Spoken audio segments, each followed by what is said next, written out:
All right, this is definitely not sponsored by Dix.com. Anyway, the year 366 in the Absolute Realm. Longdeath. Also, shout outs. There was somebody who was watching all of Longdeath, and I want to say it was episode 6 that they left the comment on.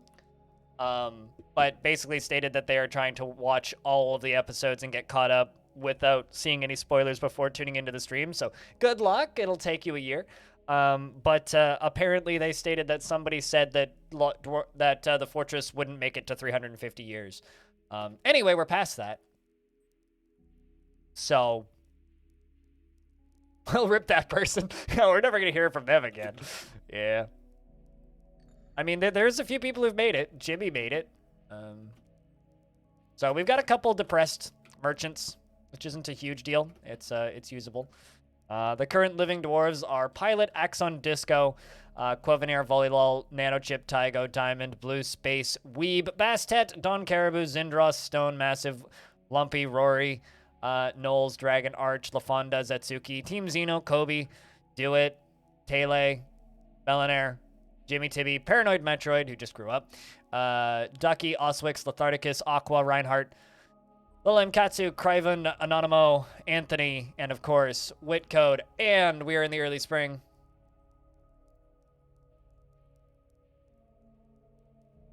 Because they can't ask in chat.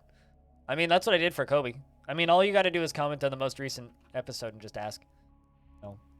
Give them a dwarf.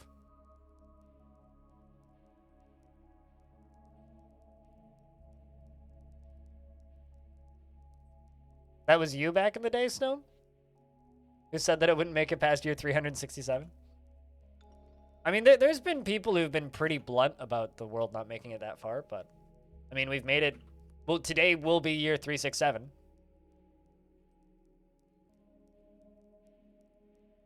I do actually, like, see the end of our dwarven population, though, currently, which is kind of terrifying. Right now, we're doing clothing. Apparently, we have a mandate. King wants picks. For anybody who missed it, we have a new king in the fortress now. That's 3, right? 3. We have a new king in the fortress who's massive. Who is the... Who's your parents? Tiny Goliath and Blue Water. So Tiny Goliath being our mayor for a brief period. Rather long period. And Blue Water. Grandparents are Apostle and Sparkly. Really long-running dwarves. So the king of our faction currently is a dwarf that has been a member of the families of Longdeath for... Or is descendants of the families of Longdeath for a very long time. Tiny and massive, both in government. Yep, absolutely. Balinor, what's up? It's good to see you. Hope you've been well. But yeah, I think I'm going to still be shouting out a lot for the next 6 years probably. Go check out the podcast if you haven't yet. New episodes come out on Sundays. We're recording another one on Friday. It's nice. Still looks incredible to you? How so? Why does Longdeath look incredible to you, Banana? Started a fort last night and got gentrified again, and then it's something like 60 total migrants, and then you picked up a crappy mayor. And a weaponsmith asked you for yarn cloth, and you couldn't source any, and he went on a killing spree all before you had bedrooms for anyone. What? So you think it's incredible that I'm able to keep a fort alive? I mean, I should do another seasonal fort with an uncapped population and see how well I survive, because it's not that much better. Longdeath does so well because I know how to contort it into doing well.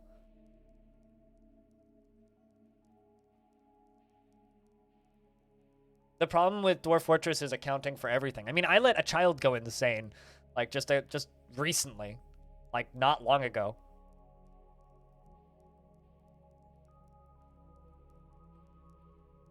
Like not long ago at all. So there is that.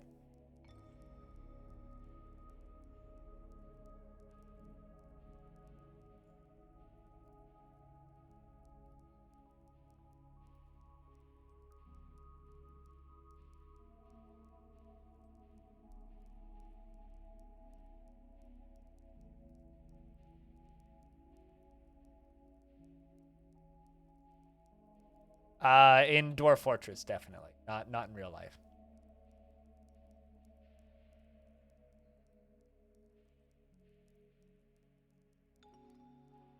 You're thinking of carving your next fort out of a mountain rather than building it from ground up to save time?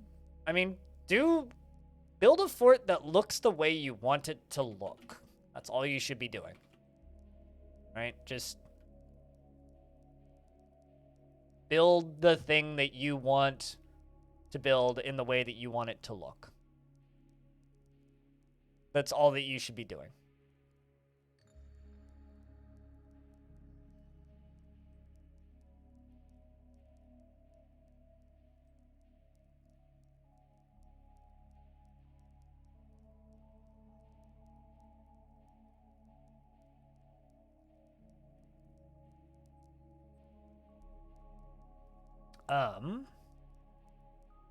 And the elves have arrived to trade. There they are. What? Did they? Elven caravan has arrived to trade and seems to have immediately left.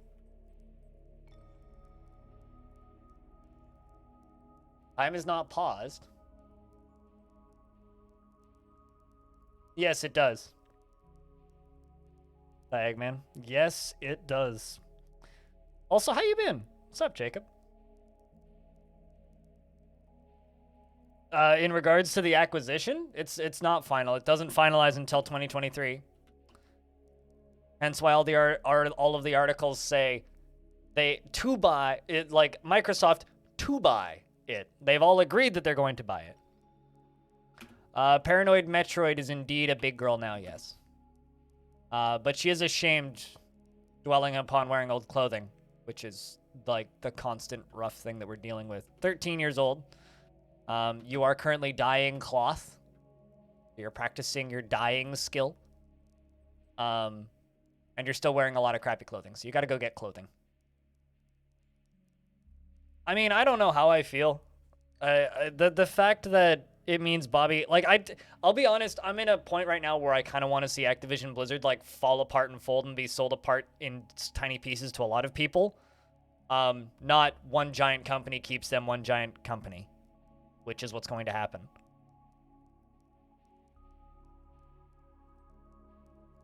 Even though Microsoft owns the company that you work for, so it's obstinately a good thing for you. I mean, yeah, I was gonna say we have our inside man now. I don't like outing where you work unless you do that, Eggman. But we do have somebody who, at the very least, at one point worked next door to the Xbox building.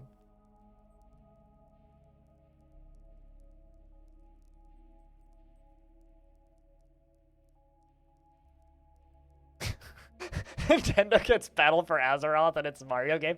You know, can we just why didn't like Nintendo buy StarCraft, and then we could just have like Zerg is just like replaced by a faction of grotesque Yoshis? We just have that. Can someone make that mod, please? Actually. And just Terran is just all like Mario and Luigi's. And the Protoss are just like a bunch of toads.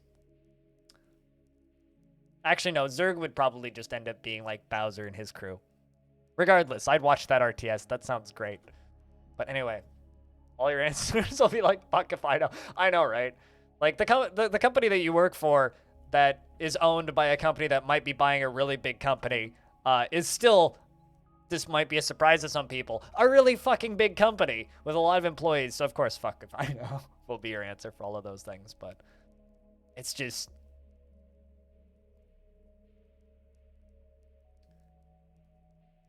I just want to see Bobby Kotick get shot into the sun. So in my heart, I was kind of hoping that Amazon would buy it so that Blue Origin could actually do that. But not going to happen, so.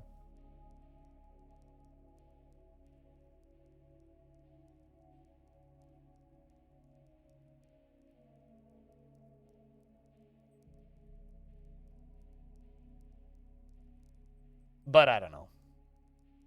It's just like...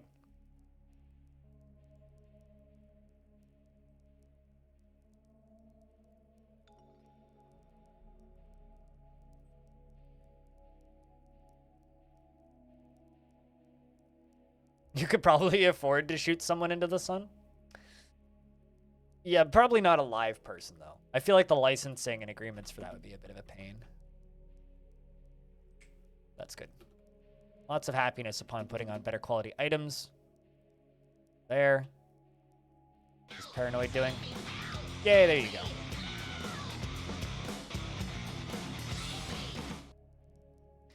Spitalier, thank you very much for the 28th month. I mean, it's only a matter of time before somebody has their ashes shot into the sun. I mean, did that the actor who played Scotty for Star Trek had his ashes shot into space, right? If a flat earther can build a spaceship, I mean, flat earthers can do a lot of things. How you doing, Spitalier? Thank you very much for keeping that sub alive for a very long time. Too kind. Cheers, man. I don't know. It's just the thing that I'm the most flabbergasted by with the acquisition is just the amount, because Activision is at an all-time low, and Activision Blizzard are at an all-time low right now, right? Like since ever. It kind of, like, obviously they make a fuck ton of money. Especially King makes an absolutely ridiculous amount of money. But the thing that's not being, like... The thing that my brain is saying is it's like, they just paid almost $70 billion... Or they're paying, agreeing to pay, almost $70 billion for a trash fire.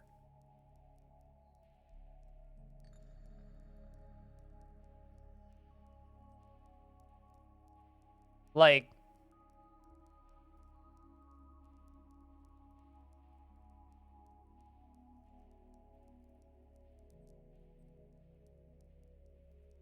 That's crazy.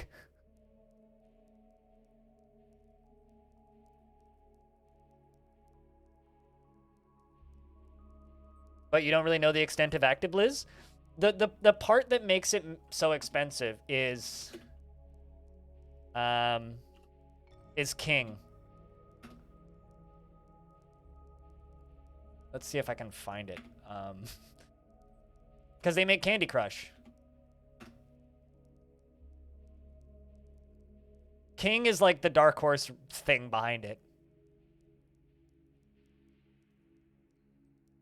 Because what's King got under? Yeah, this crap. Candy Crush Saga. All of this stuff. This is King. This is Activision. And as generic and silly and as these games look to us, those make a lot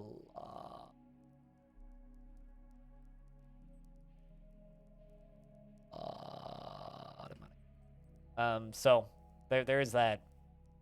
But it's a combination of King and then just Blizzard fans and Call of Duty fans.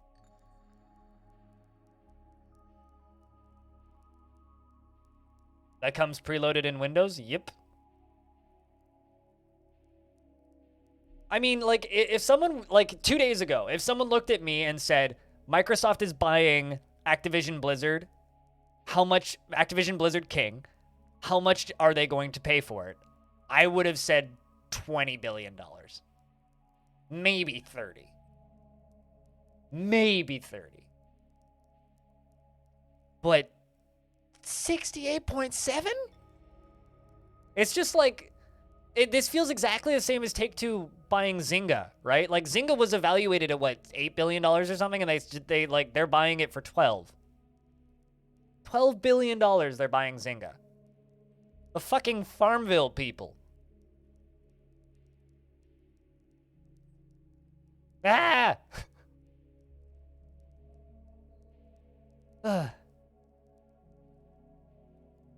You wouldn't believe Activision can be bought? Microsoft has been allegedly attempting to buy EA games for like a decade. It's all a ploy to force more Candy Crush on us when Windows updates. I mean, they already do, so.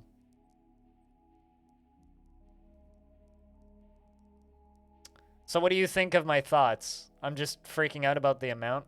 Should probably go back to work. Yeah, probably. Boy. I mean, for me, my thoughts are kind of as follows. This is a monopoly, and I don't like it because I don't like monopolies. That's the first thing. 2, I was hoping that the issues caused with Bobby Kotick being a terrible person and poor management in Activision Blizzard would cause the company to split and fracture into about 3 or 4 smaller companies and then maybe get bought off separately. I was hoping that would happen.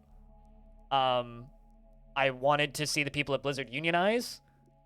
But with all of this happening, like, I look at it and I'm like, all of that seems less likely now. I don't know. To me, this for people who play video games in the long run, this is probably a good thing. For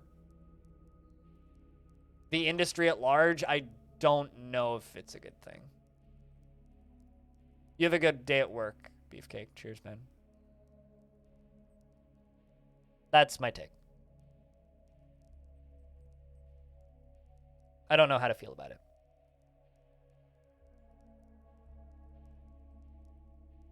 Really, really, really don't know how to.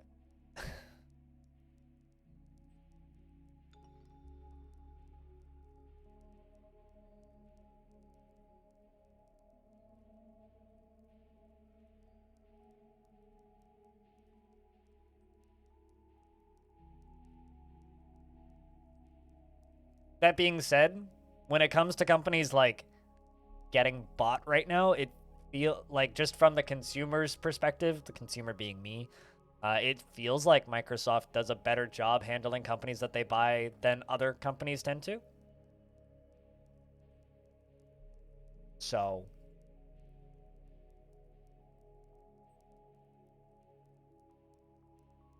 like, everything I've heard out of Double Fine is that Psychonauts 2 became a far better game because of the buy.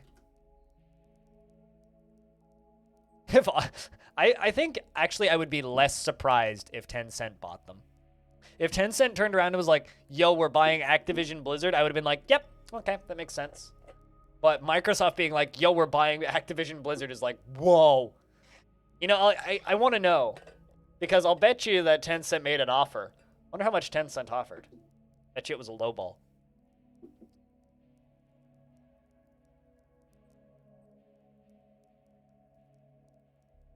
But man,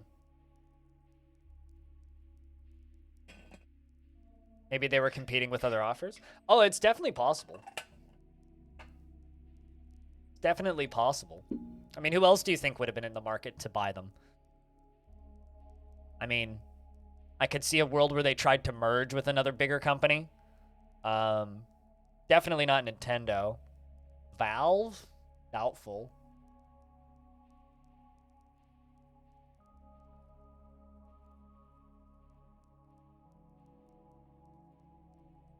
Except for, like, maybe Sony, but especially with ActiBliz projects being sub 40. I mean, here's just a video game question, chat. Does Overwatch 2 still exist?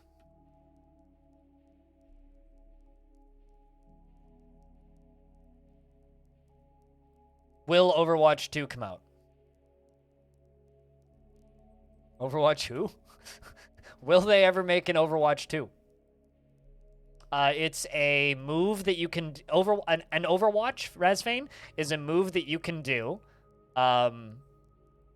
in like an XCOM style strategy game where a character looks in a specific direction, and then on the enemy's turn, when they come around the corner, they get a free shot if they walk into the line of sight. That's what an Overwatch is.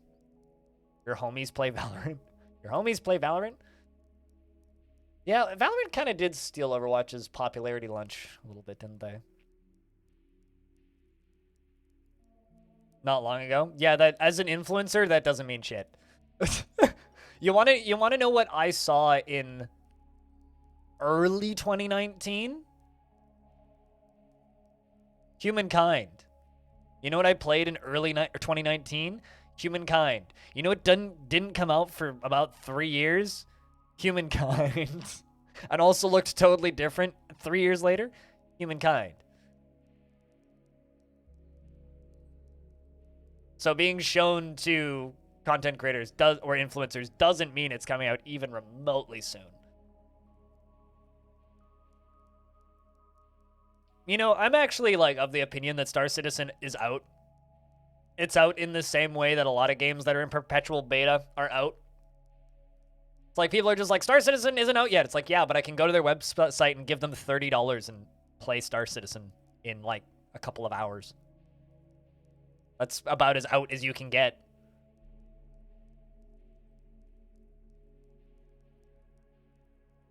It's a crappy release, but it's still a release. It's just like I argue to people all the time in YouTube comments that Dwarf Fortress is out because you can just go to the website and download it. Like, it's very much accessible. Yeah, they're like, it's not out, it's a $30 tech demo. Well, then that's what Star Citizen is. It's a $30 tech demo. Literally, that's what Star Citizen is. It is a $30 tech demo that is available, purchasable, and playable. I don't know how much more released you can get than that. Is everything that they've ever promised in the game yet? No, but it also never will be because promising is their business model. Promising that the future will be better is their business model. So, obviously, saying that it's not out yet is just defending them from criticism. If you state that it's a released product, then you can critique it. So Star Citizen is released, so I can say it's not worth your money. I don't think so. Oh, man, really? I don't think so. Although, to be honest, I haven't paid any attention. Not sure if I have a schedule posted or not. I don't know if I'm doing that tonight. Depends on how I'm feeling. I don't post a schedule, so.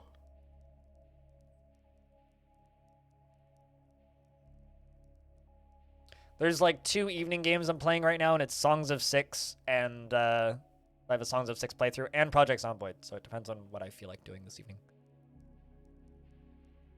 I need more Songs of Six footage for the YouTube channel, but I've got tons of Zomboid stuff right now, but Zomboid's kind of on a limited timer, so. It's so relaxing to watch. Maybe I'll play more Zomboid tonight. I mean, that's all I really do in Zomboid is I go out and I collect cars.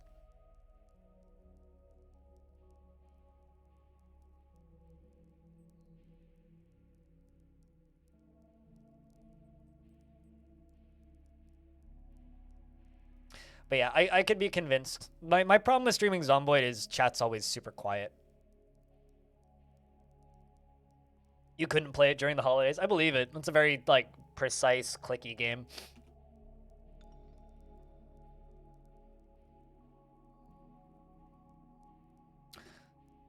Right, all of the dwarves are running around picking up equipment. Crutches and picks.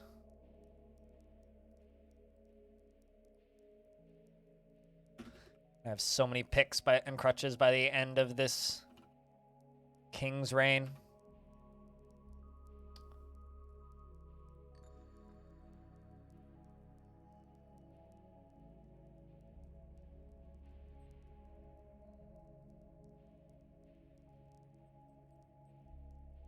You know, Razfane, I will definitely be convinced to play Zomboid tonight if you go to my podcast and you go to iTunes and you make an iTunes account and then you leave a review talking about how much you love the Zomboid community server on that podcast. Then I'll definitely be convinced. That's only halfway bribe. I'll probably play Zomboid tonight. All right, do that and you got it. Just DM me a screenshot on Discord of your 5-star review for our podcast about how great that server is, and I'll hop on and play tonight. Today was a day. What happened today? I mean, aside from like Microsoft agreeing to buy Activision Blizzard for $68.7 billion, thus taking over a complete monopoly, more or less, of PC gaming. Actually, if Microsoft turned around and bought Valve, then they would have a flat monopoly. You know, I'll bet you. Like, I'm just gonna throw this out there. If they can buy Activision Blizzard for 67 billion or 68.7 billion dollars, how much do you think that Ubisoft is worth right now? 40 billion? 20 billion? I wonder. Even though, like, Ubisoft does their damnedest to not get bought.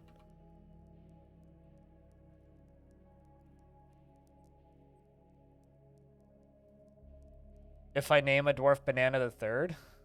What, if I don't play Songs of Six tonight? I mean, if I don't play Songs of Six tonight, I'll do it tomorrow. Because I need footage for that. There will be Songs of Six this week.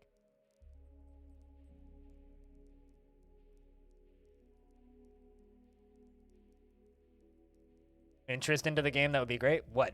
Are you suggesting that Project Zomboid needs more, like, interest around it? This Project Zomboid absolutely does not. Project Zomboid is doing just fine. Yeah, they've got 42,000 concurrent players right now. 42,000 concurrent players.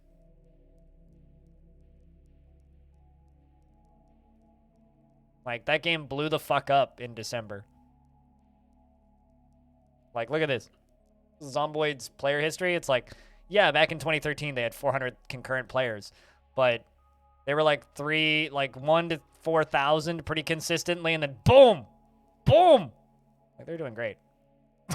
Songs of Six absolutely needs the eyeballs on it more than the other one. You bumped your car into a cement pillar. Oh, no! And then dropped your phone and the screen, well, gone to the afterlife. No! New phone for horrendous price. Oh, no. When it was cheaper because refurb? Oh, that sucks.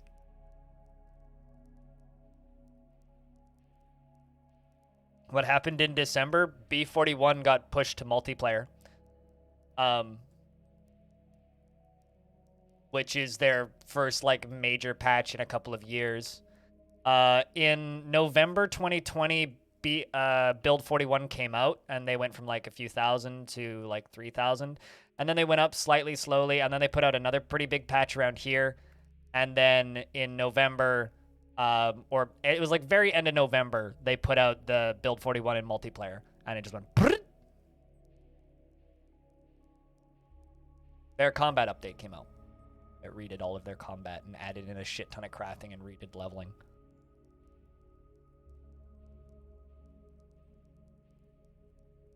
On our server specifically? Yeah, I mean, if people want to play Project Zomboid on our server and you're subscribed to me on Twitch, then you absolutely can. But yeah, leave a review on iTunes for my podcast, and I will absolutely play some Zomboid tonight.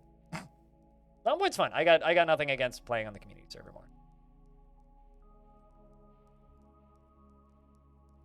I have put out a lot of Songs of Six content recently. There's been a lot of Songs of Six on the stream late. Speaking of, Banana, did you get the chance to listen to the Songs of Six interview? Or watch it? I hope I did it justice. All right. We're quite happy with it? Hell yeah. Considering I recorded that the day after getting my booster shot, practically in comatose, in my chair, and I remember almost none of it, I am shocked about how well it turned out.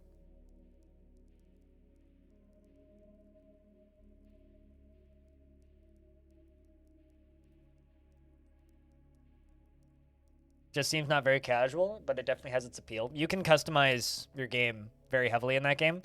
So if you want it to be, like, just, there's a few mods that can make the game much more casual and, like, less punishing when you die and such. It's like, even on our server, we have zombie infections removed. So, like, if you get bit by a zombie, you just need to bandage it up and it'll heal and you won't turn into a zombie. But if you get, like, ripped into tiny little pieces, then you will become zombie.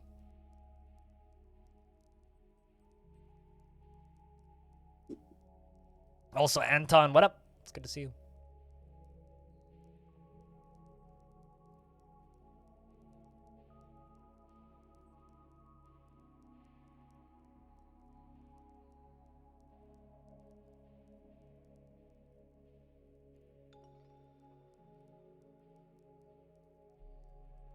It begins.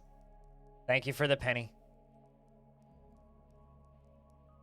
Yep, you are indeed first. Quite literally first person this week to give me money. So thank you very much, Banana, for the penny. Or eaten out of the driver's seat? Yeah, don't get in cars with no driver's seat window. You hear something about Age of Empires? Yep, that happened yesterday. On my day off on Mondays, I usually play Age of Empires for an hour or two on Evil Tricks channel. There was a post on the Discord about it. But I don't stream that. I streamed it once. But we've been doing it for, I don't know, like 8 months now. Originally, like, the first week we ever did it, we played 0 AD, and then we played Rise of Nations 2 weeks in a row, and then we played Age of Empires 1, then we played Age of Empires 2 for a bit, and then we haven't played 3 yet. Then we played StarCraft once. Yeah, we just play RTS games on Mondays. But recently it's been a lot of the new Age of Empires because that game's good.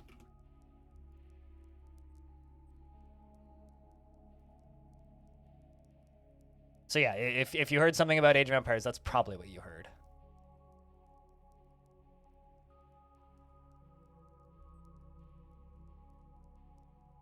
Yeah, I mean, it's very, very, very casual games, but if you want to see those streams, go follow this guy. One of my teammates.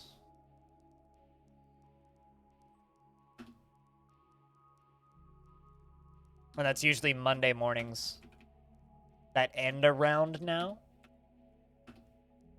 Sometimes we also play with Kiri and sometimes Jess, and FG Squared's joined us too. So it's basically just me and my friends.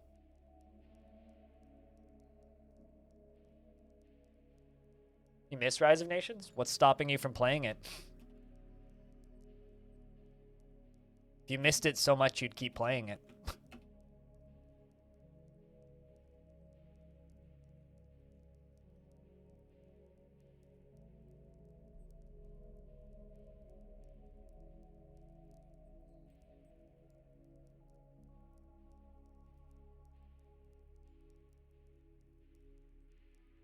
And you don't have your disc anymore? It's on Steam, and it's also on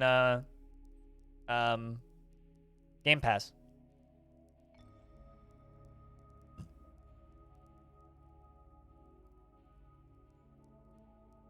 You can't seem to get the thing to work. On iTunes, I can't review my own podcast, so I couldn't tell you. It's on Game Pass? Yeah, it's owned by Microsoft. Hey, Finian. What's up? How's things? How is Z-Boop doing?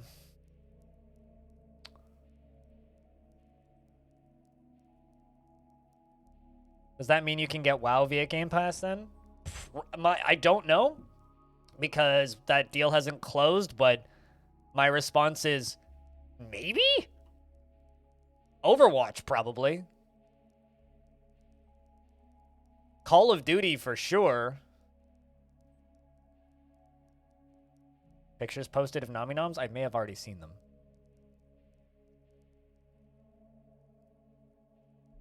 Yep. I did see those. Those look tasty.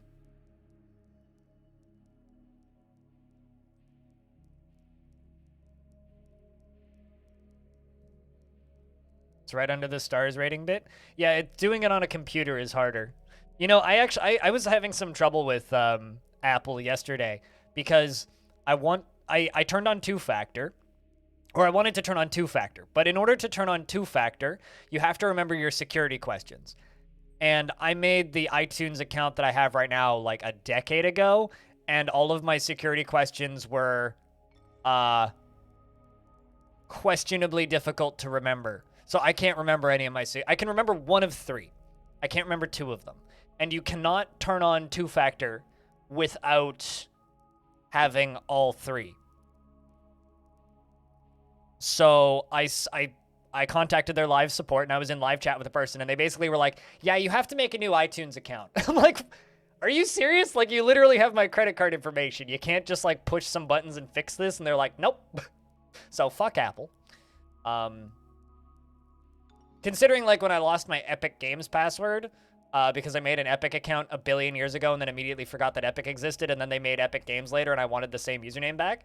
When I forgot that, I literally just was given a phone number, phoned them, and I told them my credit credit card expiry date, and they fixed it. It was like, cool, excellent, thank you. But like with the with this, it's just like, yeah, we can't do it. Yeah, same. It was, what's your favorite movie? And I'm like, I don't fucking know. It's like, what's your favorite movie? What town did your parents meet in? I got that one right. And what was the first beach you visited? And I'm like, couldn't tell you. Couldn't fucking tell you.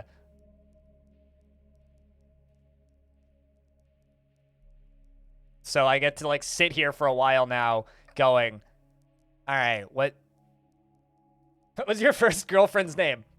Forever Alone. Sadness. That's funny.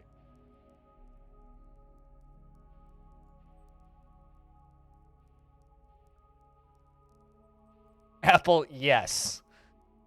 Well, I mean, their excuse was it's the accounts have really high security. And, you know, like, okay, that's cool, but, like, that's cool, guys, but, like, I don't care.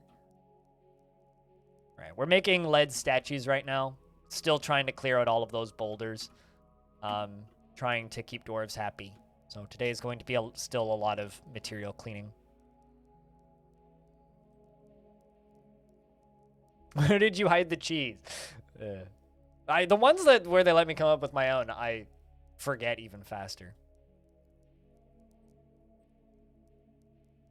You don't have iTunes is the problem? Yes, you have to download iTunes. Which is also, can I just say that iTunes has like the worst font work just ever? How do people read that font? Just like the eye-searingly bright white. I'm not a dark mode person, but it's hard to look at. Combined with like the worst font on earth. I'll play Zomboid tonight, regardless of if you review it or not. I'm just trying to get people to leave iTunes reviews because, you know, it's like, as I said earlier, it's like pulling teeth. Zetsuki has given birth to a boy. Anybody call dibs, chat? I think I know who's going to call dibs, but anybody want to call dibs on the brand new baby boy in the fortress? Meaning we're actually at a population high in the last couple hundred years, actually. Is that you calling dibs, Balinor? I don't even know if you've had a dwarf in here. He is the son of Zatsuki and Kobe. And he is a worshipper of English, the embraced roses, and a worshipper of the fuchsia. He was born today, which makes him very young indeed. His long sideburns are neatly combed, and his very long mustache is neatly combed. His very long beard is arranged in double braids, and his hair is clean shaven. His cobalt eyes are close set, and his hair is a crew, and his skin is sandy taupe. It has been a while. It has been. I hope you've been good. What have you been playing recently, Balinor? Assuming you've been playing things. He likes olivine, lay pewter, amber opal, and rambutan wood. Two-legged rhino lizard horn and coral. Giant olm bone and porcupine men for their quills. Prefers to consume papaya wine and raspberries. And absolutely hates purring maggots. Personally, finds friendship burdensome. Prefers a noisy and bustling life to boring days without activity. And doesn't really value merrymaking. Dreams of mastering a skill. Is given to rough and tumble brawling, even to the point of starting fights for no reason, generally unhindered by the thoughts of others concerning his actions, and dislikes abstract discussions and would much rather focus on practical examples. Generally is quite confident in his abilities when undertaking specific ventures, and is quite ambitious. Generally, he finds helping others emotionally rewarding, and enjoys the company of others, can easily fall into love, and rarely develops positive feelings, and doesn't seek out excitement, and is conflicted by this, since he feels intellectually that life should be more tumultuous. Occasional cookie clicker. And some Stardew Valley. Yeah. Good games. He's already mastered speech. First word is mama. I like it when their first one is bada, B-A-D-A, which I've seen a couple times. He thinks that he is fairly important in the grand scheme of things and doesn't try to get things done perfectly. Needs alcohol to get through the working day. All right, there we go. Brand new baby.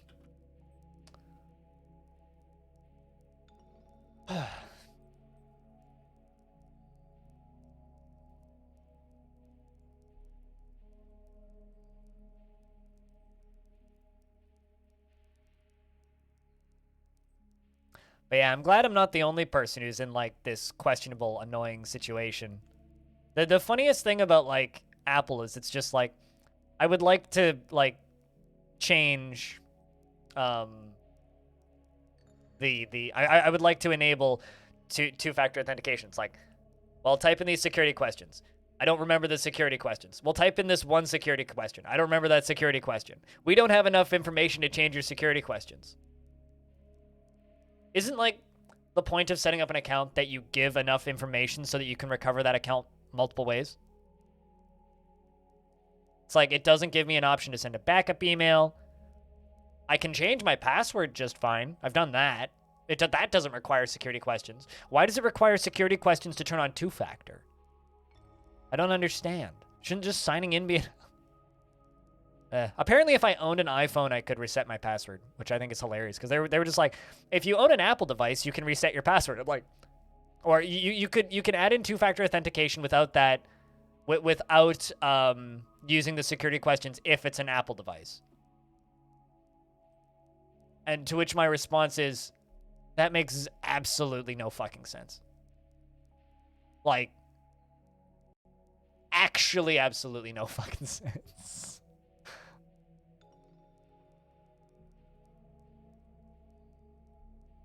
It's like, can someone please explain to me where the logic in this is? Because I don't see it. But, whatever.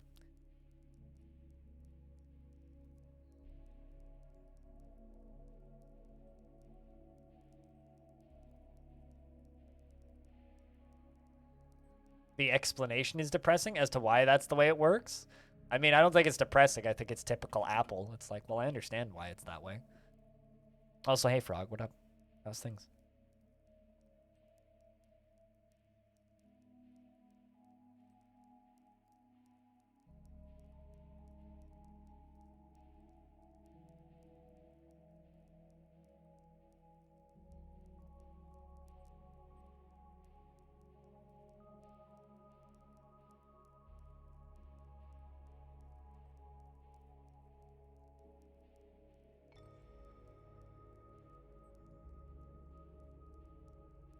Are those cut gems in a stockpile? Where? Which stockpile? This one?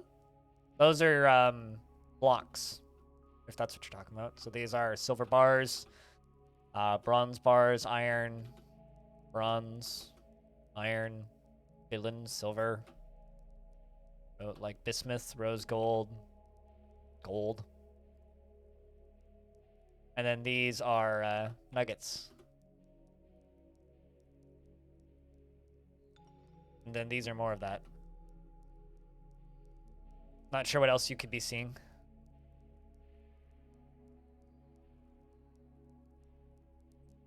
Yeah, these are all, these are mined ores. So that's all galena, limonite, which is iron, tetrahedrite. Fortress is pretty good, actually. We're at 35 dwarves. We're at a population high.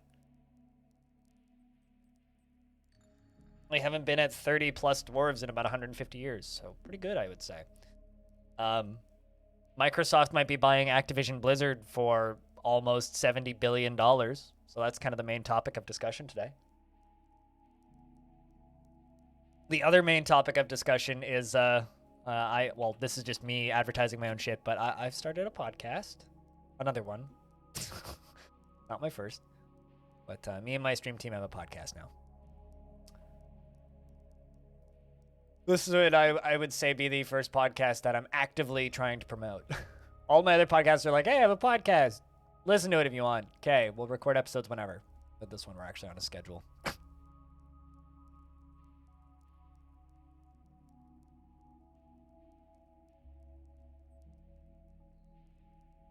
Also, I'm going to comment one more thing that's stupid about Apple.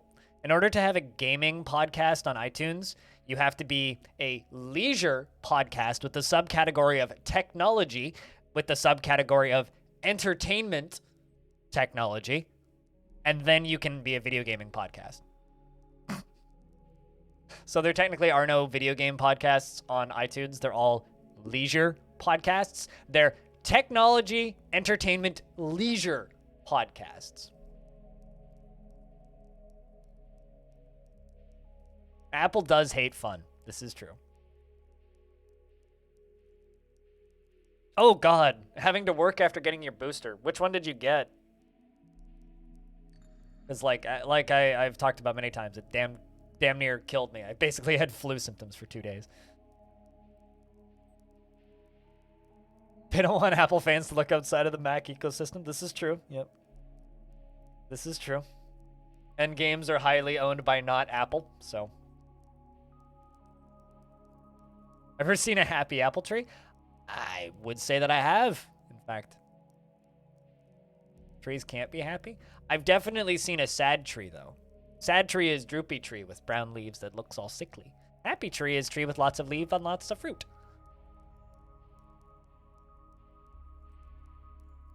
Oh yeah, and I finally posted that FPS tips video. And there's one person who just immediately commented saying, so you're saying in order to improve your FPS, you don't pay the game. Which I think is silly.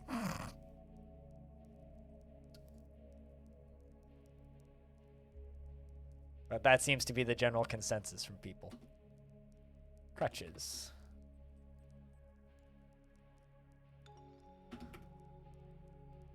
It's literally just, hey, just do these 3 small things and it'll improve your frames. It's like, only way to improve your frames is do not play the game the way it's intended to be played. Like, wait, so quantum stockpiling is an intended mechanic now? Overcrafting everything is an intended mechanic now? Okay. Generally, yeah, Sathanos. Generally. You had Pfizer for your first 2 no side effects. They gave you Moderna for your booster and you feel sore and really fatigued. It's still okay. Well, that's good that you feel okay. I mean, my first one, I've had Moderna all 3 times. First one, didn't notice it. Second one, I had flu symptoms for 1 day. Like everything, fever, body aches, sore arm, all that. And then day 3 is... and then shot 3 was also Moderna, and it was like 2.5 days of flu symptoms. I was fine after that. Like, I'm lucky I don't work at a job where I actually have to go into somewhere, because otherwise I would have had to take 2 plus sick days.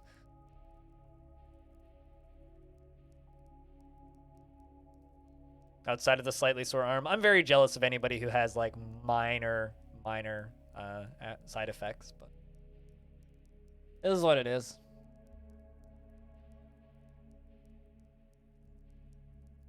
It's nothing I haven't survived before, and I'll survive it again.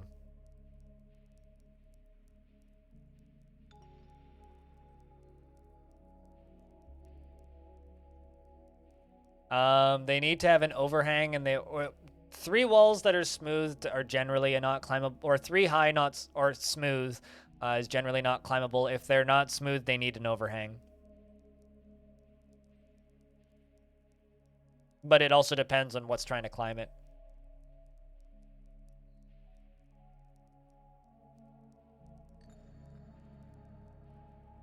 And I'm assuming you're talking about Dwarf Fortress.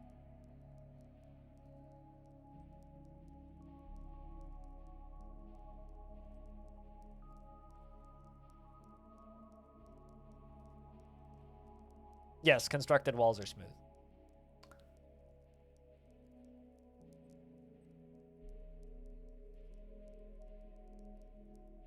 Size of fort to success? I mean, you can have a massive fort. But it's like any other city builder. There will be some natural slowdown. Let's look at city skylines.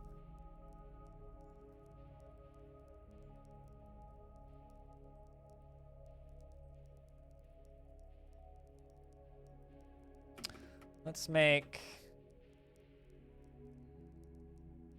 60 leather caps.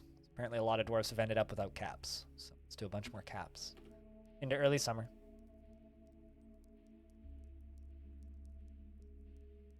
Which sort of makes sense. That's actually really funny. But engraved walls are much more climbable. I believe that.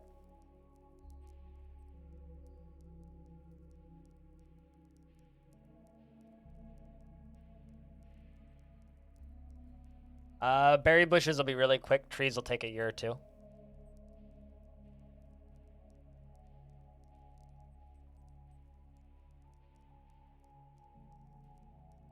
You'll be fine. It shouldn't take too long.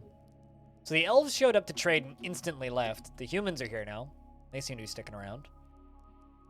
That's good.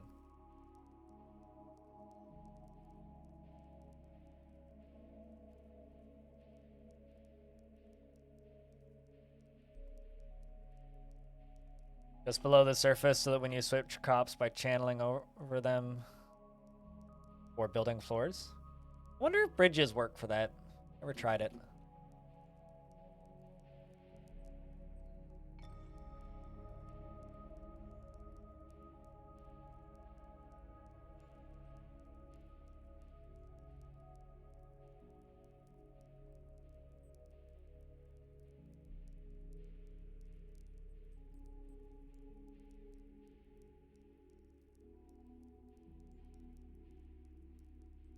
It won't show you it's posted. I believe you. I actually have a way to check if there's pending reviews. There's this app called Podkite, which actually costs like $90 a month for everything. But their free version has one free feature that's useful, which is it lets you see an aggregation of all of your reviews. Because you want to know what's fucked up? You want to know what's really fucked up with iTunes? In iTunes itself, if I go to iTunes, it says that there are no reviews on my podcast because it defaults to the United States, right? And as of this morning, nobody from the United States has left a review on the podcast on iTunes. But if I go to Canada, there's one review. If I go to the UK, there's one review. Because in order to see reviews, because you only see reviews from your country on iTunes, right? And you can only view one country at a time on Podcast Connect, which is like their backend where you look at it. So I have to use a third-party aggregate to see all of the reviews, which is just on one page. You can't just like filter by all in the back of iTunes, because iTunes is wacky software. Kinda silly? That's an understatement.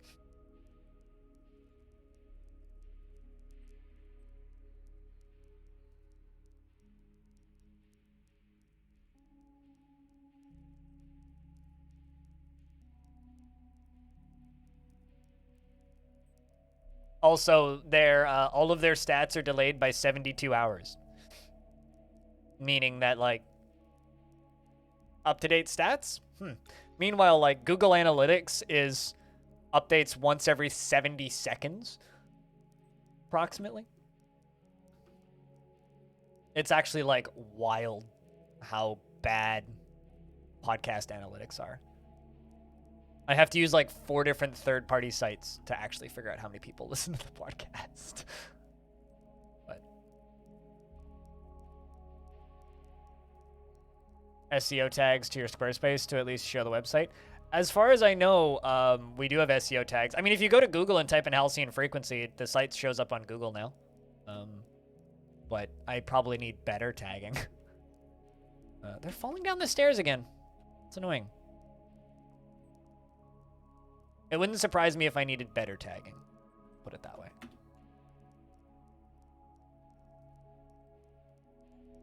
But I'm open to having volunteers on to help with the website. Talk to me in private about that. Considering Aquafunkalistic Booty Wap already, like, more or less offered. I can only do default stuff. I cannot inject any custom code onto the website because I have zero clue how any of that stuff works. When you search? Yeah, but also Teespring, our Teespring store has existed for like 3-4 years, plus it's Teespring. So that would make sense to me considering the website with the podcast on it has only been a live accessible website for about a week now. Just use an injector? Okay, sir. That's the custom code part that I can't do. I mean, I know how to copy paste code in there. I mean, that's not even a pun. Like, that's not even a pun, so you can't show yourself out. The door just vanished in front of you, and you walked into a brick wall like the first Matrix movie. How you doing, Orange? How's things? Good day.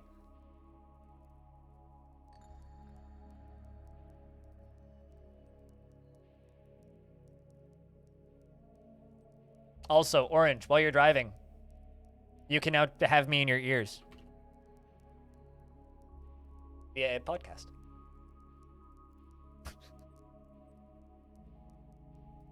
Am I annoying you guys yet with the constant podcast shoutouts?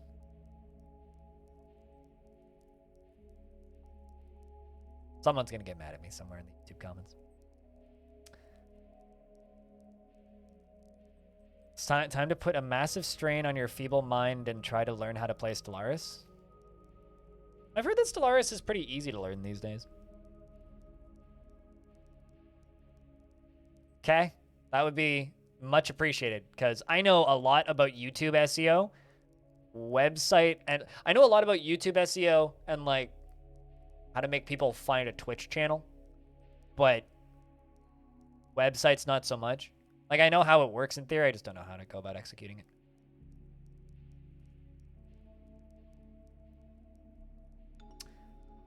Well, I mean, good job, Frog for Hire. Rip everybody else, I guess.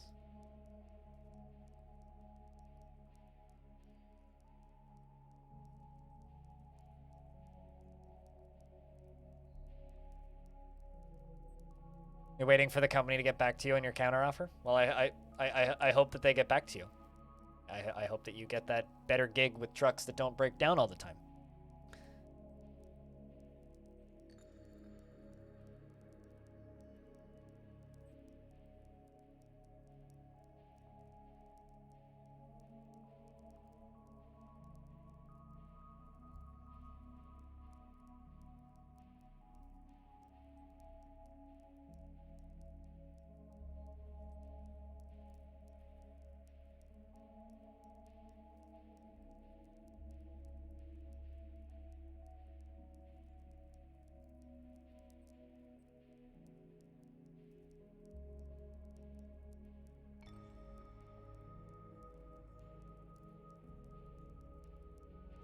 Remember they play games? What do you mean by they play games? As in like games with hiring people?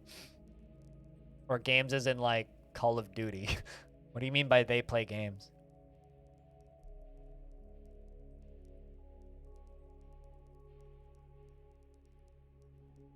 Kind of disappointing that iTunes is giving you less searchability than... Dude, iTunes is terrible, right? Like, the reason you want to be on iTunes and the reason you have to be on iTunes as a podcast is because like every single major third-party podcast platform pulls from iTunes automatically. So like Overcast, right, is one of the most popular podcast platforms, pulls all of its podcasts from iTunes, and you only need to submit your podcast manually if it's self-hosted and not on iTunes. Make you wait, lowball offer. See, when you say games, it's just like, I thought you were just saying like put your like, I don't know, gamer tag on the bottom of your like resume and you're more likely to get hired. It's like, why is that relevant? But my brain just went in the complete wrong direction. There's only one human action here. What the fuck's going on? Only one human civ showed up to trade. The elves appeared and immediately vanished. Yeah, and there's also no outpost. There's no royal treasurer. Is this because of the new king?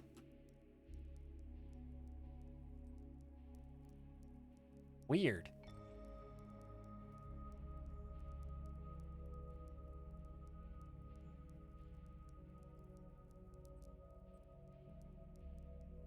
Can you make wagon blocks? Nope. Although, I've never tried duping them. I've never tried making them into a large wooden ball and then... I guess you can't... There's no way of, like, removing. So no, you can't make wagon blocks. Theoretically, if you killed every wagon that showed up, or attacked every wagon and destroyed it, you could get more that way, but...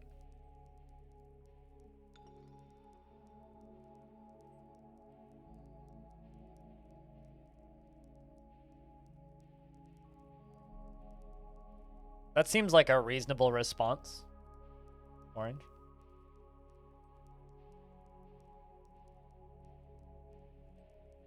Yes. There's a reason why wagon wood is the rarest wood in the game.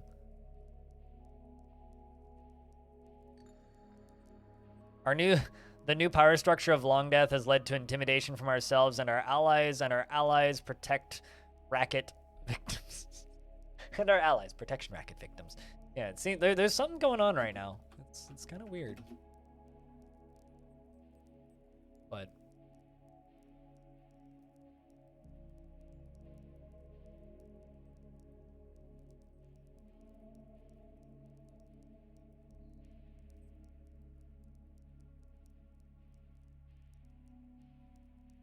you want wagon trees now?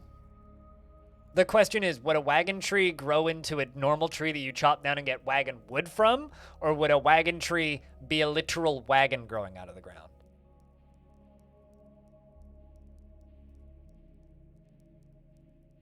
I see exactly what you mean. Banana Unlimited. Based on what you posted on Discord. It would grow wagon fruits? Now, would those grow into a fully fledged adult wagon? If you just let them grow? Like wagon fruit for the... This is just like a wagon wheel, right? Like a hostess wagon wheel? They will likely say yes, but they're checking feasibility of the timing, what kind of advance notice they need as when those weekends are. Sounds like they'll say yes.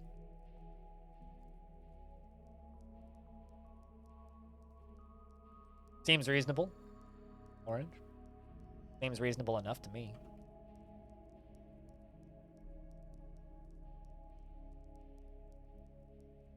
But damn.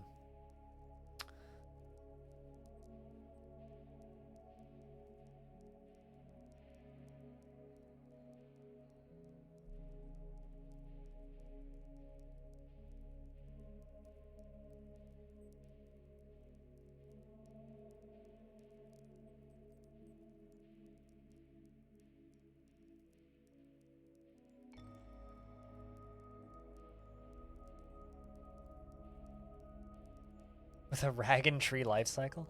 I mean, I like wagons just being like this weird thing that dwarves inherit and not actually be like a growable thing in game. I kind of like them as like a weird anomaly of dwarven weirdness. So, I mean, you could, but I'm okay with them just being a weird singular thing. Oh, what? Eh? I missed this somehow, but Diamond Destruct and Axon had another baby. So we have another baby in the fortress. Would anybody like to be the next baby? It is a lady. I totally missed that.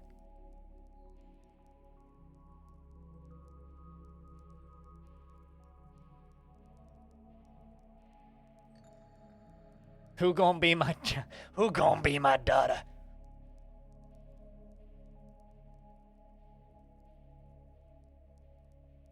That's the question. Any dibs, chat?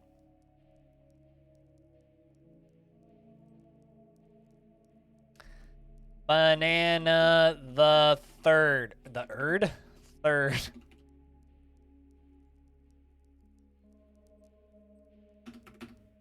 Within the last season, she was annoyed when caught in the rain and was interested after watching a performance. She's the daughter of Diamond Destruct II and Axon the Third. She's a worshiper of the spirits of incineration and a worshiper of Shin, Russet, Amber, the Red Rocks, and a faithful worshiper of the Fuchsia. You worship all of the gods. She is 3 months old, born on the 25th of Granite in the year 366. Yeah, somehow I totally missed that one. Badama! Trying to say your name. It's hard to say Dabama. It almost sounds like you're saying Alabama, but in Dwarfish. Sweet home dab a mama. Anyway, her hair is dry and her short hair is neatly combed. Her slightly flattened ears have large hanging lobes and her head is broad. Her eyebrows are extremely long and her hair is a crew. Her skin is sandy taupe and her eyes are cobalt. She likes Silivite, Lay Pewter, Citron, Clear Glass, Strangler Leather. Strangler Leather. You like strangler leather. All right.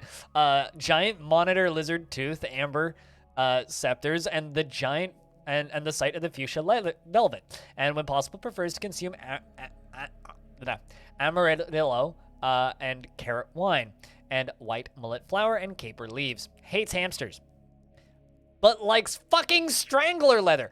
She personally has a deep dislike of the natural world and dislikes cooperation and dreams of crafting a masterwork someday. She is prone to strong feelings of lust, and she could be considered rude. She doesn't often feel envious of others and prefers to present herself modestly.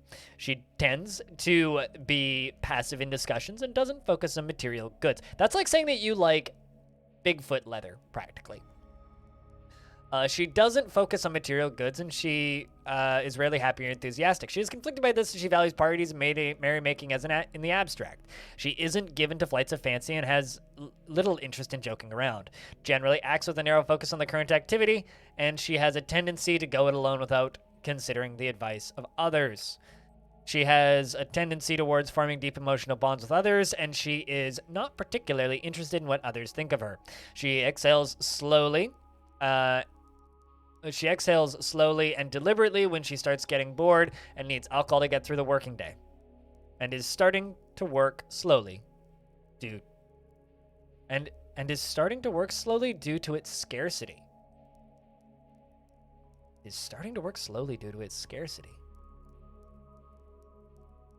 Huh.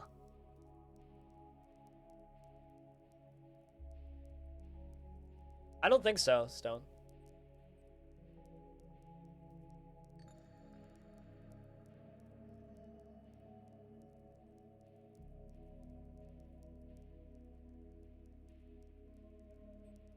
I wonder if that's just because child and hasn't had alcohol. Yeah, that is a long sentence. But, like,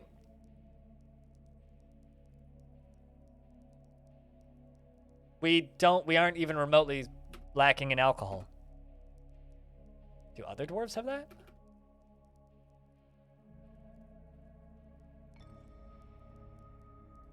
No. But she is getting used to tragedy. Huh. It must just be baby thing.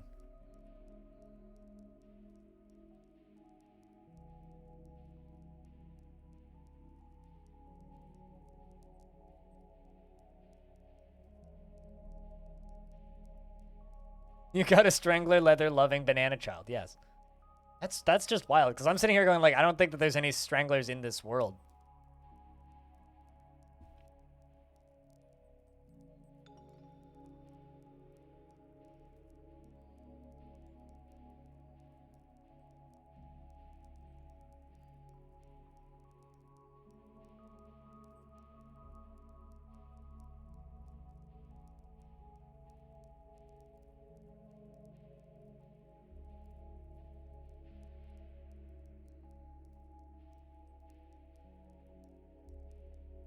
I'm looking at people responding to the Actibliz thing on Reddit right now.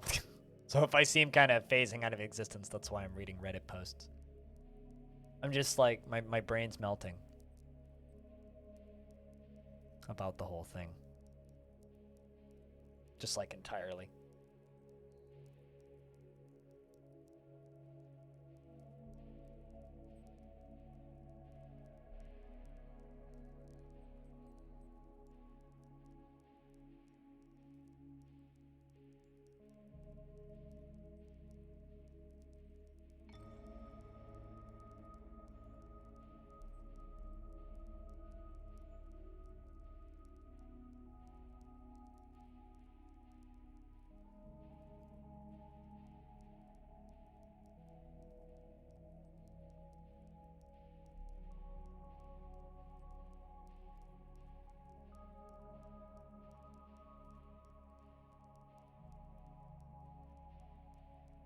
Do you have pizza rolls in Canada? That's like asking if we have French fries in Canada.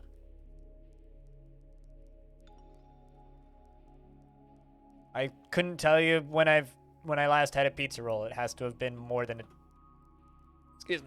a decade ago, but sure. Pizza rolls are an edible foodstuff.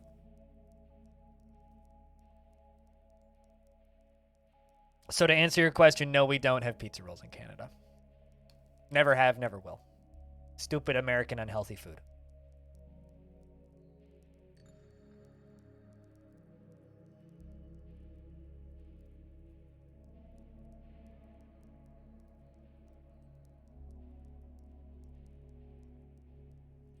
No, I've never even heard of a pizza, let alone a pizza roll. What is that exactly? The actual important question is, why doesn't the rest of the world have poutine? Because, like, when it comes to terrible for you, bad, cheap, easy to make, dumb food, poutine is, like, the pinnacle of bullshittery terribleness. Yet apparently the rest of the world seems to think that the concept of gravy, cheese curds, and french fries is, like, this, like, impenetrable mystery.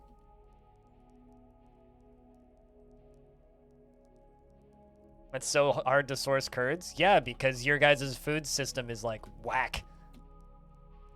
It's so easy to get cheese curds here. I can just go to... literally, my local grocery store has a bin of bulk cheese curds. You could just buy bulk cheese curds. Like, buy the ice cream pail if you wanted to here.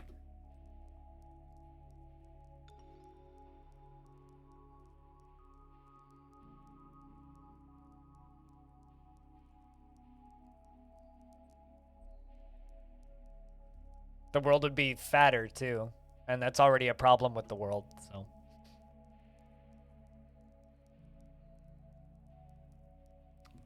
No, you guys just don't understand your country's food services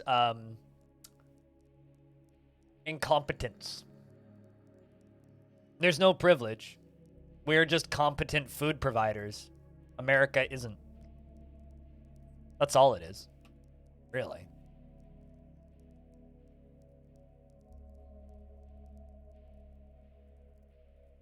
Okay, we're done trading. Hey, Quevinair. And your dwarf is being followed. Yeah, well, you're still alive. You're still alive. How's things? Been a minute. You are exasperated when caught in the rain, though. Bit angry. You've had some rough weeks. You did get punched in the mouth once, which is why your lower front teeth are gone. Your lower back teeth are missing. So you've kind of had a rough life, but you're 95 years old. You're getting up there. You believe that the idea of war is utterly repellent. You should have peace at all costs, and you are disgusted by the idea of loyalty. You believe that perseverance is one of the greatest qualities anybody can have, and you believe that the acquisition of power over others is an ideal goal in life and something to strive for, and you find something humorous in everything, no matter how serious or inappropriate. You are truly fulfilled by assisting those in need and impervious to the effects of stress, always in love with somebody, and easily develops positive feelings. Yet, oh, you do have a lover. You're one of Kickroast's lovers. Kickroast is an interesting dwarf because Kickroast has a husband named Ral, as well as 1, 2, 3, 4, 5, 6, 7 lovers. So you're one of her 7 lovers.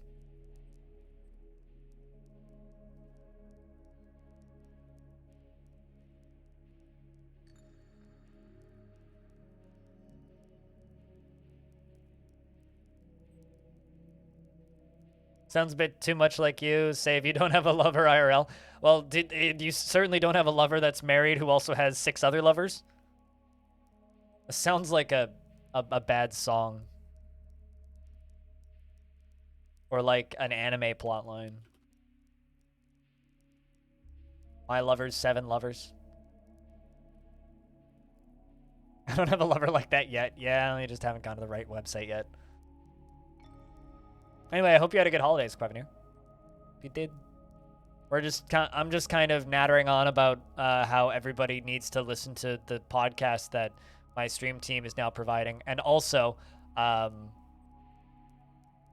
gawking at the fact that Microsoft is looking to buy Activision Blizzard for almost $80 billion. It's almost $70 billion. Just you know, a slight exaggeration, but still, like, for crazy big numbers. Absolutely bonkers crazy big numbers. Also that, Raz, yes.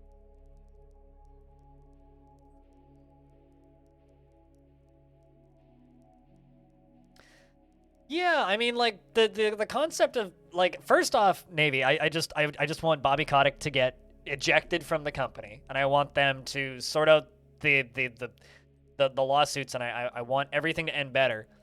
But the big question mark that I want to know is if that sale's even going to happen, or if government is going to step in and point at them and be like, "Oi, you're kind of a monopoly," which I kind of hope happens. Like, I kind of hope the sale doesn't happen. But if it does, it would be neat to see World of Warcraft pop up on Game Pass.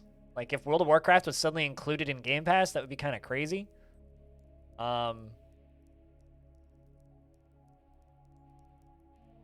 Yeah, I don't know.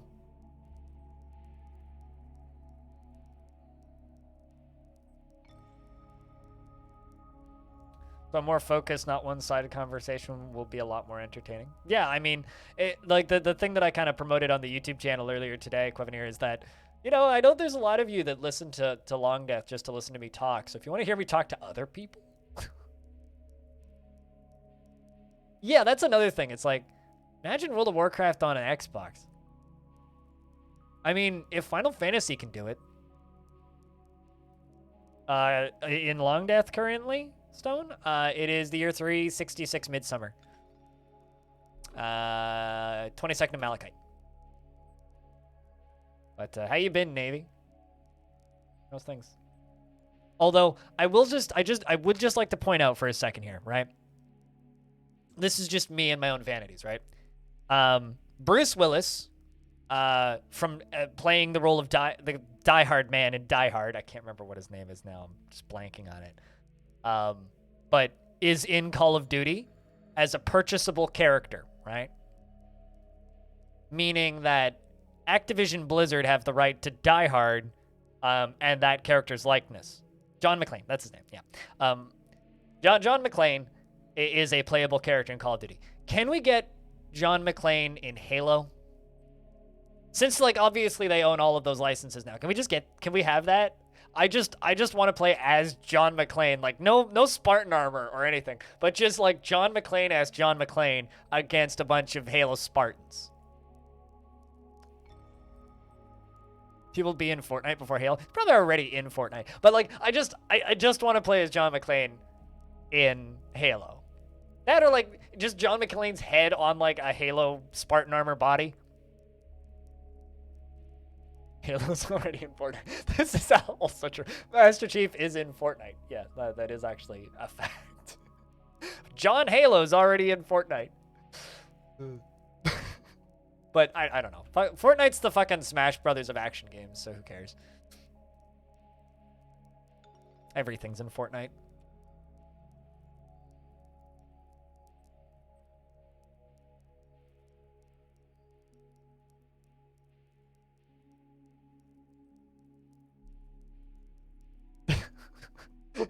Yes, John Halo can fight against Tom, Naruto, and Rick from Rick and Rick. Yes.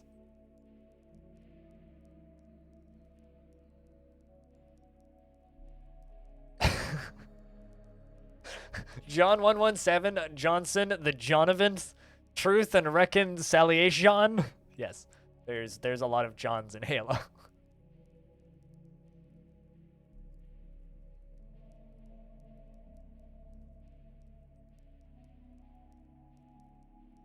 Ho, ho, ho. Now I have an energy sword, yes. Here's the true crime no one played by... Yeah, I just want Nick Cage night, actually. It's just... Actually, can we just get Nicolas Cage from... the... Why am I... blanking on the name of that movie now? Like, my most anticipated movie of all time. It's the movie where Nicolas Cage is playing himself. It's coming out this year. The Unbearable Weight of Massive Talent. That's it. Yeah, I just need Nick Cage from The Unbearable Weight of Massive Talent. Except they need to put him in Smash Brothers, not Fortnite. The Unbearable Weight of Massive Talent. They need to put it. They need to put him into one of the Smash Brothers clones. Except, like, every skin is just like Nick Cage in a different movie. So it's like Nick Cage as Nick Cage, and then like you could have a skin that's just like Nick Cage, but it's Nick Cage from. It's like long-haired Nick Cage from old '90s movies. You could have like so many different. This is a terrible conversation to come into. Hey, Scherzel. Thanks for the 18th month. Welcome back. Yeah, Con Air. So you could just say, put the bunny down. You could have Nick Cage with the chainsaw from Mandy.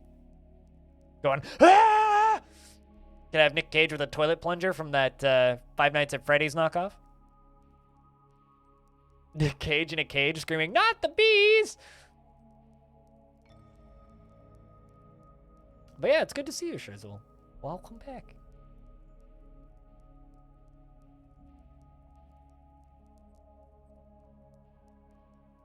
But give him an alternate stage.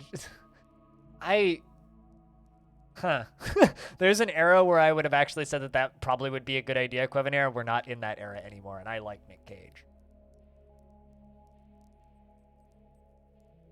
It's kind of funny because I was bored one evening and watching interviews with Nicolas Cage, and he stated that he's not going to see the unbearable weight of massive talent because he sees all of his movies, and this is the first movie that he's ever been in that he's not going to go see. He says he'll be at the premiere and he'll do a speech and everything, but then he's going to leave and he's not going to watch it. And they asked him why, and he said because it's too meta for him. He's like, I can't. He's like, I like getting kind of meta, but this is too much. He's like, I know that it's going to be a good movie, which of course anybody starring in a movie is going to say. He's like, I know it's going to be a great movie, and I know that there's a lot of very talented people involved, but I will not see it. Which I think is kind of hilarious, actually.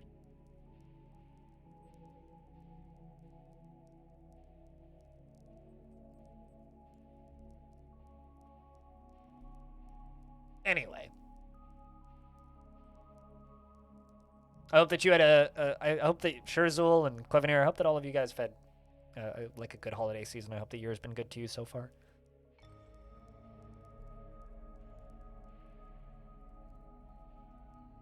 Is Cage gonna talk to himself in a wall-breaking way? You know what that movie is about, right? Because the movie is about Nicolas Cage as Nicolas Cage being invited to a superfan's birthday party where he has to play all of his previous roles to arrest a drug lord. So he has to pretend to be... Did they actually film that in Las Vegas? I have no idea. Actually. Yeah. And it's him, and in order to get through, he has to pretend to be previous people that he's played in other movies to arrest a drug lord. That's literally the plot of that movie.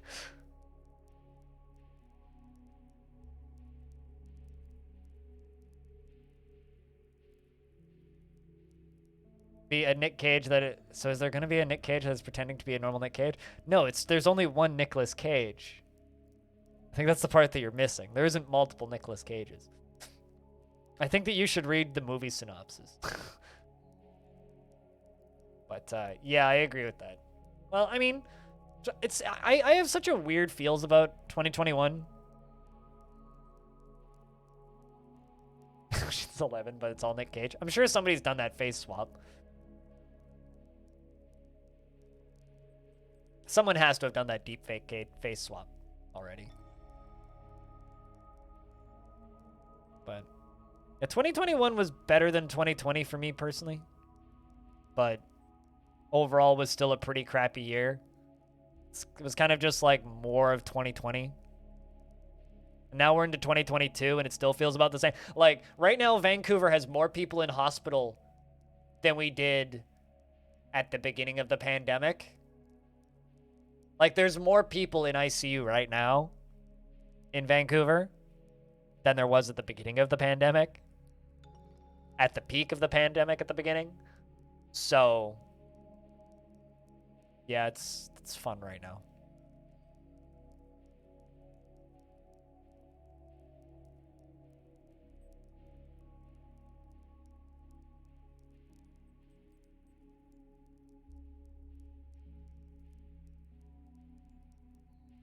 Imagine if there was ever a natural disaster. What? We needed to like have space in the hospitals?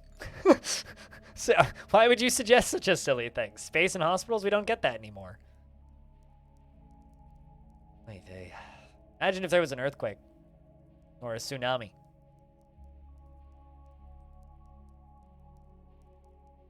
They should do that, Schurzul. Just put Nicolas Cage as Nicolas Cage in Mortal Kombat. That might actually get me to play Mortal Kombat.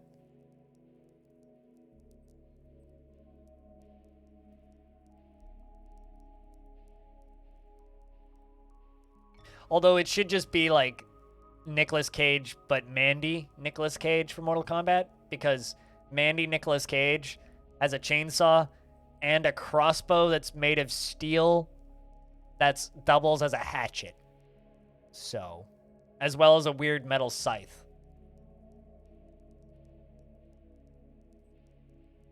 Or a snowstorm that closes a highway for 2 days. Yeah, it's that'll never happen. Do you get tsunamis in Canada? Someone asked earlier if we get pizza pockets in Canada. You need an earthquake to happen off the coast. If an earthquake happened off the coast, yes, we would get tsunamis in Canada. It's almost like the entire Earth operates under the same laws of physics. It's like, yeah, we could get one if there was an earthquake off the coast. We just haven't had an earthquake close enough. But we are on a fault line, so it could happen.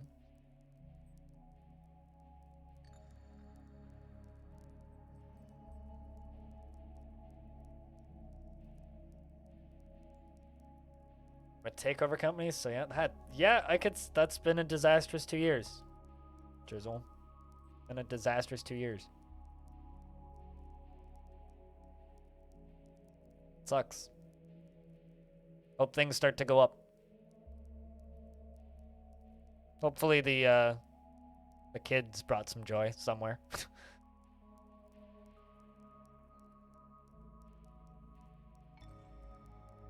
Can only look forward? I mean, that's not true. You can also look to the left and right. Up and down. Lots of directions you can look, but as long as it's a positive direction. Or ideally a positive direction. I've lost people, but I've never lost that many people in such a short period of time.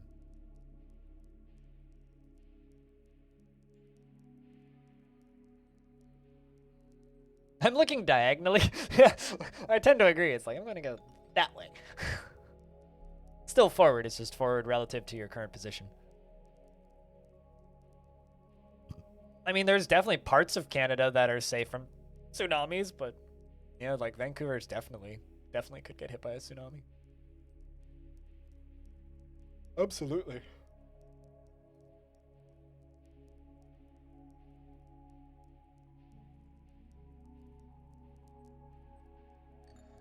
And also close your eyes and choose not to look. That's what I've been doing for the past 3 years. Doesn't really get you anywhere fast. And that would be a big fucking tsunami.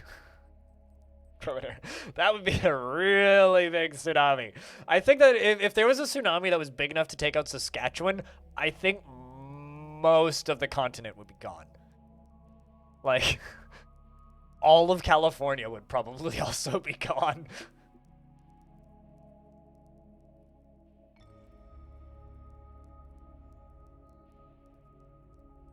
What was the book title that was just made? I don't know what.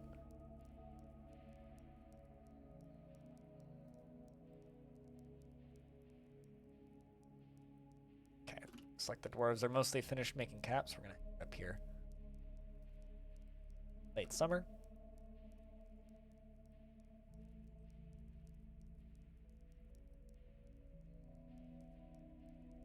I don't believe they've made any books recently, but someone did just read a book. The Movement of Animals and the Coming Troubles. Is that the one that you're talking about?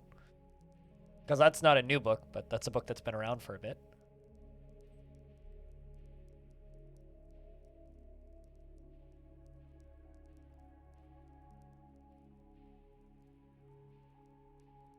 Yeah, movement of animals and coming troubles is probably the one that you're referring to.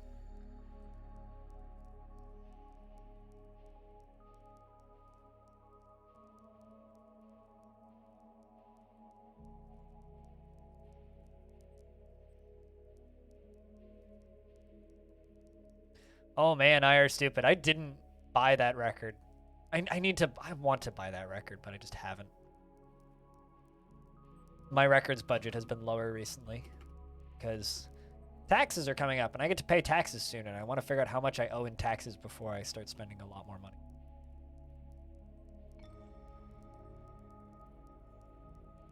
I kind of haven't bought any records in a while. I've been not spending any money.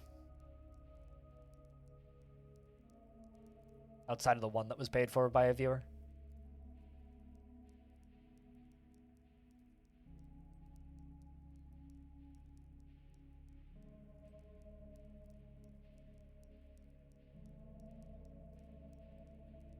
"2022 started out very rough. You just found out that your father's side of the family was stealing furniture from your parents' home." Wait, what?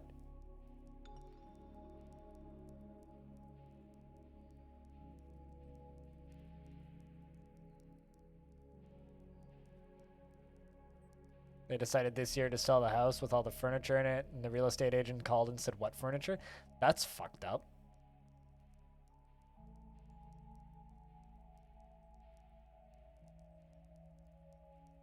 That is wild. Banana.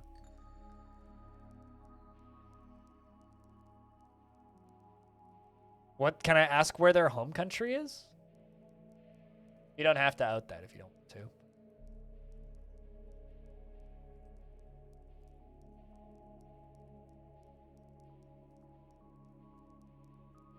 Oh wow.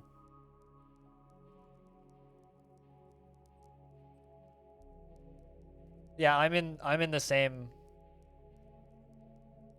So my neighbor, his wife is originally from Russia, but his wife's family left Moscow in the 70s and moved to the Ukraine. And so because of this, my neighbor would fly over for 3 months of the year during normal pre-COVID times to stay in the Ukraine. And apparently her family has this is my neighbor, right? Her family has a rather large house, but they bought one of those, you know, those like little tiny house kits that you can buy from a lot of hardware stores where it's just like, it's like $20,000 and it's just like a very easy to put together house with a small concrete base.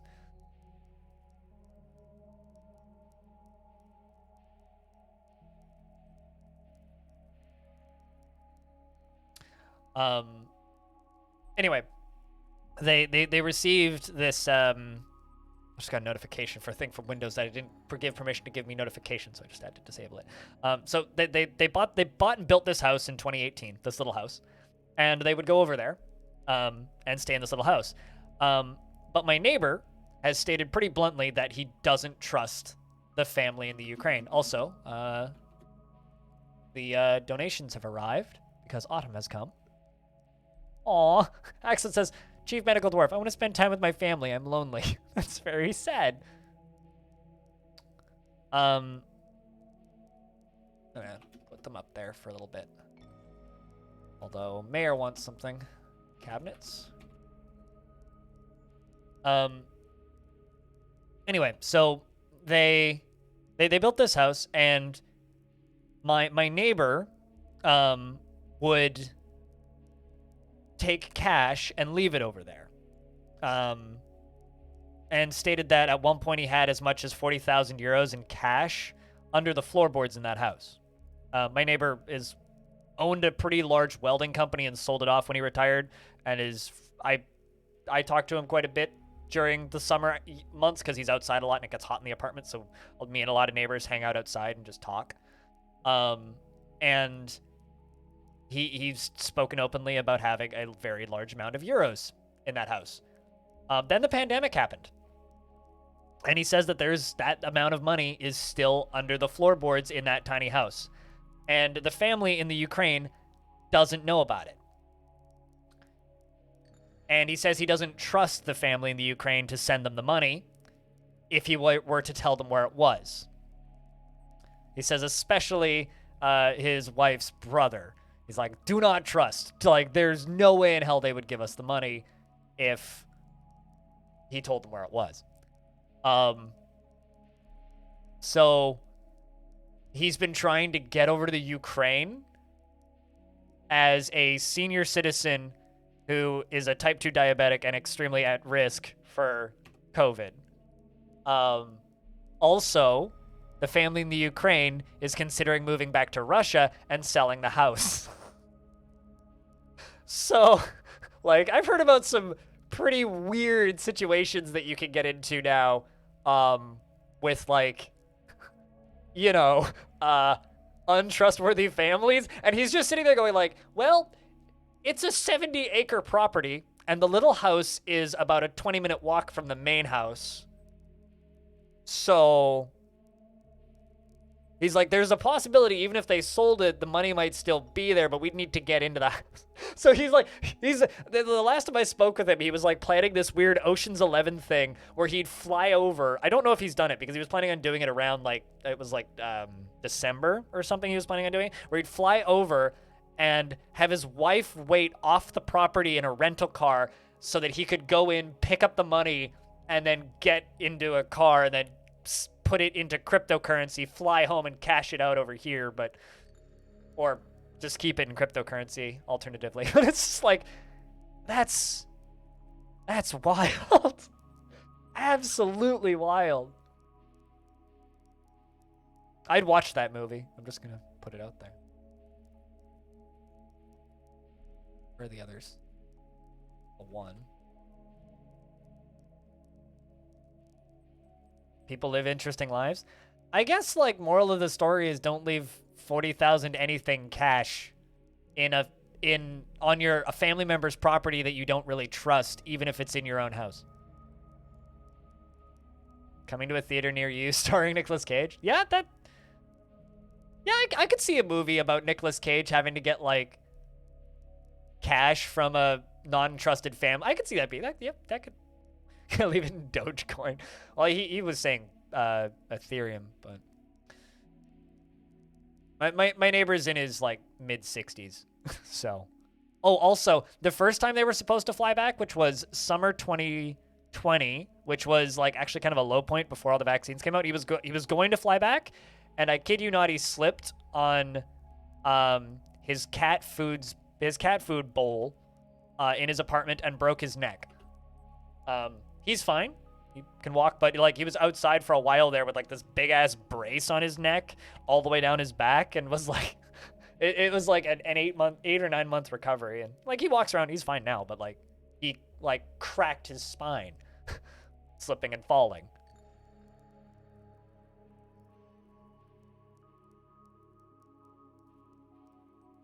So it's just like, yeah, but. It's a wild thing. So, hearing him tell me that story during pandemic stuff, I literally was just like, well,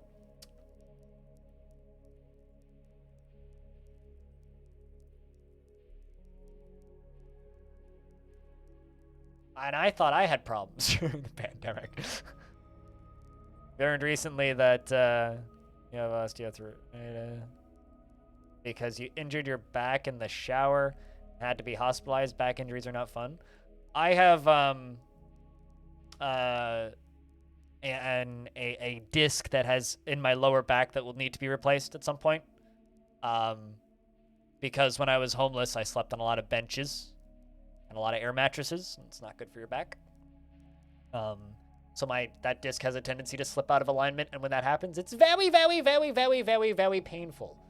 Like, absurdly painful.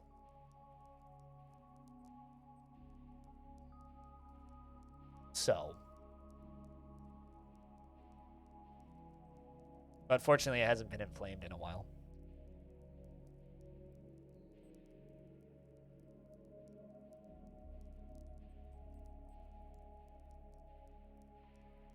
Yeah, I mean, when my back was at its worst, it was about 6 months of it slowly getting worse, and it got so bad that I couldn't pull, because like I have a double stacked laundry machine and they're side loaders.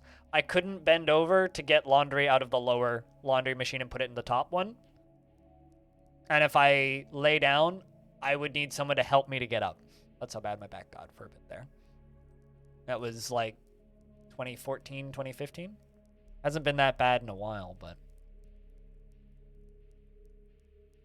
it did get absurdly bad at a point.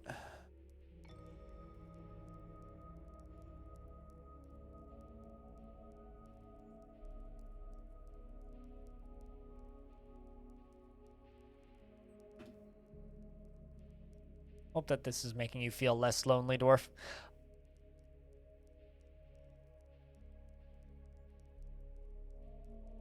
There you go. Affection when speaking with a sibling. There you go. You get to talk with family. Perfect.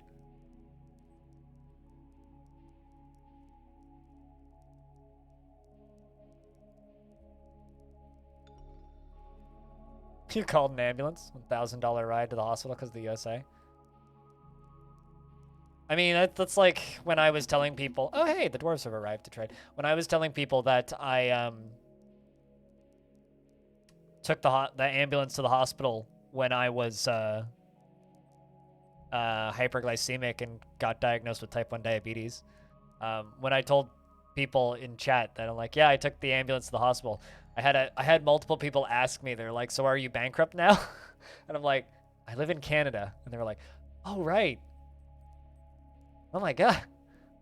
Like, because the ambulance, you can get fined $100 for calling an ambulance if you don't actually need it here. And so, like, if you call an ambulance and it's unnecessary and they don't end up taking anybody to the hospital, there is a chance that you could get fined $100.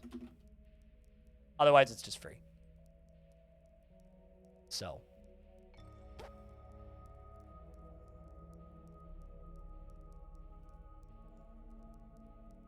That's Canada. So, chat, do you guys know of anybody getting stuck in super weird situations because of the pandemic and not being able to travel to another country? Because I think the two weirdest that I've heard are my neighbor who has the money that's just like stuck somewhere, and the other weird one is somebody who hangs out in this chat.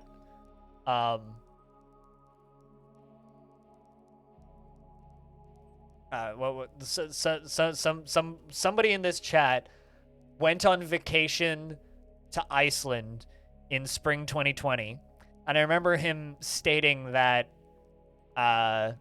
he was going to Iceland regardless of the pandemic. He's like, I've been planning this trip for the last, it was like year and a half or something. I'm going to Iceland for 3 weeks. Good luck. He's like, so I'll be back in 3 weeks. Never comes back into chat because he wasn't going to have a computer when he was in Iceland, and he doesn't watch on his phone. He pops up like 8 months later. He's like, so I just live in Iceland now because they didn't let me leave. so I'm renting I'm renting a basement suite and I have a job. This is like, I just live in Iceland now. It's like went from the United Kingdom to Iceland and just lives in Iceland now, which I genuinely believe is incredible.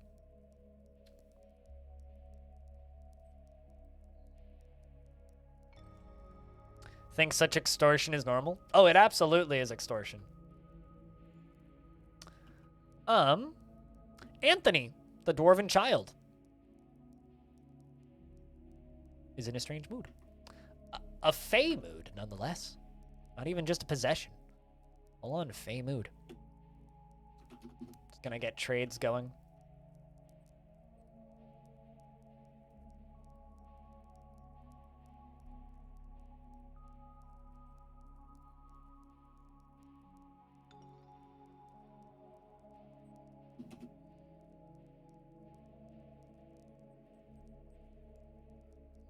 All right, let's follow the child. Oh, it's going all right. Wait, what? Going all right. You know, usual bullshit. We are at the highest count of dwarves that we've had in the last like 150 years, which is great. We have a king in the fortress again, which is also great. I am your liaison from the mountain homes. Let's discuss your situation. There's much to share. We've updated your maps. What request do you have of our merchants? Of course. We got a child in a fey mood, and I can't believe that Microsoft is trying to buy Activision for almost $70 billion. Activision Blizzard, King, $70 billion. Forward to our meetings next year. Our fortunes rise and fall together. So those are kind of the main topics of discussion. I'm going to let you guys follow this child. I'm going to quickly go use the toilet. Chat investments are open if you want to invest your tickets.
That's an understatement. Drizzle. Just remember that they bought Minecraft for $2 billion. $2 billion. $2 billion. Just $2 billion. It's like $2.5 billion they bought Minecraft for. It's a little bit bigger than that. This is like sudden monopoly. This is like all of the big telecommunications companies merging together. It's like...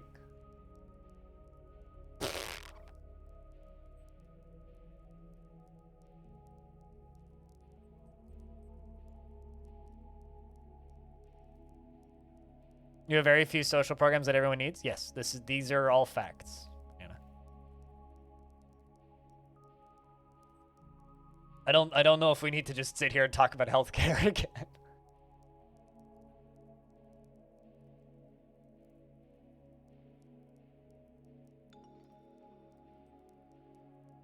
I think we hit a banana sore spot.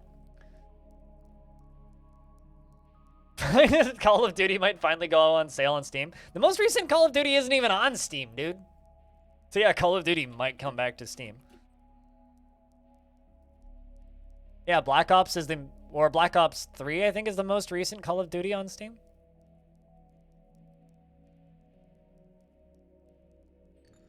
Yeah, Black Ops 3, 2015. The most recent Call of Duty on Steam.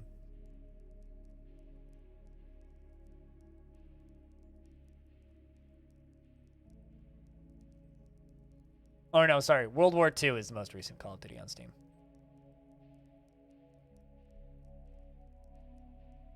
Call of Duty World War II, 2017. Does Microsoft save WoW? The question is, does WoW save WoW? I think it really matters.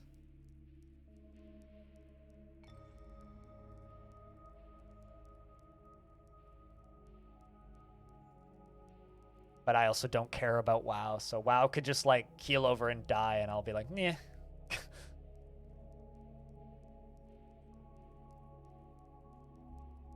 WoW has 1 year to embezzle as many funds as possible.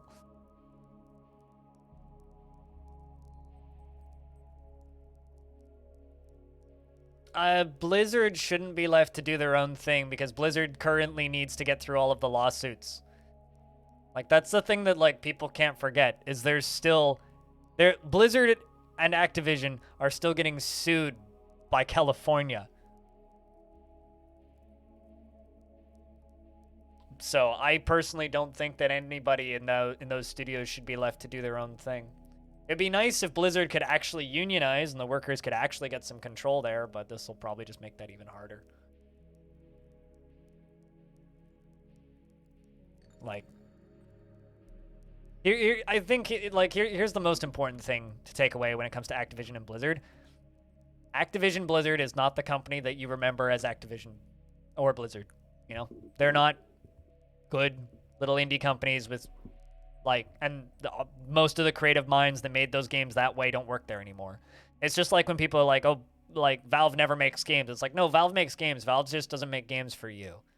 It's like when people look at Blizzard and they're like, man, the quality is not what it used to be. The writing's not what it used to be. The design isn't what it used to be. It's like, yeah, because they're just another AAA studio. Like, they're with IPs. The only difference is they don't hold to as strict release dates as other big studios, and they don't go yearly. So, I mean, like, the only thing that Microsoft has been doing is they've just been giving people a lot of money and saying, okay, make us Game Pass fodder. Which is probably what they'll do, is just put all that stuff up on Game Pass. Like, Diablo will show up on Game Pass and continue to be a huge game. But, like, I don't... the thing that shocks me is that they are literally buying a trash fire right now. Because the quality of what Blizzard has been putting out is null at best. And I don't think that them just giving them free reign would fix that necessarily. That company's got a lot of problems that need to be sorted.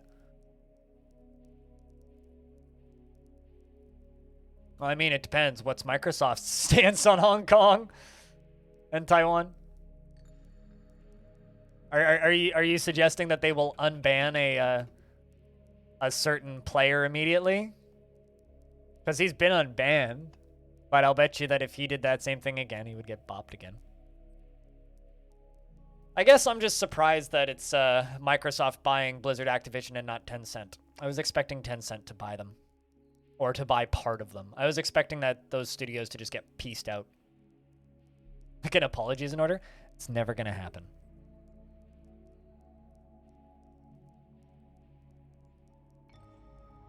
Trust me, it's never going to happen.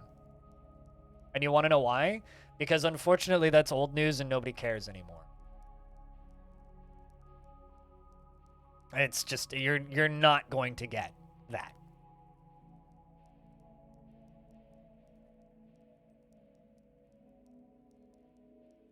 Microsoft buying Activision Blizzard makes me squirm just as much as Tencent. Because I don't like monopolies. I also don't like the board game Monopoly, but that's got nothing to do with it. I don't like monopolies in any industry from any part of the world. Green glass, interesting.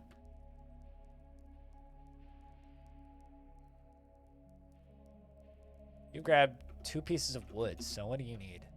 Rock blocks. Cut gems, okay. Raw green glass, okay. Hand hides, okay. Logs, okay. Bones, okay. Actually, a complicated one.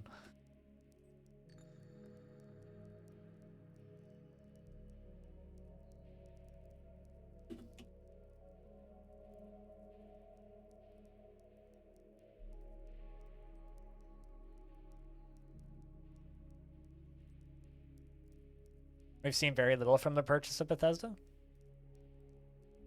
What the fuck are you talking about? That you've seen very little from their purchase of Bethesda. Are you high? All of Bethesda's games are on Game Pass. That is massive. That is huge. What the fuck are you on, dude?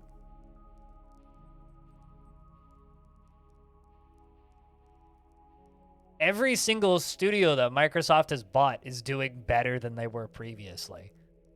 And have said nothing but good things out of the acquisition. So either you don't follow game news, or you're like, this doesn't directly affect me, so it's nothing. You mean new developments? No fucking shit, it's Bethesda. They put out a game every 6 years. Just because they were bought 2 years ago doesn't mean you're gonna, boom, see stuff immediately. Of course not. Fucking of course not, dude. The fuck? Like, no shit, you've seen nothing from Bethesda. I mean, okay.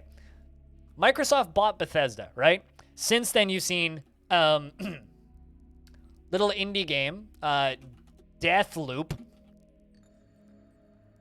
which is a Arcane Studios production. Bethesda Softworks. This is a published title out of that has happened since then. So this is a Microsoft product. This is Bethesda, right? Bethesda is way more than the bullshit of, you know, 2 franchises they make, 3 franchises they're making because Starfield. You've seen a successful, well-received Elder Scrolls Online expansion. That's Bethesda. Fallout 76 updates and a bunch of patches that people apparently like for that. I mean, yeah, you haven't seen Starfield, but regardless of whether they got bought or not, you wouldn't have seen Starfield. Also, Starfield is allegedly releasing this year, so I vehemently disagree with you saying that you've seen very little out of the Bethesda purchase. I think you just don't know what you're talking about and don't follow the news super closely and only think about Elder Scrolls. All right.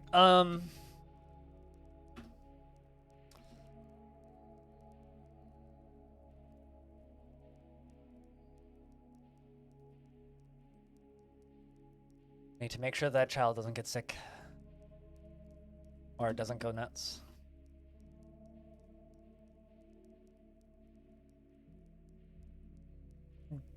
Well, like I said, I think you just don't follow the games industry close enough to be able to make statements like that. Banana. Because Deathloop is like not a game I've played and not a game that I intend to play, but a game that did very well and won a lot of awards and people generally really liked it. It has the mostly positive rating because, like, you know, there's parts of that game that some people don't like and people didn't like the ending, but like largely that game did well. It wouldn't be their first time, but I'm doing my best here, Anthony. So saying that, like, nothing has come out of, like, the Bethesda acquisition, like, you're fucking stupid if you think that. Like, the fact that you can just play Doom on Game Pass right now, for example. Also, another thing that came out since the Bethesda acquisition is, I might have my dates wrong, but the Doom Eternal expansion pack, as well as Doom Eternal itself. When did Microsoft buy Bethesda?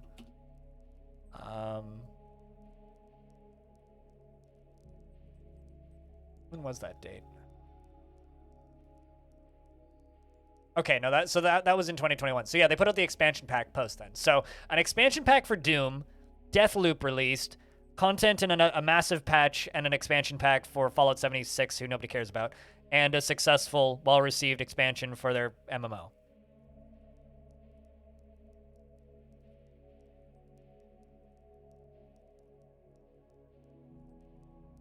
Yeah, as long as you can walk, you can have Strange Mood.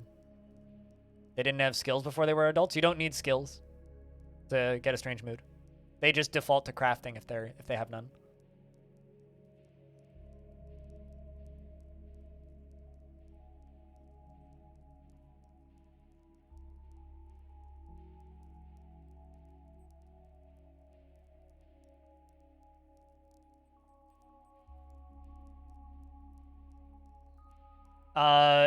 Depends on the type of mood. Not all moods will make a dwarf legendary. A possession doesn't make the dwarf legendary. A fey mood does. A fel mood does. A foul doesn't. And also, like, children can learn skills in guild halls. So if you have a public smithing guild, a child could learn skills in smithing, for example, or stone crafting, or doctoring, or whatever guild you have. You don't need to be able to practice the skill to be able to go to school to learn it.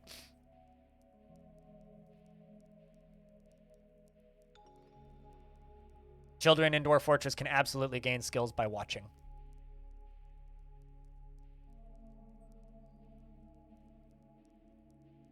Also, I'm just going to pause for a second. Look at how many of my children are legendary. All of the ones with the flashing names. So, you know.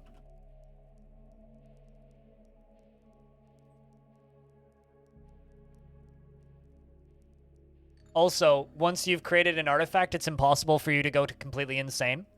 You know how dwarves can get so depressed that they wander in circles and just like take their clothes off and starve to death? Once you've created an artifact, it's impossible. That can't happen. So most of my dwarves are like invincible to that, which is how I have dwarves like, where's one? Lumpy. This dwarf has been purple depressed for like 30, 40 years now.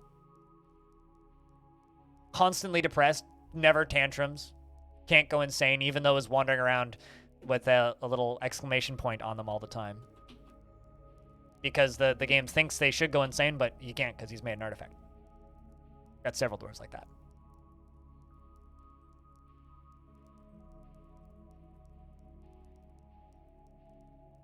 Yep.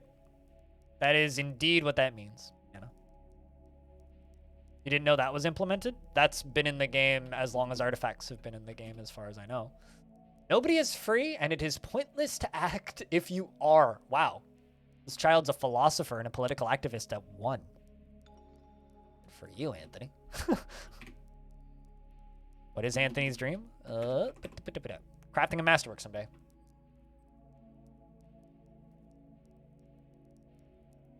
That is their dream.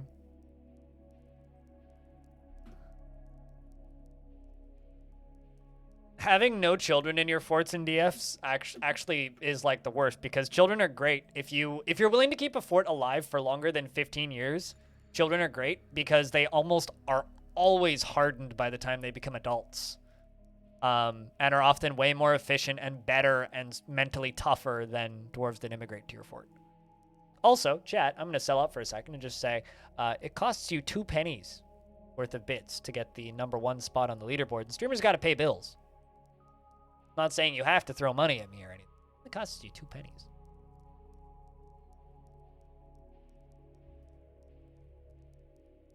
And I got to keep the lights off over here, so. Now it costs 3 pennies. It costs 2 pennies to get #2.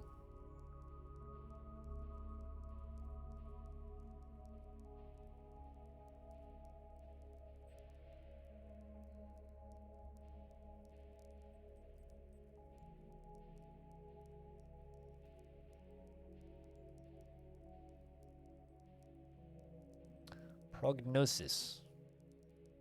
That's a new one.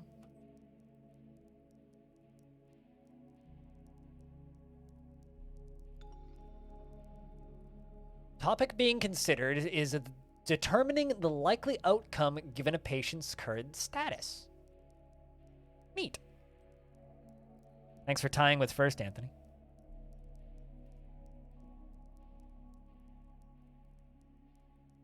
And for the 3 pennies.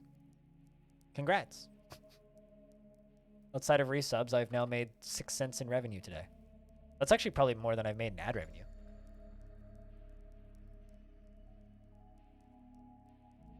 Now it costs 5 cents to be #1. I love penny battles. This is like my favorite part of bits. It's just like you can like throw inconsequential amounts of money at a streamer just to like cause cheese to happen. Oh my god, upping the ante with 20 cents. God damn. It's bringing him up to 20.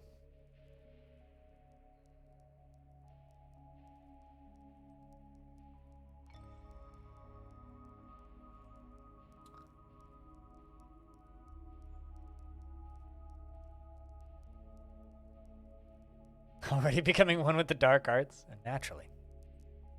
You're not beering every penny now? Well. Banana seems to be.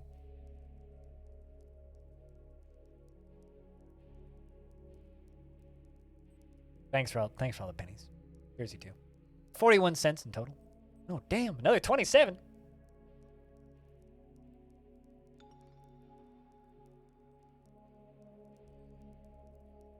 Meanwhile, Anthony, the Dwarven Child, has created Anbananthem. Anbananthem. Hawknoth. Ikdal. A pecan wood figurine of dwarves, and claims it as a personal treasure. Like, I made this figurine and it's gonna stay next to my bed. It's worth 74,400. It's a thal. This is a pecan wood figurine. All craftsmanship is of dwarves. All craftsmanship is of the highest quality. It is a masterfully designed image of dwarves in pecan wood by Anthony. The dwarves are laboring. The artwork relates to the foundation of Longdeath by the eternal adventure of time and the ignited creation in the early spring of year 5. It is encrusted with rectangular kimberlite cabochons and decorated with pecan wood and cougar bone, and encircled with bands of pecan wood and table-cut jasper opals, and point-cut almandines. This object menaces with spikes of almandine.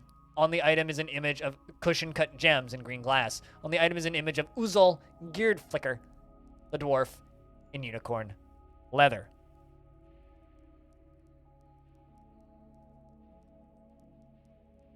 Imagines the start of Longdeath. Yeah. This little child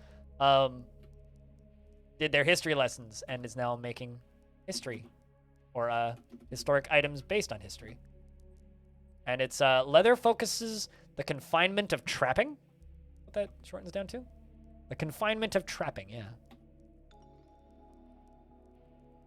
Also, to you two, thanks for approximately $1 in revenue. Much thanks.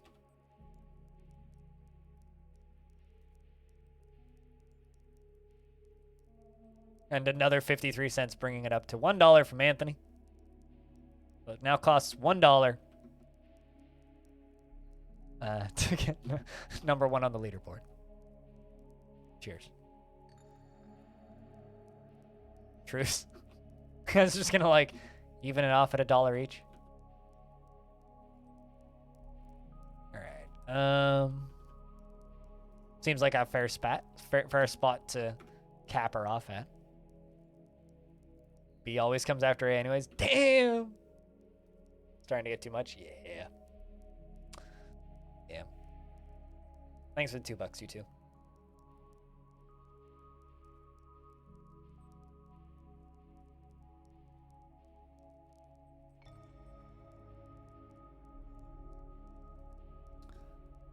Put item on display. Disco gets to put it on display.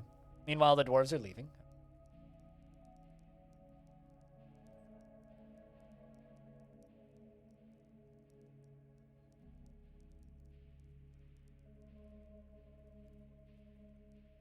What, the 53 beers is too much, Stone? Yeah. Yeah, I agree with that. Also helps that apparently there's a cap on bits. Is there? Like the numbers that you can cheer individually at a time? Well, I mean, like, Twitch chat has a character limit. And considering 1 bit is considered cheer plus number, right? So if you hit the character limit on Twitch chat, yeah, that would be the most that you could send. What's the limit? It's, I want to say 500. I mean, that's expensive. Banana. Although I don't think that Twitch lets you cheer more than $250 in 1 cheer.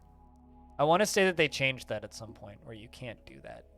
Not suggesting that somebody needs to try it, but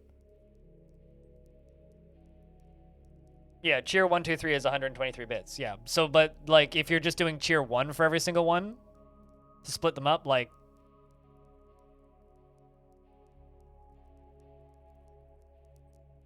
I mean, that's pretty close to the character limit, if not above the character limit. I need to do math. It's like 53 times what? 1, 2, 3, 4, 5. Pretty close. Also, the end is beer. You have a good username. I appreciate that one. Yeah, I want to say that the character limit for Twitch is 500. Here, let me see. What is the character limit of Twitch? Yes, it is 500. And I can tell you that because I just did this. I hit F a bunch. Character limit, 500. So that would limit the amount of individual 1 pennies you could throw at a time.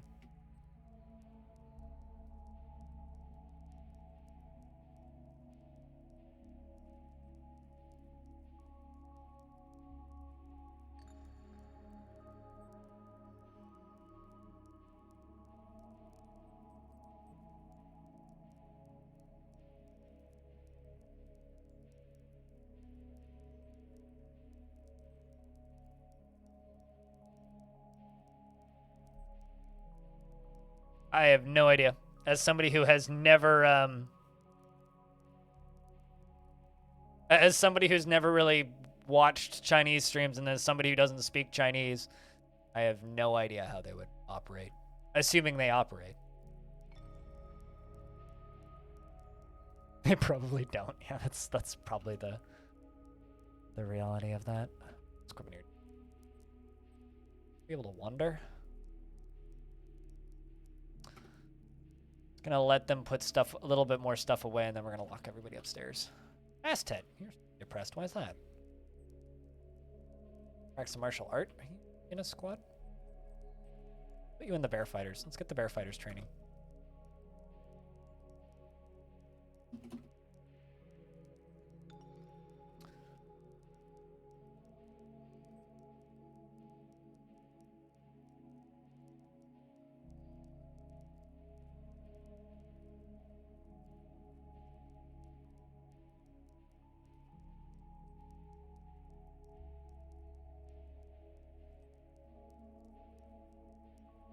The limit is 71 cheer 1s in one go.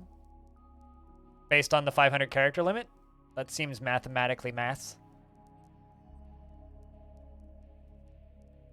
But yes, you could also just type cheer massive number.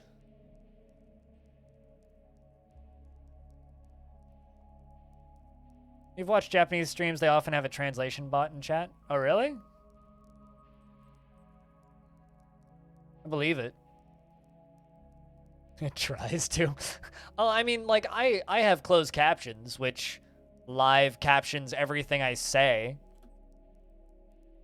Considering, like, there was an era of the world where live captions didn't exist, so people would just be, like, there would be somebody sitting there just, like, mad typing, trying to type in everything that the person is saying alongside of them saying it. Yeah, you can well, if you're using Chrome, you can right-click Twitch chat and Google Translate it, yeah. Or if you're using another web browser with Google Translate plugin connected, yes, you can do that. I used to do that in Russian streams. I used to watch somebody who halfway streamed in Russian. Which was great, because all the Russians could read English, so I just speak in English. People knew what I was talking about.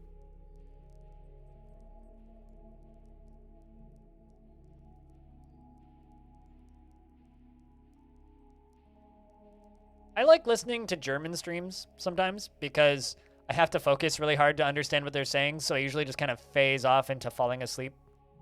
It's like if I don't watch ASMR or listen to ASMR, but if I want to fall asleep, I put on a German Twitch stream because I'll just be like immediately because I have to think too hard about what they're saying, so I just give up. Need to keep an eye on that dwarf. Got a couple depressed dwarves right now. Because I got a bunch of kids that all grew up recently, so I need to figure out what they want to do with their lives.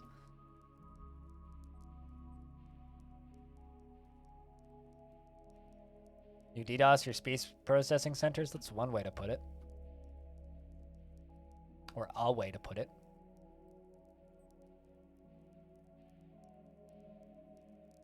There's more than one. HTMLs. Because you binged the game too much back then.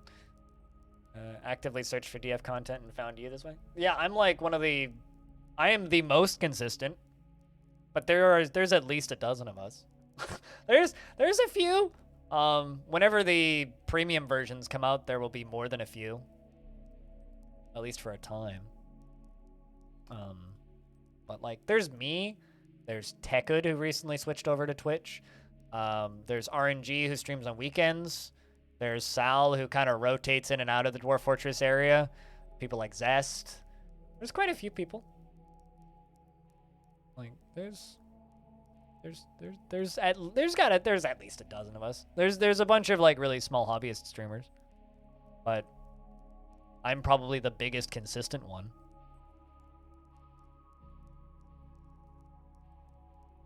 I mean, right now there's what, 1, 2, 3, 4, 5 people.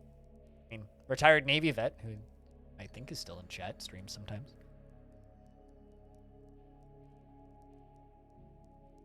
It may seem like such a small thing compared to Longdeath, but you managed to get a fortress to 100 years? Fuck yeah! Hell yeah. That's great.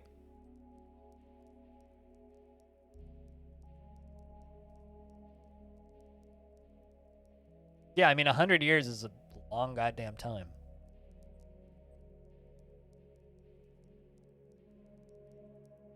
You mean Crypt Pog? I don't know what emote you're looking for, but I don't have a clap emote.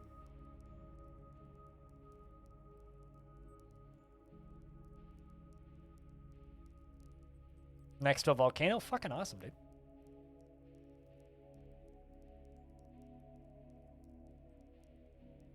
Why do folks, including you, diminish their compliments or their accomplishments? Because I am a failure of a streamer who isn't as famous as some of his old friends.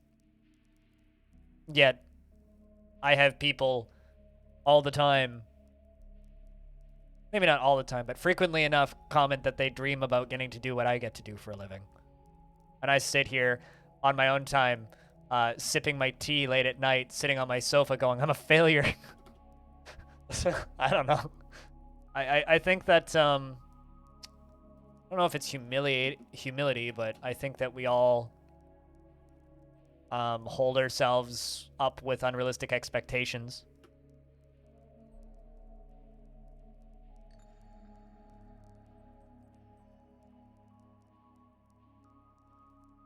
You know, like when I started taking streaming seriously, I had like thoughts in my brain of like, you know, in 2 years there could be like 2,000 people watching me every day. It's like, yeah, no, I'm close to that. But, you know, I get to have like a noticeable impact on the Dwarf Fortress community through my YouTube channel, so that's neat to see. Streams not so much, but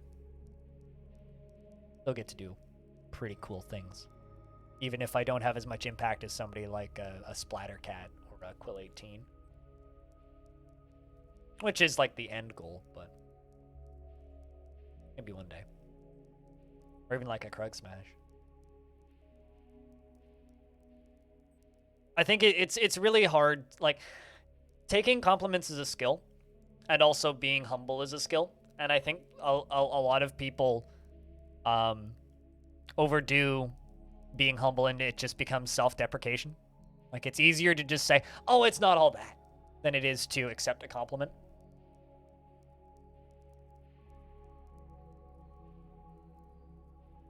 I think my streams are pretty amazing. Well, I mean, I am streaming with 9 years of experience on the platform. There's not a lot of streamers with 9 years of experience on Twitch. You're wearing old clothing. Are you still wearing old clothing? No, you're remembering wearing old clothing. Dwelling upon wearing old clothing. Well, at the very least, you seem to really like learning how to wrestle, so keep learning how to wrestle, Bastet.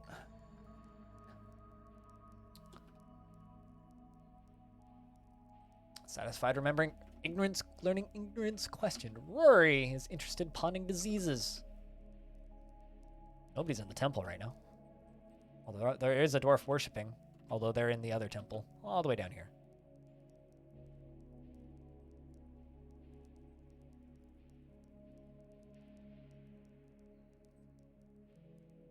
See how much better we could do instead of being okay with what we did? Oh yeah, absolutely.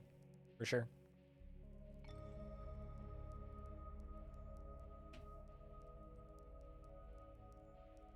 How do you handle old clothing? What do you mean by handle?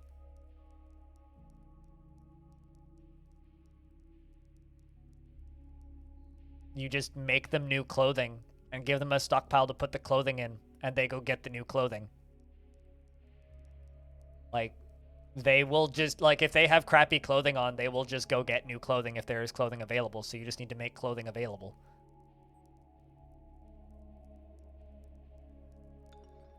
And if they have a need for new clothing, they will just go get new clothing. It doesn't matter if they put the clothing in the pile. You can make a stockpile that's restricted to fresh clothing and a stockpile that's restricted for old clothing. Yeah, but it takes like 30 years. 30, 40, 50 years, Anthony. It takes a long time for clothes to rot off. Unless, like, they're taking damage from, like, getting beaten up or something, like, in the military.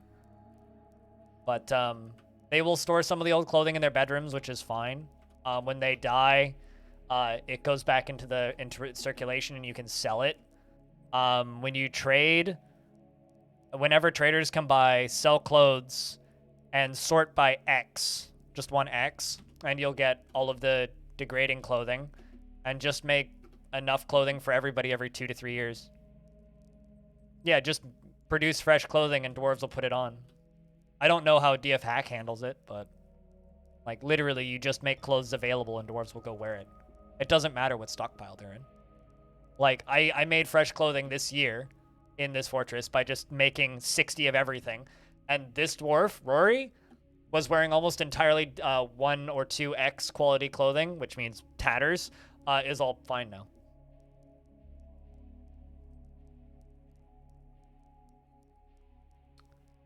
Core quality is whether or not it's like masterwork. Total quality is degradation, I think. You'd have to maybe reference that on the wiki, but I'm pretty sure that core quality is like whether or not it's a masterwork or like superior or whatever the other rankings are. And then total quality is whether or not it's about to fall apart. So you take a piece of pigtail, one plant, they spin it into a spool of thread, and then they weave that spool of thread into cloth. And then they take that piece of cloth and make it into an article of clothing.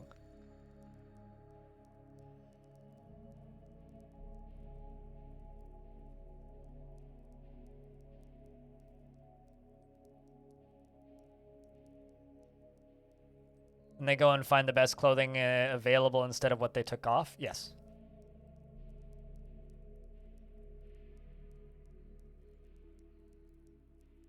I don't know what you mean by clean owned. Oh, okay, hold on. I understand what you're saying. So what you're saying is in DF Hack, you literally like force them to all strip and then go get new clothes? Why the fuck would you need to do that? That's completely irrelevant. They'll just do it anyway. Like, if a dwarf is wearing clothing that they deem to be too old or tattered for them, some dwarves don't mind having some tattered clothing on. But if a dwarf deems their clothing to be of diminishing quality and they want higher quality clothing, they will just go get it. You don't need to use any of those commands. Absolutely not, to Anthony. That's the most redundant thing I've ever heard. Overall quality is also whether you've made improvements to the item. Yeah, also, yeah, it also includes like whether or not you've encrusted gems or something in it. DF Hack has a kinky button. Telling people to strip naked is kinky? That's weird. You'll never be allowed into a nudist colony. Nudity is not necessarily kinky, dude. Now, if there's a make everybody spontaneously output baby, that would be a little bit stranger. Which also exists. So, yeah, you don't need to do that. That's a fetish somewhere? Oh, definitely. It's like that GIF that popped up I think it came from TikTok, of like the guy who just like, it's just like getting shit done quickly. It's like the guy just unzips his pants and zips his pants back up and the girl next to him just like chokes up a bunch of milk. It's like, what?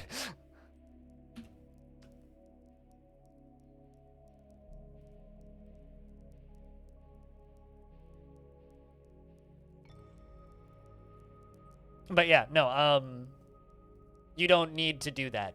You don't need to force them to remove their old clothing. They will just remove their old clothing over time. I don't really want them running along here, so I'm just going to put a boulder wall right there. Stop it. That's a pretty redundant pathing route. And this is why I say that you shouldn't learn to play the game with DF Hack, because you'll learn all sorts of bad habits and overthink things that don't need to be overthought. It's a craft. You are a migrant worker, so you probably don't have any crafts. You do.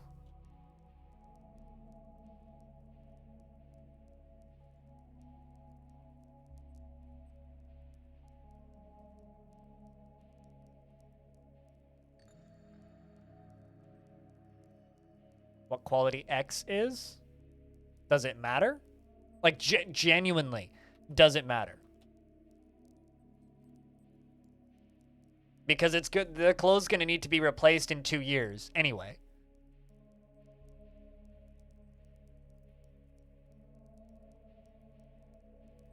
Question regarding dwarves and their old clothing. Is there a simple way to collect and throw out the old ones? So yes and no. Dwarves, if they have bedrooms and cabinets, will store their old clothing that they want to keep, specifically that they want to keep, in their bedrooms. Greedy dwarves are much more prone to this. So like a less greedy dwarf in this bedroom doesn't have any old clothing sitting around outside. A greedy dwarf will.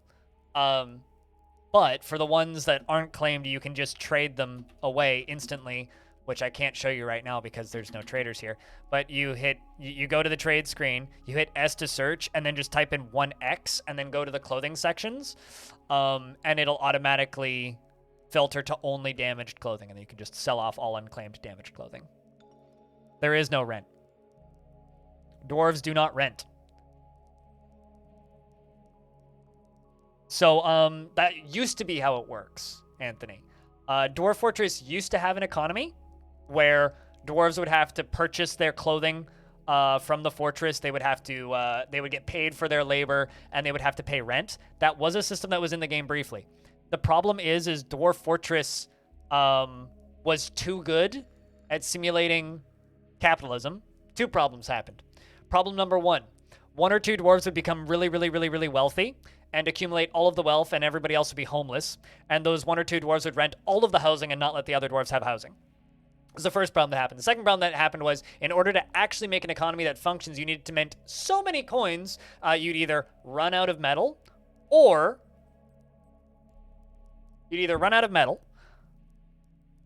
it would break your frame rate because you'd need to have so much stuff in your fortress.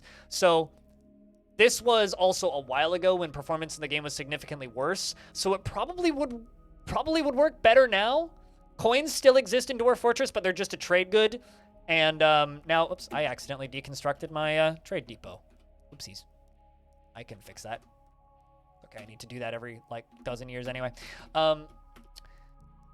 When I was showing you stuff because I was hitting, yeah, because I hit X, right? Duh. Anyway, so the functionality for it still exists within Dwarf Fortress's code. It's just permanently disabled until it can be fixed one day. I'm jealous of that record that you posted. I are stupid because I haven't ordered it, because I haven't ordered any records in a while. That's not true. I ordered one record that was surprisingly cheap, but I haven't ordered any full price new records in a while because money, and I have to pay taxes soon.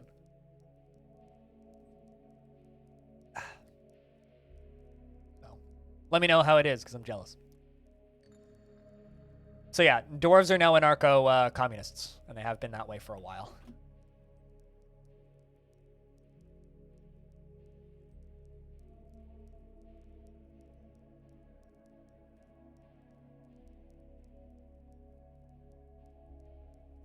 So, yeah. I mean, you can still mint coins for RP reasons, and trade them. Like, you could absolutely RP a fortress where you only trade coin and put a bunch of coin into circulation. You could absolutely do that. I think you can request coins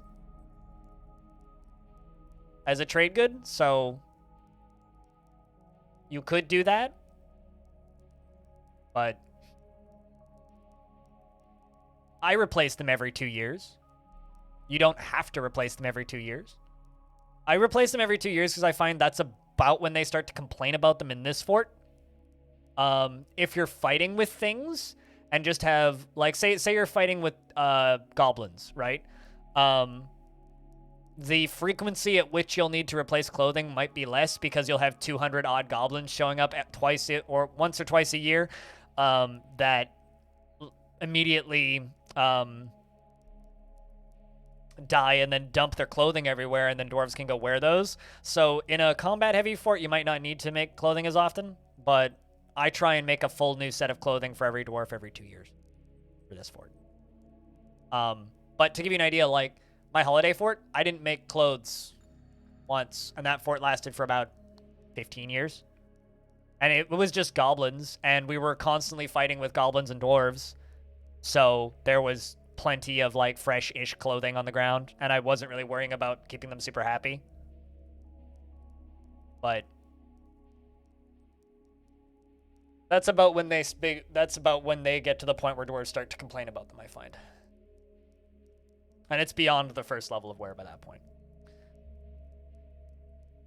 You saw my Rift Wizard interview and it was extremely well put together and professional. Thanks! You should watch the one that I put out about Songs of Six, like 4 days ago. But I'm really happy with the Rift Wizard one. Glad that you liked it. That game is whack, by the way. Like, that's a game with thousands of hours worth of stuff to do. If you're into that kind of combat spellcrafting puzzle.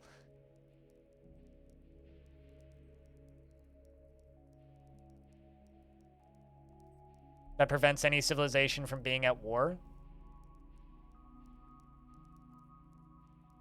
I don't know if I'd consider that a bug, but I've had the opposite.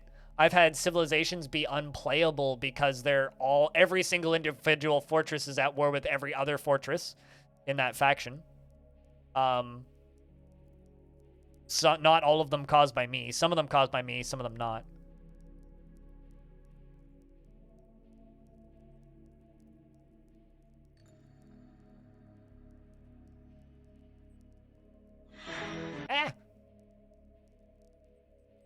Apparently, somebody who worked on RimWorld is kickstarting a new game.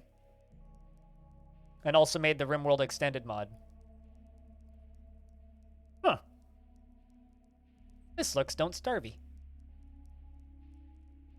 Also, the ship sway looks vomit-inducing.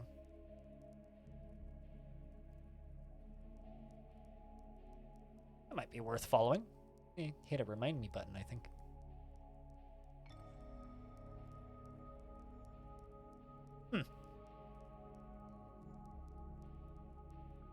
There's a link if you want.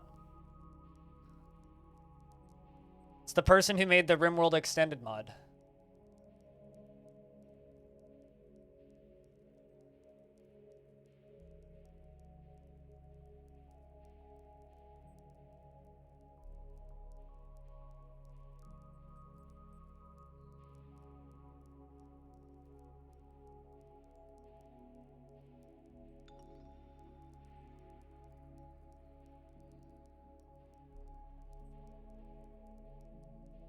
But yeah, that does look neat. I hit the remind me button, which means I will be reminded to check that Kickstarter in like 3 weeks. When there's 48 hours left.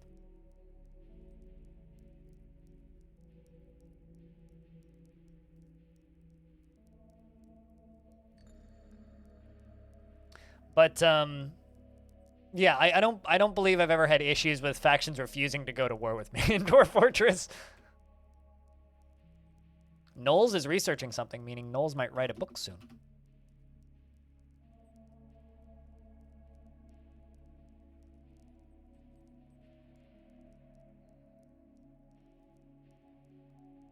All right, we've got a new trading depot now.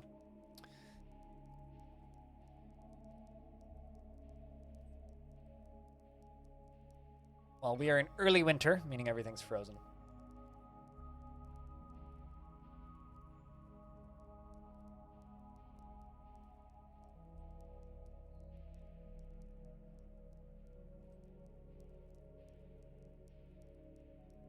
Current fort you have in has a volcano and honey badgers everywhere. Honey badgers are like horrifying. I once had a fortress with giant honey badgers.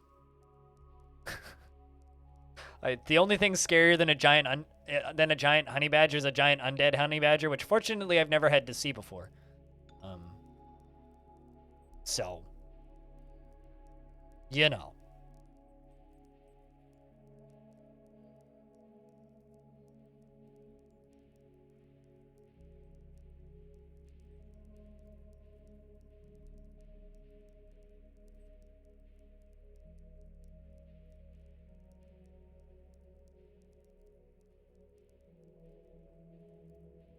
The random aggro is a pain to deal with. I think it's kind of hilarious, actually.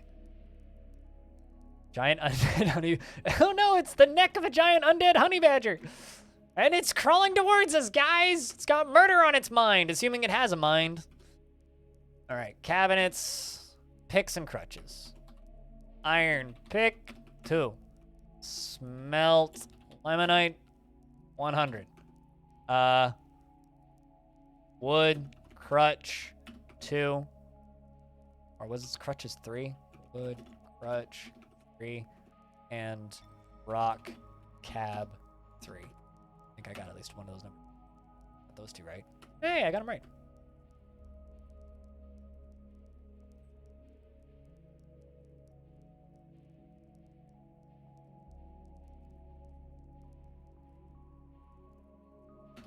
There you go. I helped.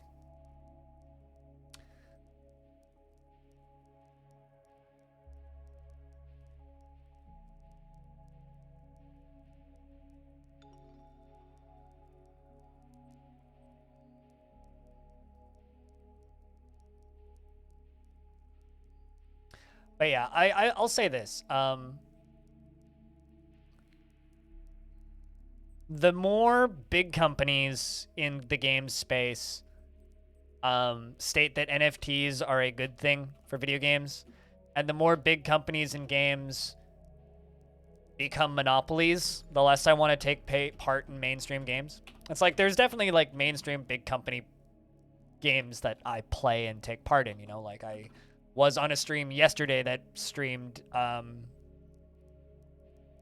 Age of Empires, right? And Age of Empires is owned by Microsoft. Kind of a big company last I checked, considering what they just bought. But it makes me... They're not Witcode.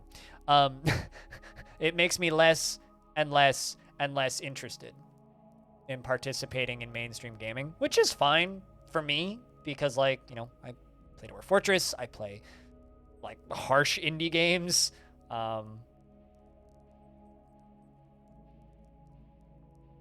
So, although I got a good article for you if you're interested, Witcode.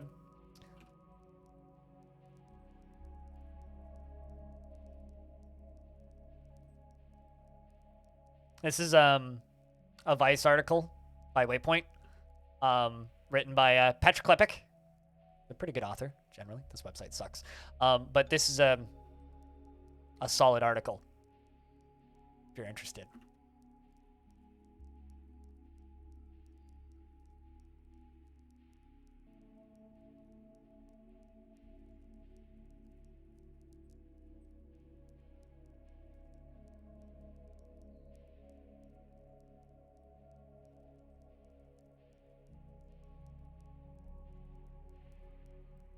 Oh, hey, I get to read some words. Okay. Stop. No. No sewers are deep stories. Nevertheless, stories won't spin upside down. And snake, mongoose loves insects. Sand and sandworms aren't similar anymore because Dune. Coffee decaf shaken, not slurped. Susquibdalian? I don't even know how to say that. Ramblings aren't spoken. We're all caught up.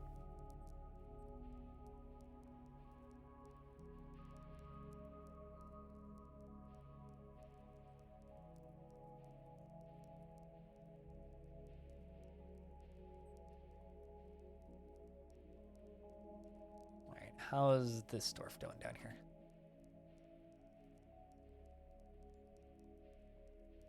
So I gotta give you a bunch of other tasks.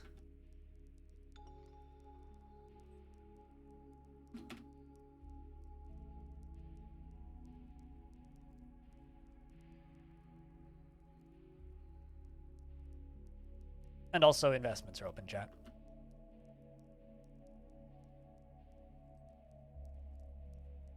How old is Ducky? 11? Okay.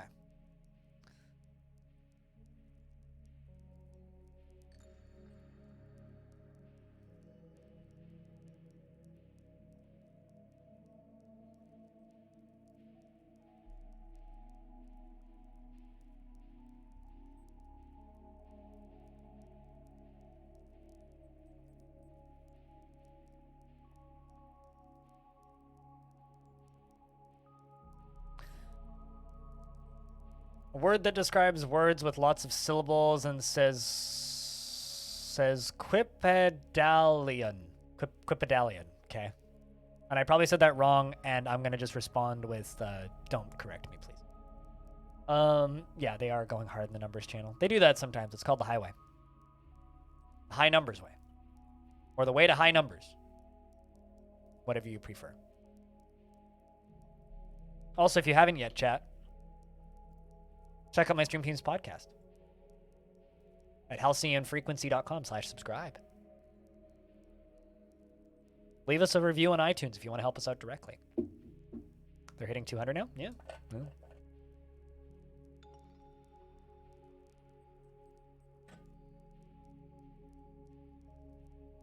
They got to speedrun the numbers channels.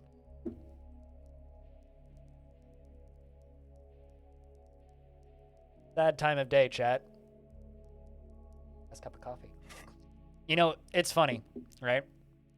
Back when I used to drink just like a upsetting amount of coffee, I used to have a coffee pot that was heat sealed that I would make coffee in, and it was 2 liters, and I would make 2 liters of coffee, and I'd drink it by the end of the day. Then I downsized that to a venti cup, which is about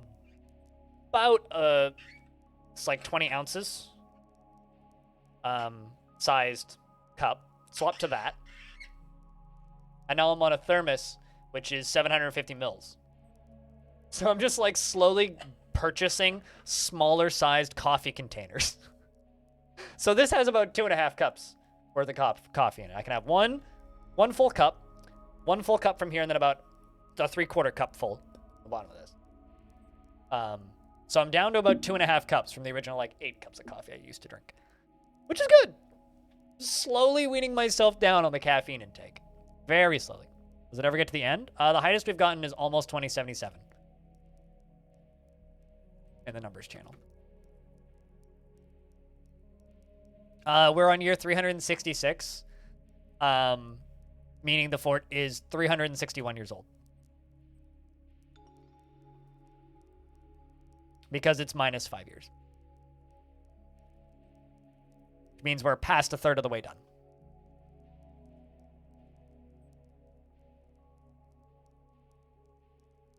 And my main reasoning behind why it's taking longer than I initially estimated is because I don't stream as much.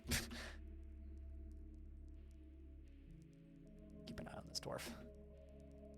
Started at year 5 in game, yeah. Yeah, 2076, yes. People ruined it on the cyberpunk jokes. This is true, yep. Not a good idea. I'm never gonna go cold turkey on caffeine.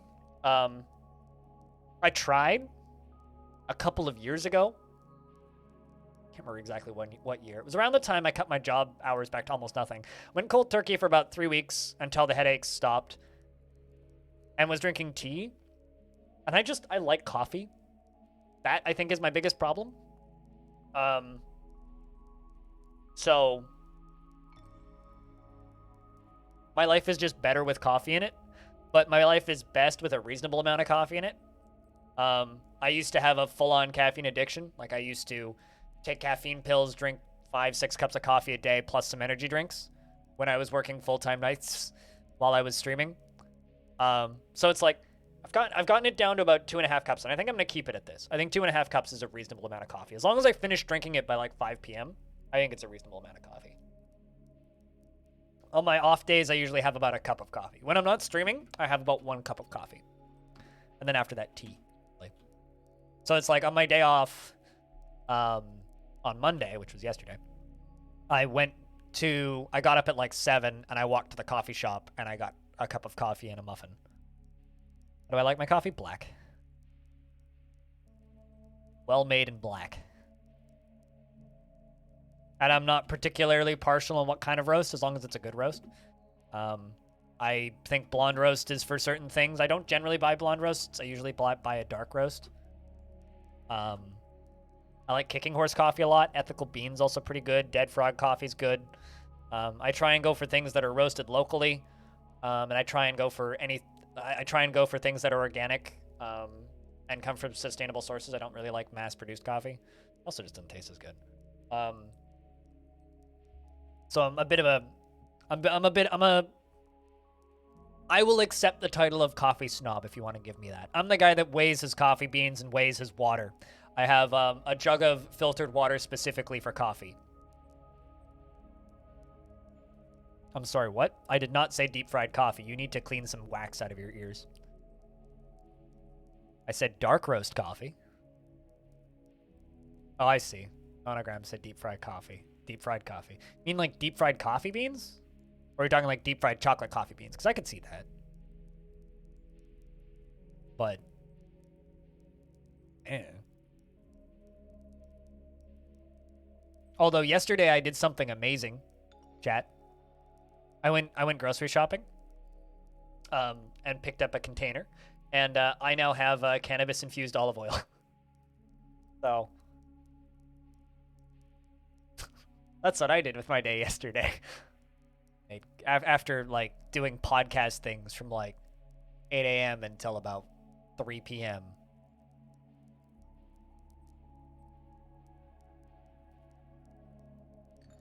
Good thing we're Canadian. Oh, you fucking know.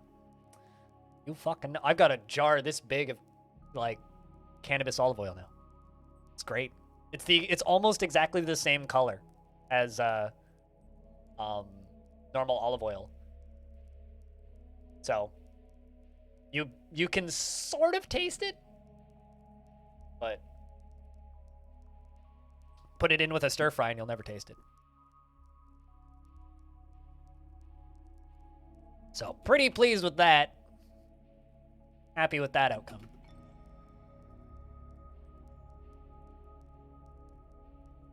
How's the lemonade hour doing?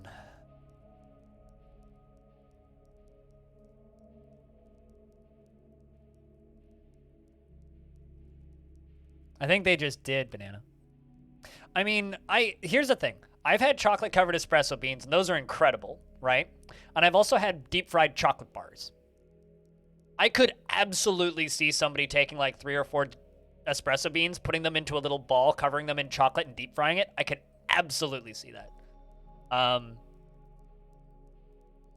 I could also see you like making like a coffee, because like I've had deep fried Jello, and you can make coffee gelatin. So I could see like maybe you like make a gelatin and batter that and deep fry that. You could do that.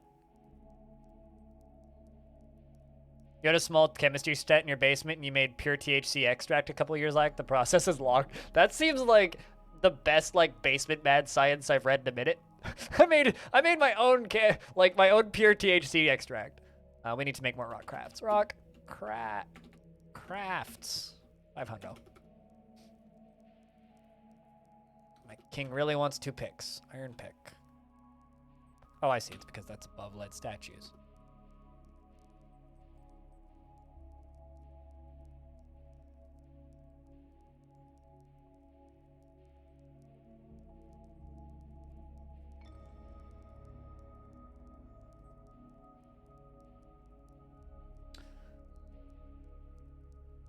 Yeah, I don't... Thanks, Anonymous. I don't know why it's taking so long for anything to pop. There we go. That was a very delayed response on my end, but thanks for checking out a 5-pack, Anon. Cheers. I know every single one of those names. I got it. Thanks, man. Shoutouts to Anonymous. Chat, can I get a big round of beers for Anon? Checking out ad-free viewing for 5.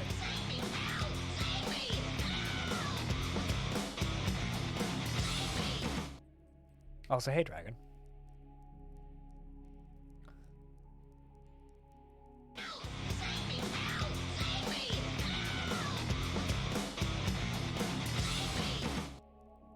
But yeah, no, it was about like around 3 p.m. that I just kind of came to the realization yesterday that like I've been working all day on my day off. Because I did the stream with Evil Trick, and then after that worked on podcast things for another 4.5 hours. I'm gonna go to the grocery store, buy some groceries, and just make cannabis stuff. Anthony, because you don't have a subscription, that emote don't work. But You can type in just the word beer. You could type in the word beer in multiple languages. Many work, some don't. And you can also use HS Cheers, or if you're a cretin on a phone, you could like use the beer emoji, which also works. The beers with an S emoji also works. HS Cheers, which is a Twitch emote, works. You definitely spelled that wrong. That's a lot of emotes. Irish Stupid, congrats. You posted a lot of emotes. There you go, Anthony.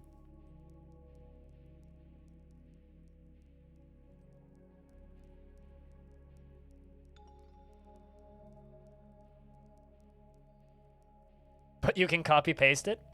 I mean, it's easy to type in, just type in :beer. But I think you might need better Twitch to do that.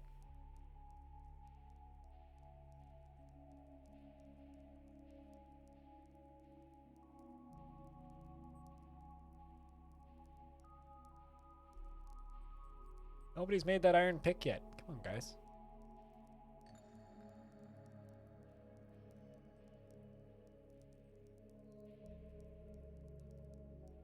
For some reason, they canceled all those jobs.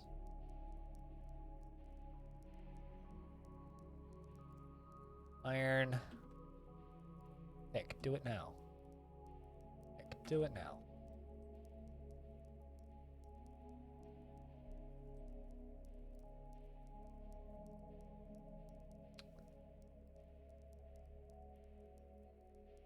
What language is that?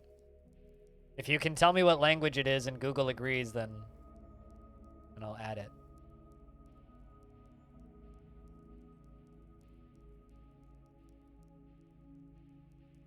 I mean, Cerveza does work. You just have to spell it right.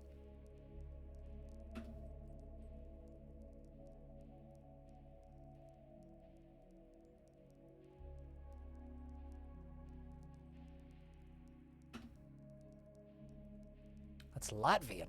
All right. Well, I'll add it.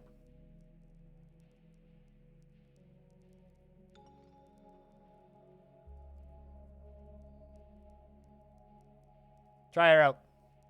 See if she works.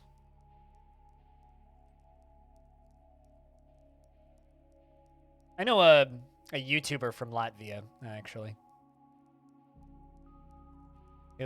His like whole thing is every time he hears anybody complaining about internet or monetization anywhere in the world, he's like, move to Latvia! Our currency is worth nothing, so you get lots of money for everything. Also, we have better internet than the rest of the planet, apparently. No, it worked. What? Literally just added that. ALUS. Activate. Huh? Hold on. Oh, I see what I broke. Hold up. I can fix this.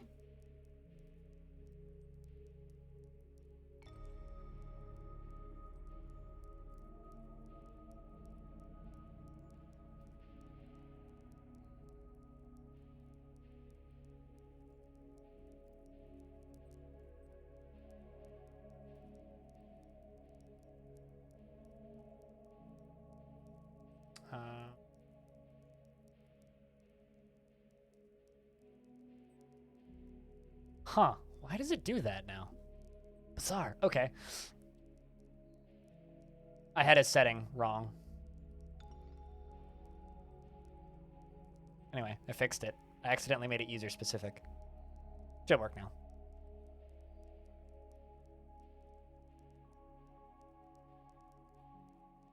Gets $20 gigabit. They're one of the people that was running for BC.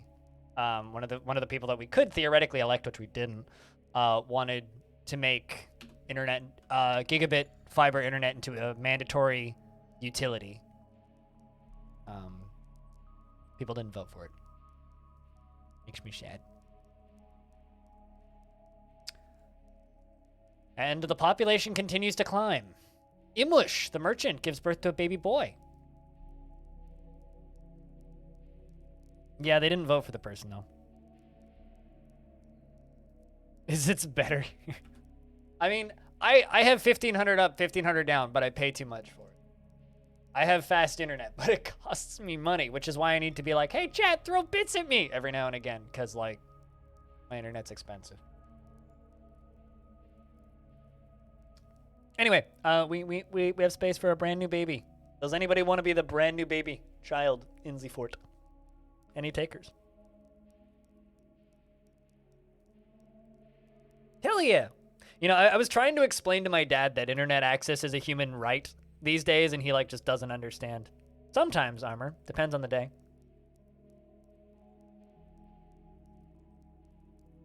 What's the device? You mean, like, what's my router? The gigabit router? What? The Cisco brand?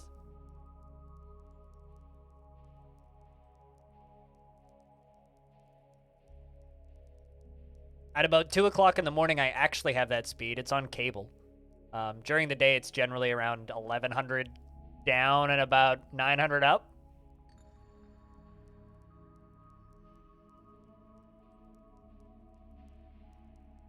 American citizens don't get what they want because they actually live in a dictatorship. They just don't realize it.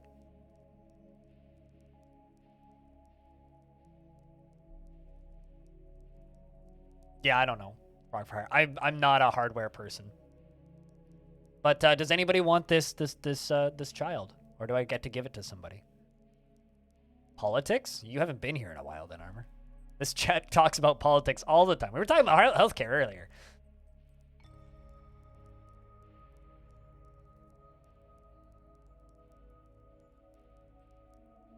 No takers? Really? Really? Nobody wants the brand new child? You'll take the baby? There we go. That's somebody. Also, thanks for the follow earlier today. Mothrai. Mothrai is the son of Imush and Kosoth. He is a worshiper of the fuchsia and a worshiper of Shistik. But yeah, I'll just tell people what I tell everybody. If you don't like talking about politics in a mature, functional manner, you're not going to like my chat very often. Because we talk about politics every day. Pretty much. Maga says baby. He is the son of Imush and Kosak, and was born today, which makes him very young indeed. He has short sideburns that are neatly combed. His very long mustache is neatly combed. His medium-length beard is arranged in double braids, and his very long hair is neatly combed. His cobalt eyes are deeply sunken, and his eyebrows are low. His nose is extremely narrow, and his teeth are crowded. He has an angular chin, and his ears are somewhat tall. His hair is a croon, his skin is sandy taupe. Baby's first words. Don't worry about it. It's a baby. He personally likes diacites, lay pewters, citro, mango, wood, and wood.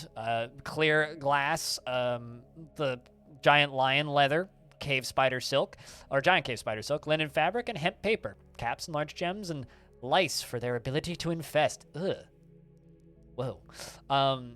The words of the number of glistening and the sound of the blossom of songs, and prefers to consume sorghum? Sorghum? I don't even know what that is. Beer. And absolutely hates muscles. Personally values family, values self-control, dreams of mastering a skill. Is made deeply uncomfortable by differences in culture or appearance. Oh no, he's racist. And is sometimes cruel. Uh-oh, even worse. And doesn't mind a little tumult and discord in day-to-day living. Even worse. And is grateful when others help him out and tries to return favors. Is occasionally tends to lose focus on the matter at hand and doesn't try to get things done perfectly. He doesn't cling tightly to ideas and is open to changing his mind. Well, that's good, because we need to change those first three. And is rarely feels discouraged. He isn't particularly ambitious and tends to make a small mess with his own possessions. Isn't given to flights of fancy and likes to brawl. Can easily fall in love or develop positive feelings and tenses up when he's nervous. Needs alcohol to get through the working day. Doesn't mind working outdoors, at least for a time. It's like molasses, is it? Never even heard of it. Piranha.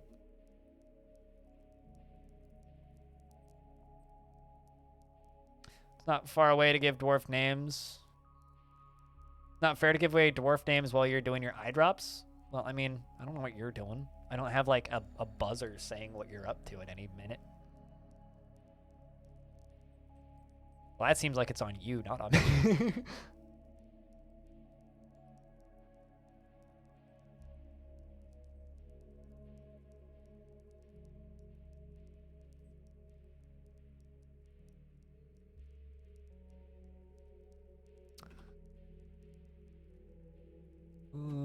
I saw a depressed one up here. Where'd you go? Maybe it was you. Maybe you moved.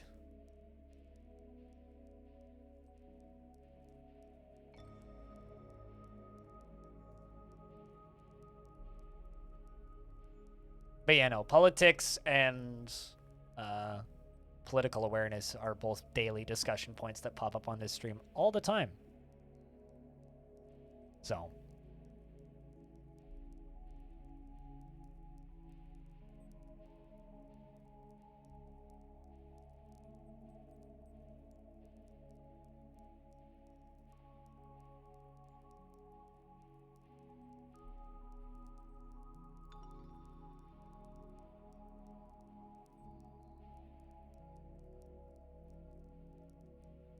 And I've had to unsubscribe from so many email lists in the last 2 days. So, like, I've talked about it a lot today, but, like, I launched a podcast last week, right? Or earlier this week, even, on Sunday. So our first episode is up, meaning I have to sign up to a bajillion podcast aggregates to, like, get the podcast listed everywhere. And send it out and send emails to people and request things and a whole bunch of annoying, like, tedious work. And so now I'm on all of their email lists. So every day, like... I've unsubscribed from like about a dozen different spam emails now. It was a joke. I mean, here's the thing. It's like it's a joke, Armor, that 99% of the time is not a joke. That does get people into arguments in my chat, so I don't really appreciate that joke in the slightest, Armor. Because like there have been times where I've had people be like, "Oh, I don't want to hear your fucking propaganda." Although the funniest propaganda accusation I ever got was, "Stop normalizing the use of illicit, illegal, criminally charged drugs," which was me talking about weed. Stop normalizing the use of illicit, illegal drugs, criminally charged drugs. Can't talk about weed on stream. According to that person. Which I genuinely think is hilarious. Alright, so they still made that iron pick. King does want 2 more picks, though. Let's move that job. Iron pick 2. Remove the lead statue job. Freeways with the 18 months. Welcome back, dude. Gotta go to bed. You have a good night, cutest.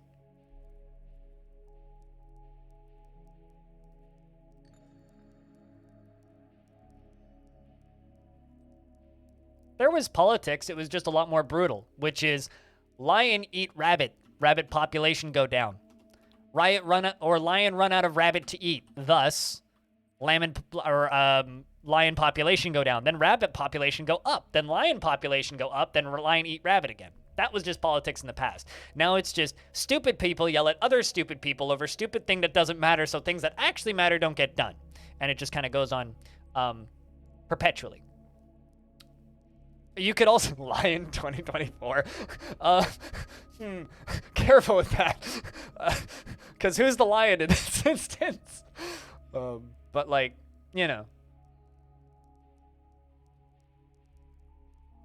And, like, you could also say that, like, animals with territory could be, like, political arguments between animals. They just dealt with it by eating each other. This goes all the way down to the smallest microbes. It's just the way we deal with it is with discussions, because we have this thing called language, which is not unique to humans, but from what we know of other animals, more advanced, with the exception of maybe something like whales, because whales have very complex language. Snoop Dogg 2024. I mean, sure. Could Snoop Dogg eat? Snoop Dogg was born in the States, right? Where was Snoop Dogg born? I don't even know. He's coming out with a hot dog line? Perfect. Are they called Snoop Dogs? Or Snoop's Dogs? He'd weed out the competition? No, he'd fill the competition with weeds. Come on.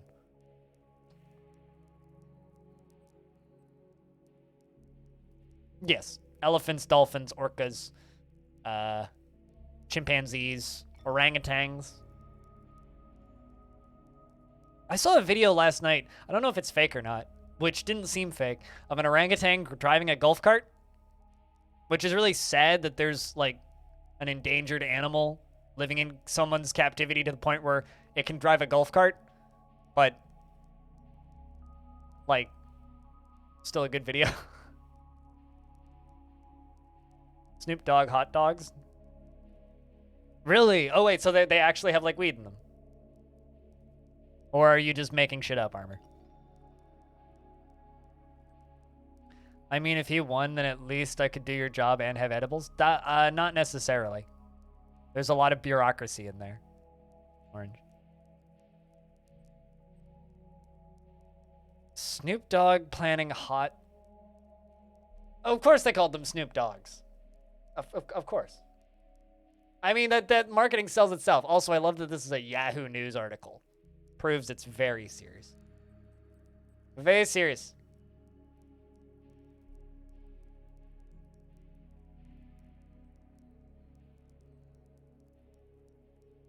That is funny. Hey, Nax, what's up? In today's news, Microsoft is buying Activision Blizzard for $68.7 billion, and Snoop Dogg announces a hot dog line. What else is new? They have a conspiracy theory that if cats had opposable thumbs, they would rule the world. Well, I don't think so because they're solitary creatures. And they don't work well together particularly. I mean, I believe that if octopuses had a longer lifespan on average and they weren't solitary creatures, they'd be more advanced than we are. I don't know if that's a conspiracy theory because there's no conspiracy there. Today you dreamt that you were at your friend's house, but her mother was dead. That's depressing. So she managed to bring her back like in a robot, but she was strangely protective with him, so we threw a party to hide where we were preparing to kill his evil cyborg mother so that everyone in our group was wearing armor and a medieval sword, and somehow we had to kill the cyborg X too, and that was mad, and she told me why she broke up with you. I like how you did that entire thing without a single period. Like, that whole block of text is just one, like, mad run-on that just keeps going. But also, holy fuck, dude. Mantis shrimp and octopuses. Yeah. Mm-hmm. It's the fact that they die after reproduction so they can't pass on knowledge. That, too. Yeah, absolutely. Yeah. There's a few problems. Well, I mean, that, I guess, factors into lifespan, but yeah. Also, they don't have any format of writing.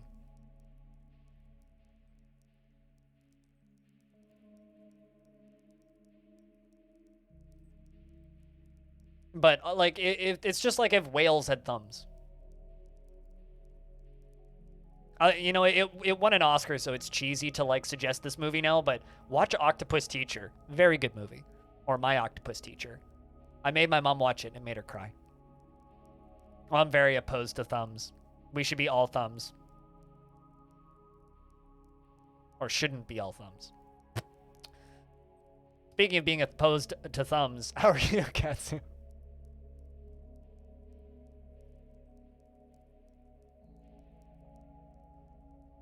Yeah, exactly.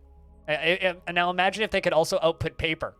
Because they could then output ink and paper at the same time. Like, man, be like, the amount of, like, progress they could make.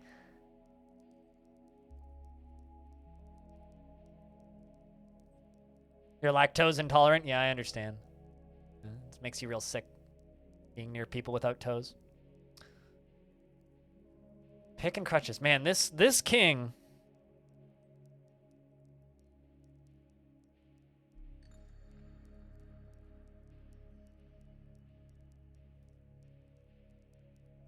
It was just 1-on-1, right? Yeah, 1-on-1.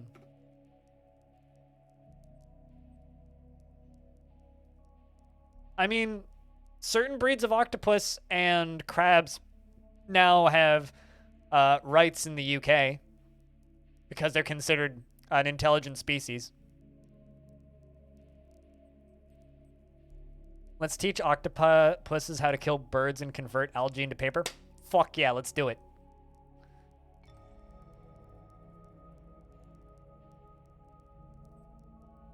Whale printers.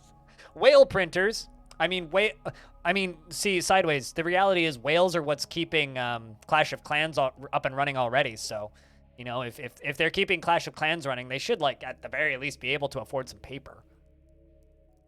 Maybe the problem is they've just spent too much on Clash of Clans.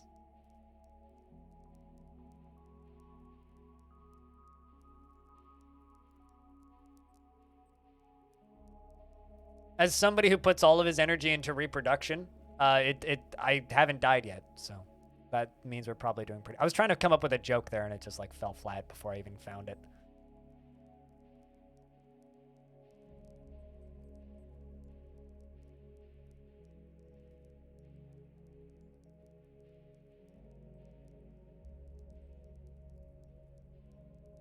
It took me way too long to get my whales joke. What, the whales are funding Clash of Clans? I mean, they're also funding Genshin Impact, but like, maybe that would have been more relevant.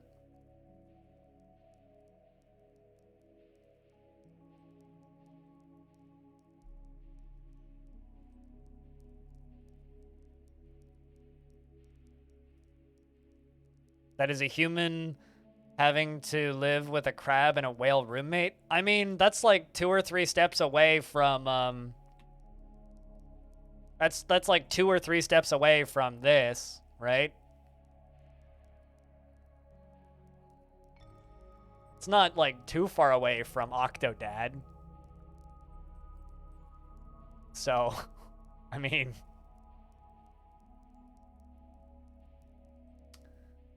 we'll see you later, Anthony, and I'll do my best to keep your child alive.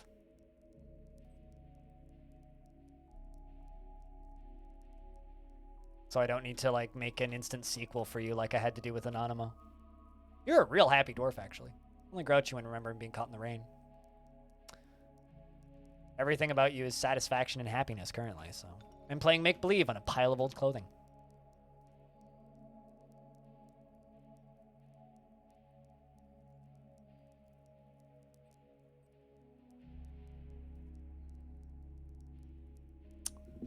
Ooh. Right. Yeah, let's undo this.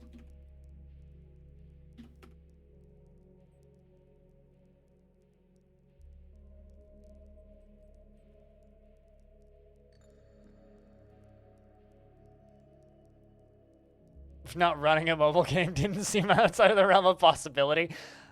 I mean, TLDR, the term whales refers to people with a lot of money that throw a lot of money at a thing so that the thing is supported by a very small number of people instead of, like, an entire audience. That would be like if,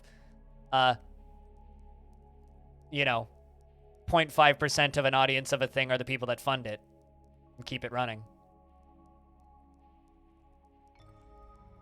It's a rude, dehumanizing term? Yes. That it is. Although, I wouldn't actually say that anybody who watches my stream could be considered a whale. And I have a very strict, specific reason for that. And my reason is, more than 1% of my audience supports me financially. It's actually pretty high percentage. At least on Twitch. Not so much on YouTube, but... It's like on average, I have about 1,000 unique viewers per day. And I have about 400 subscribers. About 250 of them are paying monthly. So that's like 20% of my daily viewership, by that math, would be supporting me financially. However, not all of my subscribers tune in every day. So maybe it is actually smaller. You did get there eventually? Yeah.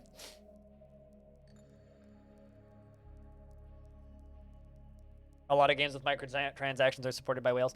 I mean, calling people who spend a massive amount of money on exploitative products is like calling me an influencer. It's like degrading the work that I do down to nothing but influencing people into purchasing a product, right?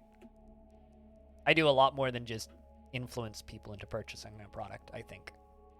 maybe I'm giving myself too much credit. Yeah, I know. Armor, I know. Maybe I'm giving myself too much credit, but I like to think that the work that I do has more value than just influencing a product. It depends on the situation. There certainly is situations where people need help.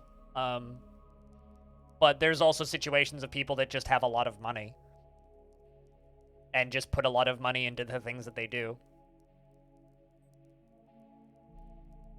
and things that they like. You know, and there are people that are doing well financially that support this stream very heavily, but I wouldn't say that they need help because they do that.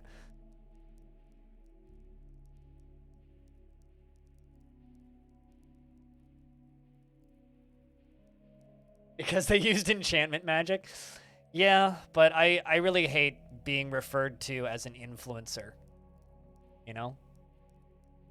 Like, I feel a lot better about thinking of myself as an entertainer than an influencer, you know? Yeah, definitely. Plenty of awesome fruits and vegetables come here, Orange.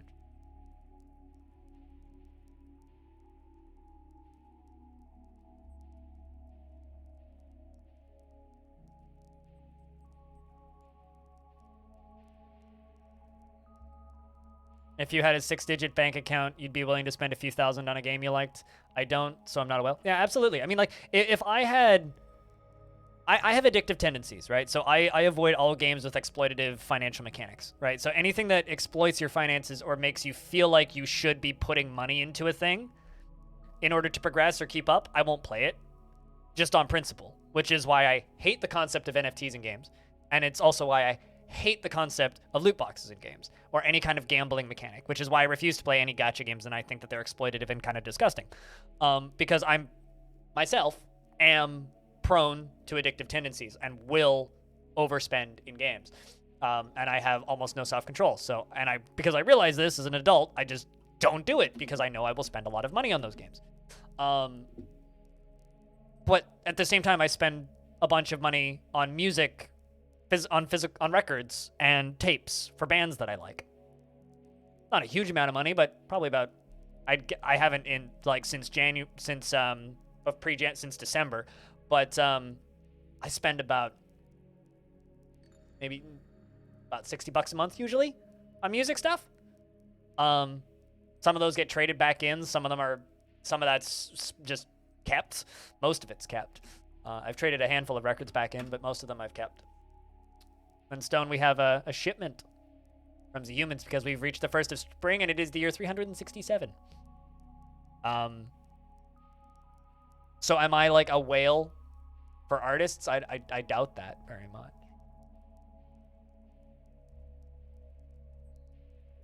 But like, so I find those games to be exploitative and dangerous, frankly. But that doesn't necessarily mean that those business models shouldn't exist. Because like the fact that there's free games out there that people who have no money can play is, I guess, a good thing. So...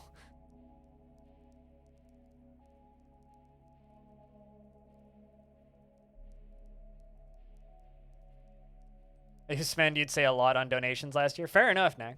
Absolutely. Shout when you got it, Stone. Iron pick. That must be a donation for the new king. Who loves his iron picks.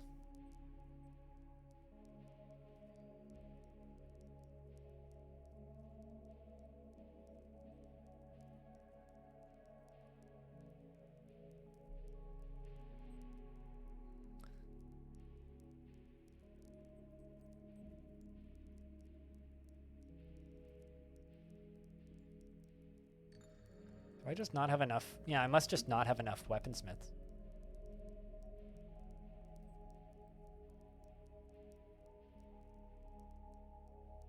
Put you on weaponsmithing.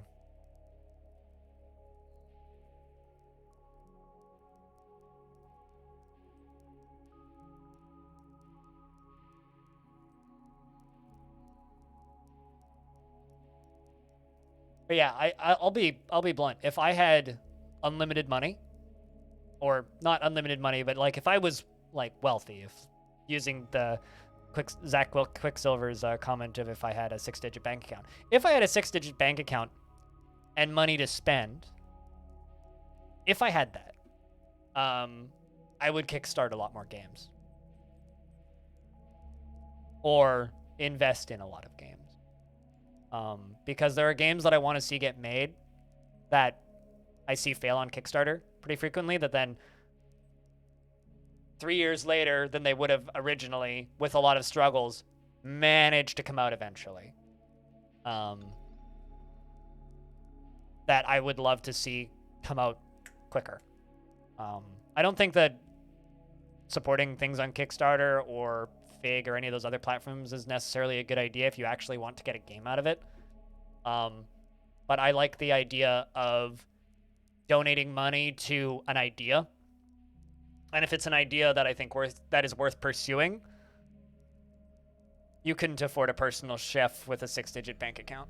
Maybe a trainer, but you could certainly afford a what's it called?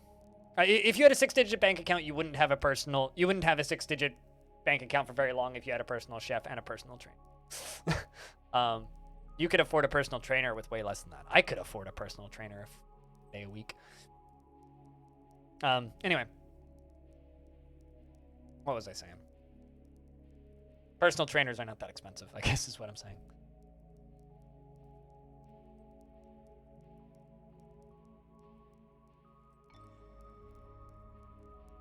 I've kind of lost the subject on this. I like how this started off as a joke. Like, literally, all of this started off because I made a joke about how whales are already funding Clash of Clans, so it's about time they learn language. Or it's about time they learn to write.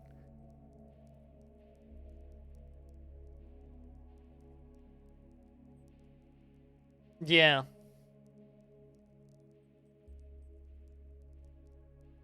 At least.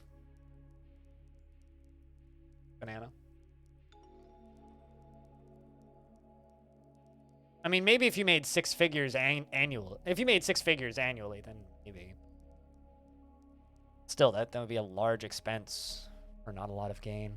You'd be better off just like ordering takeout, or like getting like a meal kit subscription, which is too expensive for me, but makes a lot of sense for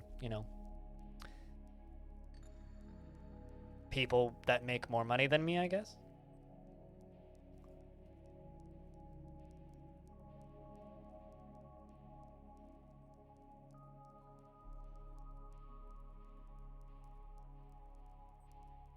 It's sort of like the song by the Bare Naked Ladies, If I Had $1 Million.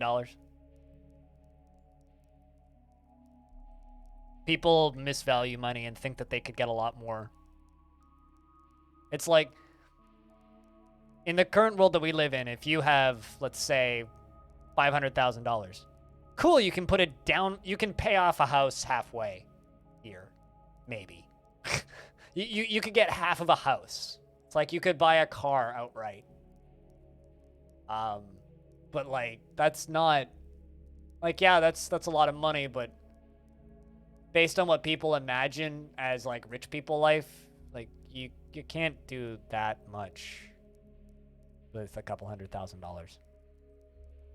You could absolutely like, donate $100 to a charity that you like and not even blink, but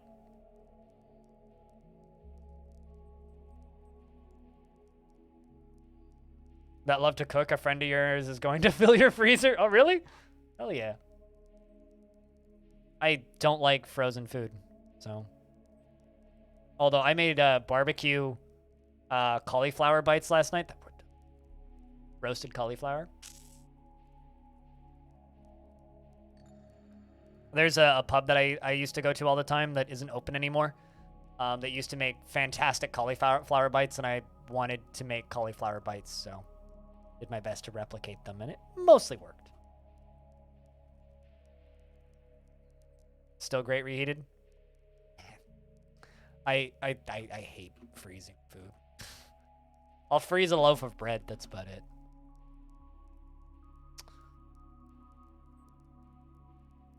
Finally got the king's demands sorted.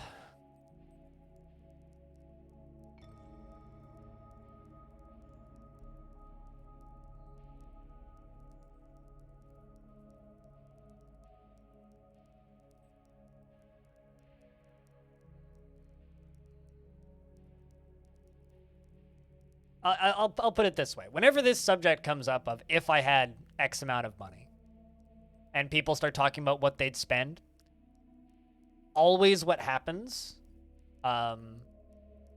is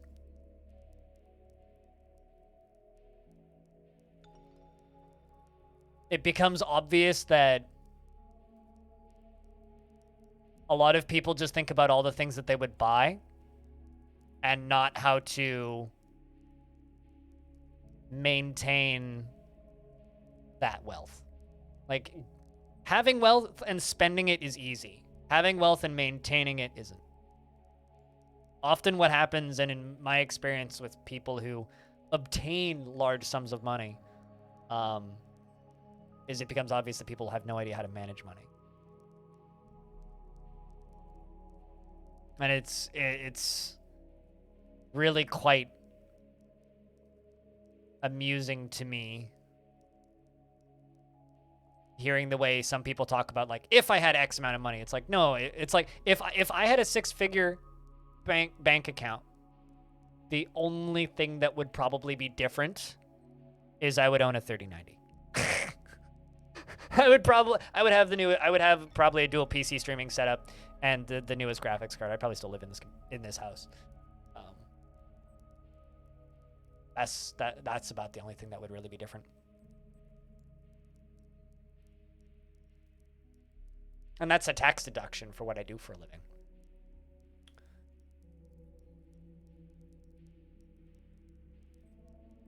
Just in daily takeout, that's $11,000 per year, according to Fash.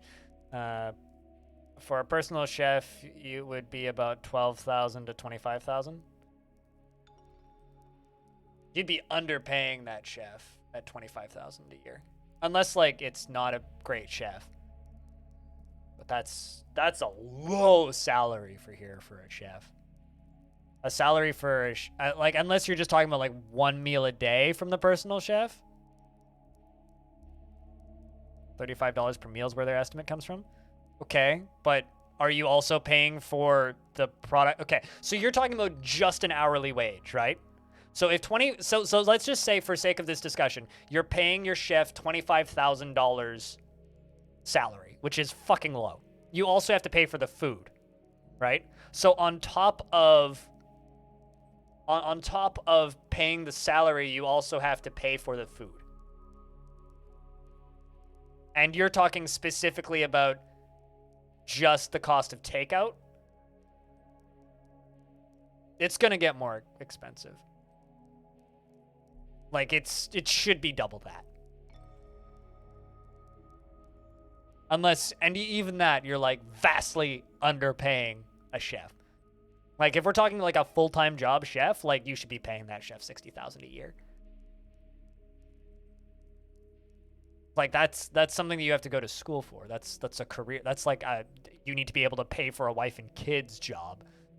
Unless like you're hiring them very part-time, like 2 days a week, 3 days a week maybe. Yeah, that's to show up and just to make that's to show up with everything prepped already, cook you food and fuck off. That's all that is. That's not counting prep, that's not counting grocery shopping, and that's not counting the cost of food. Oh, fuck yeah. 1,000%. And you're not going to be, are you going to be tipping your private chef? Like, is your chef going to, like, bring you your food and then you give him $3 as a tip? Like, that's not going to happen. So you're paying him a wage. You're paying him a salary. So private chef, like,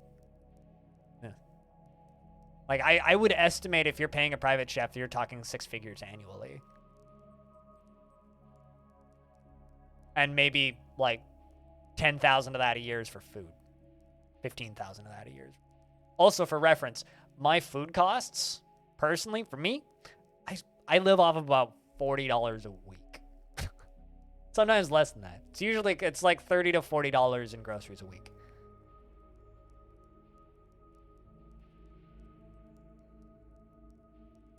And I buy from the expensive grocery store and eat a lot of vegan food, which is more expensive. Having a specialized staff is expensive? Yes.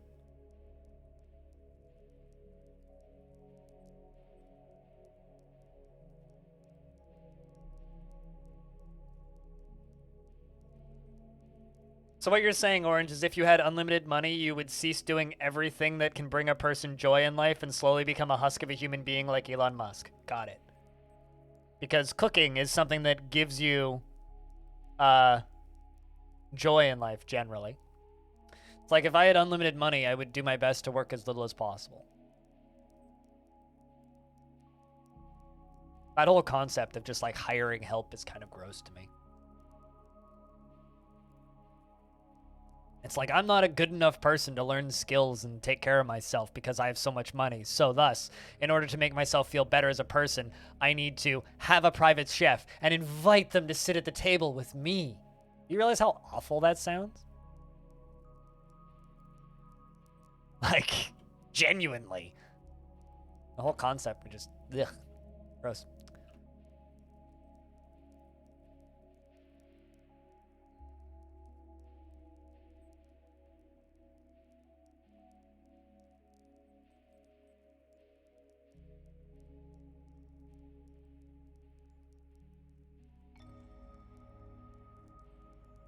I'm lonely too. Man. Like, lonely as all fuck. But just realize that what you're saying is creepy, supervillain-ish, and makes me feel kind of ill.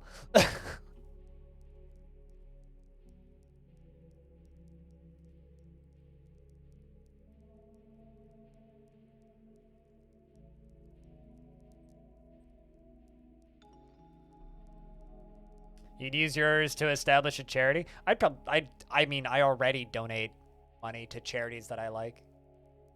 Donated about $200 to Doctors Without Borders in November. I say about because it was a lot of like meme donations, like $6.69, but it was roughly 200 bucks US.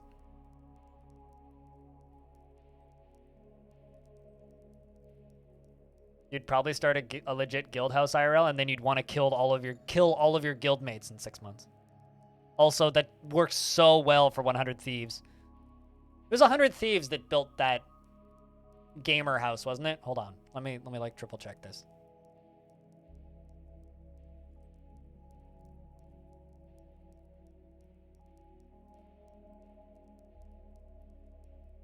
Yeah. Yeah, it was them.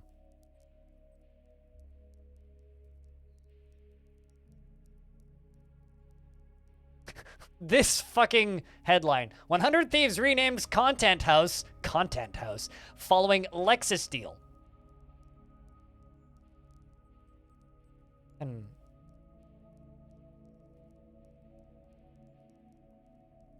It's not a reality show, though.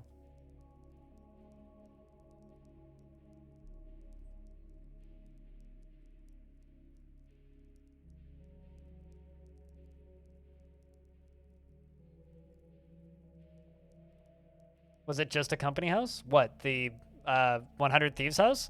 The 100 Thieves house has space for like 10 to 15 people to live in it, and you go there to get to be a pro Fortnite person and play video games and stream them, and you can live there, and they have like multiple kitchens and shit. Yep. That it does, Banana. I have like almost no interest in traveling, Anna, but not because I don't want to travel, but more because of like just the fucking impact that traveling has on our planet. It's like traveling just makes our planet fall apart.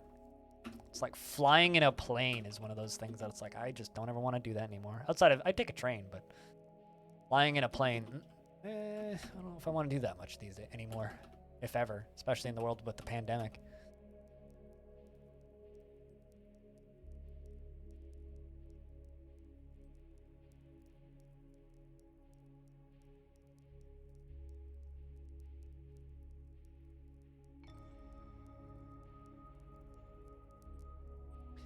The biggest problem with having infinite money, just like the biggest problem with having any sort of fame, Banana, is you don't know who wants to be your friend and who just wants something from you. I am micro-famous, right? So there's, I mean, of course they are, Orange. I am micro-famous, right? So a very small number of people, and very small in the grand scheme of things, know who I am. I have a hard time making friends because I can't tell who wants to be my friend and who just wants me to raid them. And this happens in real life too. I'll be talking with a person I just met at a restaurant or something, or somebody I was talking to at a coffee shop. And if the topic of work comes up, the conversation almost always immediately turns into, hey, can you boost my Instagram? So at which point I respond to, I don't even have an Instagram. So the more money you have, just like the more fame you have, the lonelier you become, because you can only be friends with people that are in your industry that are already successful because they're the only people that don't want anything from you.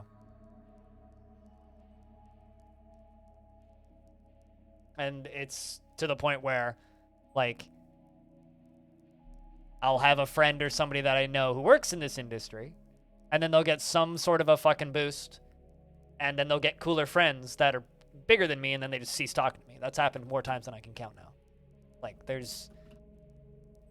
I am of the opinion that I don't ever want to be extremely famous. I also don't ever want to be extremely wealthy, because as nice as money is, and as nice as fame can be, and as many benefits as it can have, I'm at the point now where I genuinely believe that the cons far outweigh the benefits. We need a designated mayor because King's too busy.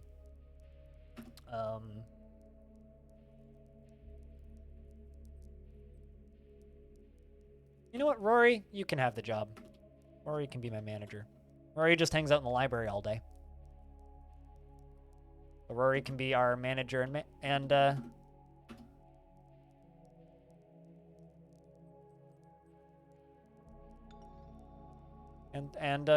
scholar. Should be efficient, I would think.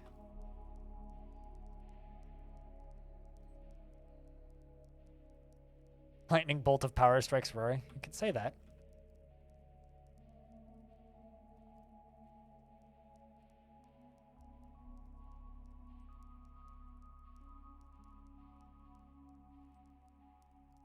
Yet he's sitting here just doing that. Sorry for the depressing notes, Eandor. You have a good night. Cheers. Just think about it this way. The more you stand out in any kind of public space, the harder it is to be acknowledged as a human and not an object.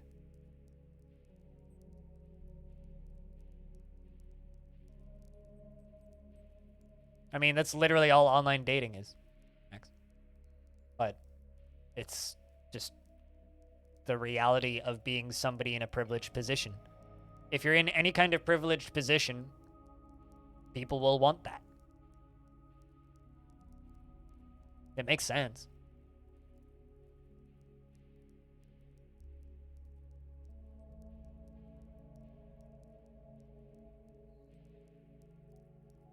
Social media is poison.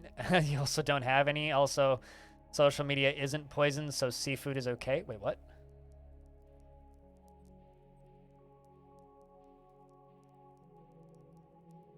Because posting food on social media is poison, so seafood is no good. There is multiple levels of punnage in that sentence. I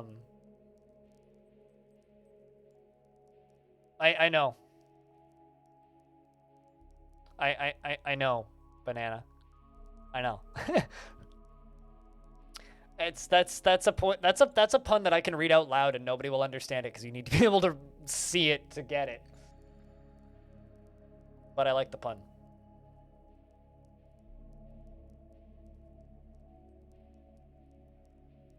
But yeah, I'll put it bluntly.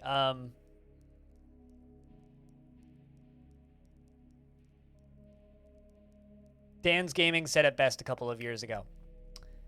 Being famous on Twitch is great, but it's really hard to find friends when you're on top. And I'm not even remotely close to being that high up. And I already run into weird conversations. Like, I had a guy that I hung out with for a bit, about 2 years ago, who I just like kind of had to stop acknowledging and hanging out with because all he ever wanted to talk about was streaming. The guy doesn't even stream. All he ever wanted to talk, he always wanted to just run ideas past me for like what he thinks would be the next big streaming thing. And it's like, having a friend who doesn't work in the same industry as you who all they want to do is talk about the industry that you're in. That's all that they want to do. They just want to talk and gloat about the fact that you work in wherever you work.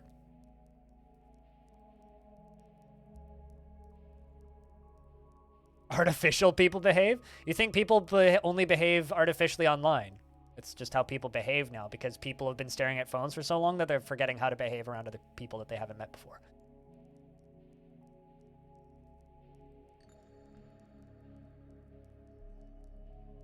Power corrupts, but to an extent, it only distorts one's reality to the point of corruption. Perception becomes impossible. I mean, I have a distorted take on reality at this point. And I can tell you why I have a distorted take on reality. It's because I've been working from home full-time since 2018. And everybody that I talk to is incredibly connected to games. There's buzzards everywhere. We gotta kill them. And this one's about to escape with a meal. Not anymore. Ha! Busted. Got him, Jimmy. Good for you. Don't feel anything while in conflict. Heyo, Anonimo. How's things?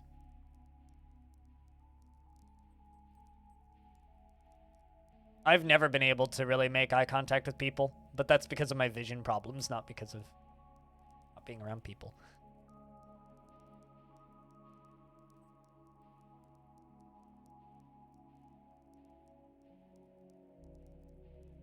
It's way less the case than where you used to live. Smaller towns aren't as affected as big cities, but yeah. I would tend to agree with that. It's just weird seeing other people now. I don't know about that.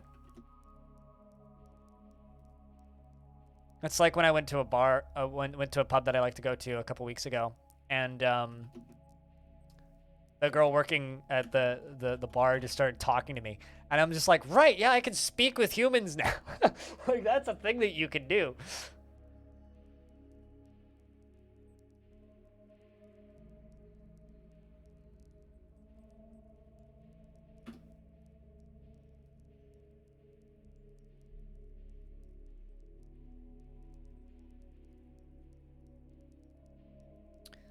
But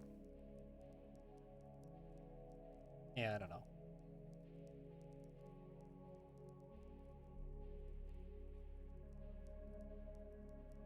No, it's not like that.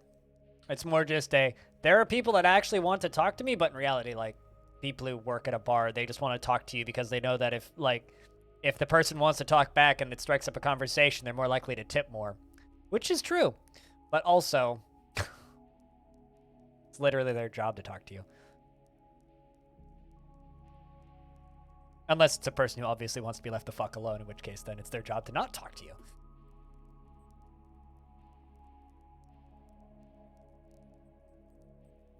Yes, because there's already a predetermined parasocial relationship there. Armor.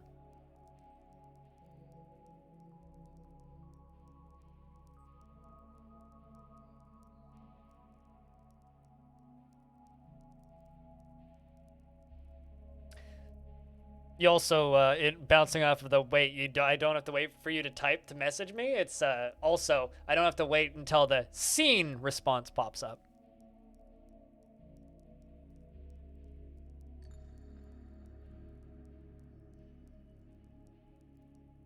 Also, to be clear, I'm not that disconnected from society, but I do have a pretty different view of life to your average person, having been able to do this job for as long as I have.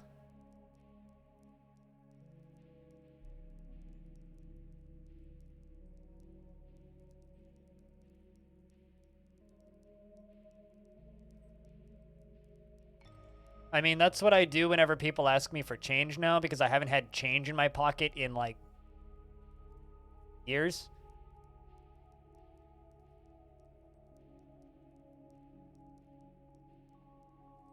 Sounds like you need to move, Armor.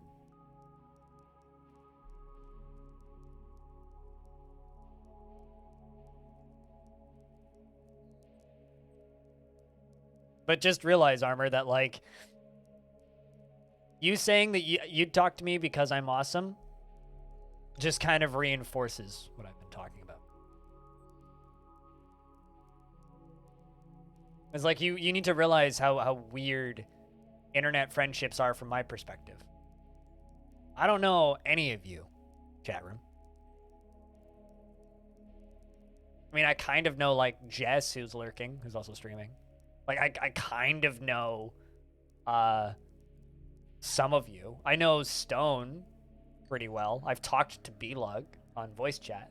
But realistically, I don't know any of you. All of you know me. There's already a pre-realized parasocial relationship there. Whether intended or not. It's like, I listened to Jesse Cox on 2 different podcasts. At one point, 4 different podcasts. Now it's just 2 because 2 of them ended. So I listened to Jesse Cox 3 times a week for like an hour at a time. Dude knows nothing about me. Probably doesn't even know I exist. I took a photo with him once, but like,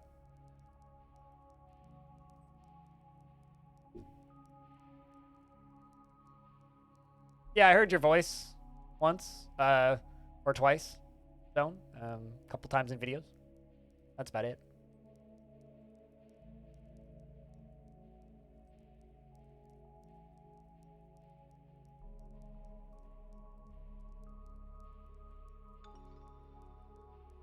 You had a really funny chat with a stranger some days ago. I've had some funny conversations with random people outside over the years.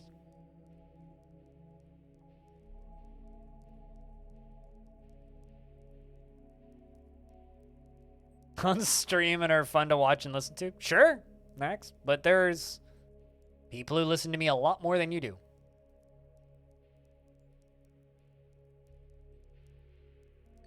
Not that that's a bad thing. It just reinforces the statement that it's harder to make friends in this industry purely because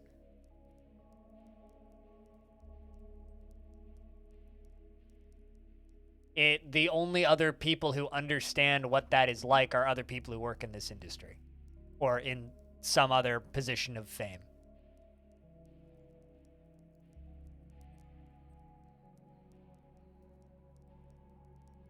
And we really need to get that stuff hauled.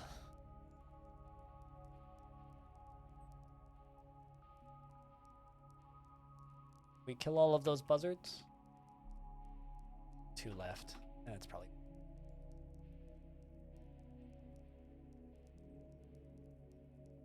Oh shit, we caught a bunch of gray langurs. Caught a bunch of monkeys. Yeah, find me somebody who doesn't care about social networks in any way in the current year and I'll be a little bit surprised. Do langurs make good pets? I tried to domesticate them for a bit, but they kept, like, going wild, and it just kind of got annoying. But they're like, basically ground-based Kias. They try and steal stuff and run away. So they tend to try and get into my libraries to steal my books.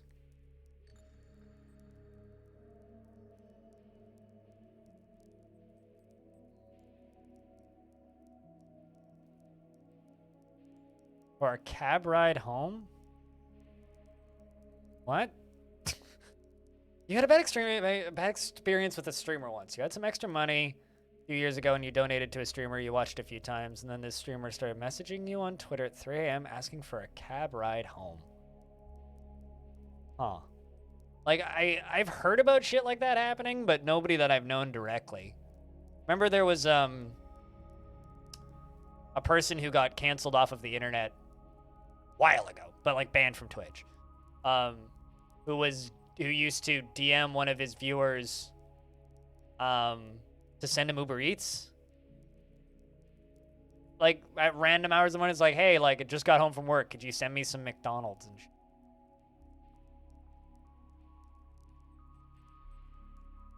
and would like pressure certain members of his audience to do stuff like that, which is creepy as hell.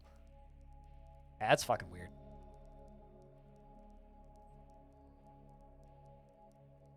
Yeah, this was one of the that was one of the first cancellations of a streamer publicly on Twitch, I think, ever.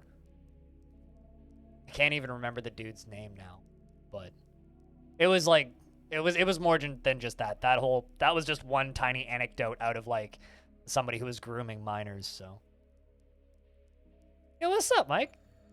Long time. Not heard of that? Yeah, the guy. Hold on. Let's see if I can find him. There's somebody who actually like knew me too, which was weird because I didn't know him, and he like introduced himself to me at TwitchCon 2016. What the fuck was his name? Guy who got canceled on Twitch is like hard to find now.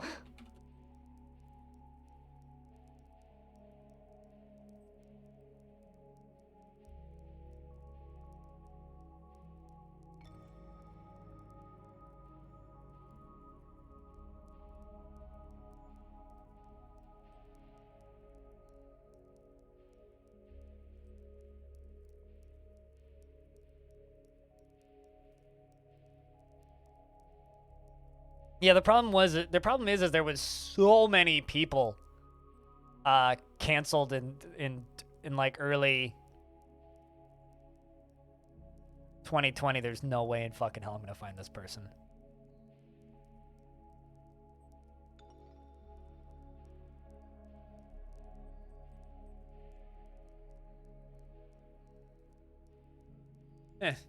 Whatever. Not relevant.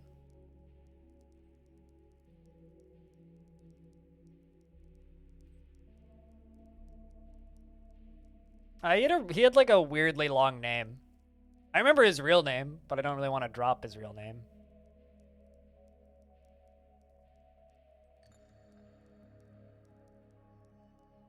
The person was an affiliate. They weren't a Twitch partner. They were like a 30 to 50 viewer stream that was a mod on a lot of bigger streams.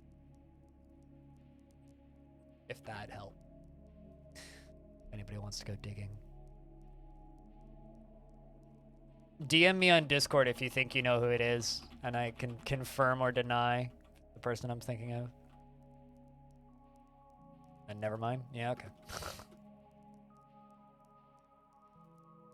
Now I'm just curious about who you're thinking I was talking about, Orange. You can just say it if you want. Or you can do that. Oh, yeah, no, that's not the person I was thinking of. That person was also creepy. That person used to raid me, actually. Canceled when? It was like 2017. Because the streamer I used to watch was still named Jeff instead of changing their name to Kit. And that was pre-name change, so that would have been pre-2019. It was like 2017. This person got canceled.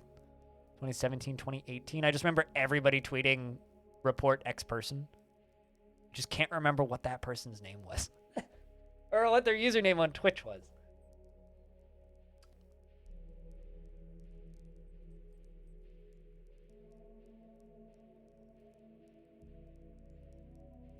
Speaking of people you haven't talked to in a while. Well. There's a lot of people on this site that I haven't talked to in a while, Mike. You weren't on Twitch before COVID, really? Really? Interesting. You're one of the COVID booms on Twitch. I mean, Twitch did literally double its size in like 2 months during COVID. First few weeks of COVID. Twitch was a lot smaller back then. Amazing how a global pandemic can help a video streaming platform.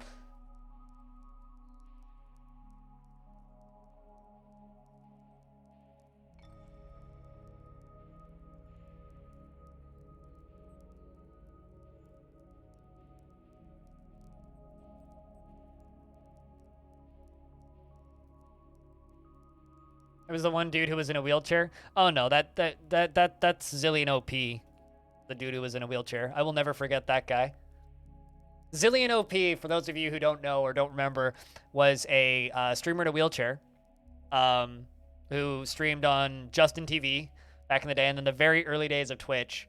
And then he performed a miracle, and it was absolutely incredible. It was super miraculous. He, after like asking for so many donations for a new wheelchair and successfully funding that new wheelchair and buying a wheelchair that looked like the wheelchair that he said that he was gonna buy, but actually got way more in donations, he stood up and walked away. Our guy, yeah, that dude. Allegedly, like, he still streams on platforms that aren't Twitch because he's still banned on Twitch, but that guy performed a fucking miracle and stood up and walked away. What's even better is, like, there's clips all over YouTube of him just, like, standing up and walking away, and you can hear his girlfriend in the background just, like, trying to play distraction. I hope so, Orange. But, like you could, his girlfriend's just like, so anyway, how are we all doing today? Like, what's going on? It's just like, you can hear his girlfriend just like, yeah, he went to Hitbox, but who fucking, okay, I don't know. I don't think he ever streamed on Mix. I want to say he streams on DLive now, but fucking everybody who's banned streams on DLive, so. Just funny. That lists every purchase, and it was eye-opening. You can also, like, there's literally, like, a download button in your purchase history. I have to do that every year, Banana, to figure out what's a work purchase. So for your own, you can get that. Also, I love the term fucktupled. I think I might actually use that. That's up there with dumb things that I say, so. We fucktupled in size. What? You what now? Pardon? Yeah, I have to download all of my annual purchases on Amazon and be like, did I really spend that much on weed gear? Jesus Christ. It's not that much. It's like, did I really spend like $40 on stuff to clean my bong last year? $20 bottle of cleaning solution and, well, isopropyl alcohol, mostly.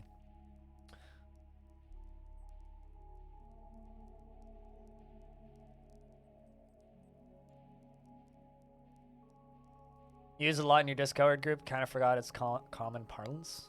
What, fucktuplet? Fucktupled? Fucktupled in size. Cleaning is important? Yeah, absolutely. Absolutely. You went hard on chatting in channels because because you were very depressed and lonely, and you're actually working on it in real life. And just a few months before it happened, ended up making a shit ton of genuine friendships on Twitch and Discord, and some of them I hang out with in real life nowadays, and others you're planning on visiting and getting visited by. Oh, I mean, hell yeah. I live in different countries. The problem that I have now is, like, all of my really good friends live in other countries. Or far away in Canada. It's like, Hobo, at this point, is one of my good friends. And it's like, I get to play games with him maybe once or twice a week, but I last saw Hobo in 2019 and won't see him until indefinite unknown ? Because of pandemic. It's just like, yeah, he's like one of my really good friends. My mod. Mod's my stream.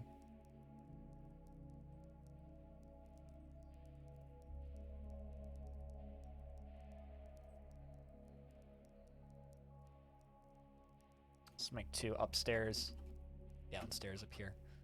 Start going all the way around.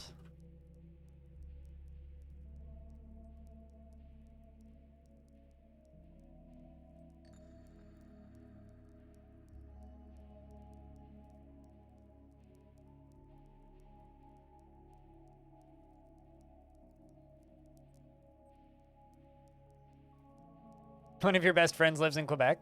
I mean, it's like B-Lug, right? I'd love to meet B-Lug. B-Lug lives in Montreal. I might go to Montreal this year. I need to talk with a family member of mine, but we'll see what happens. That would be adults by now? Wasn't that supposed to be a reality TV show or something at one point? Octofam.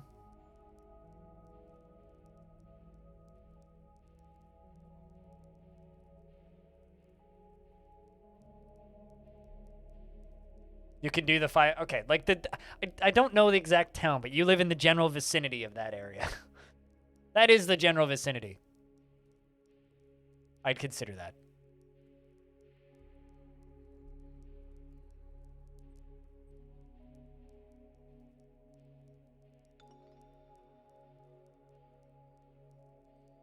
It's just like I'd love to like go out to the part of the world where Squug is to hang out with him again. Squug's fun to hang out with.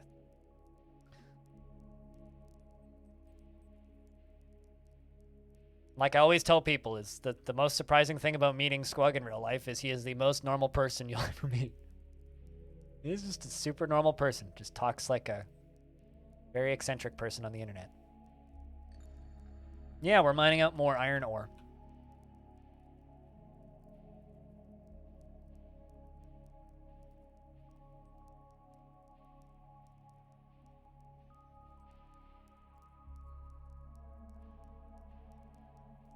It's not the general proximity. The general proximity to Canada. I realize that's like bigger than some countries in Europe, but like we're not talking about baby little countries here. We're talking about big boy Canada. So. You live in Alberta? I'm so sorry. Friend of mine lives in Alberta, and like all he does is tweet about how much he hates Alberta. I'm like, why do you live in Alberta? He's like, I can afford rent. I'm like, valid. And then people are like, why do you live in BC? The rent's so expensive. And I'm like, hold on. Boop-a-doop-a-doop, doop, doop-a-doop-doop, doop, doop, doop, doop, doop, doop, doop, doop, doop. This is why.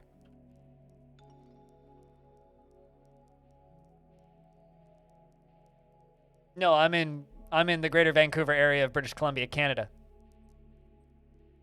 My little sister lives in Quebec. That is why I pay rent for BC. Right there. It's because that mountain is a 45-minute bus ride from my house. And now that I own snowshoes, it doesn't cost me anything to go snowshoeing up it. If I owned skis, I would have to pay for a ski pass, but... It's just like when I tell Hobo that I'm sorry that he has to live in Florida. He's like, don't be. I live in a tropical paradise. True.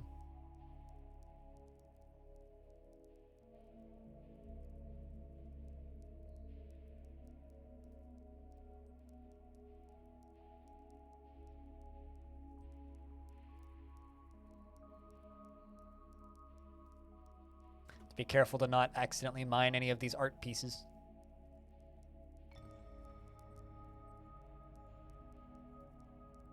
You'd want to live in Miami, so you'd want to live in the worst city in Florida?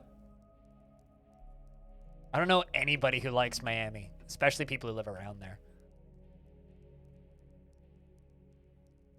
Yep. She's the one who moved there. But her and her boyfriend will be moving back in a year and a half because he's finishing school. They moved out there for 3 to 4 years to do university. When you get a scholarship, you take it. Doesn't matter where it is. A weird hitch.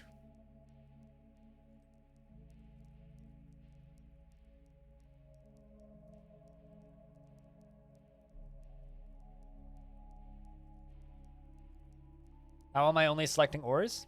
Hit A. So when you have the D, when you hit, go to the designations menu and then hit D so that you're on mine. At the bottom, you can see the thing that's changing. That's down there. By default, it's designate all. Automate ore and gems. Designate ore and gems, which doesn't automate it, but just mines out one. Designate gems, so you can only select gems if you mass select. And then designate all.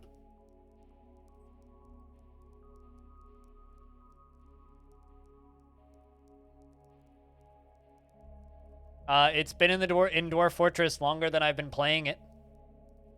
So pre-2016. Well, because I started playing the game like actively in 2017, right? But it's been there as long as I can remember.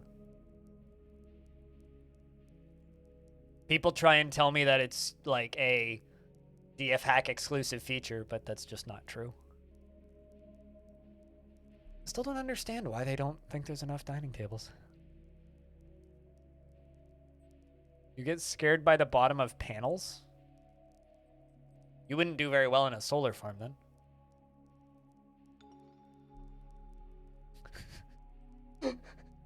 You sound like a child going through puberty. There's a lot of stuff I generally don't understand down there.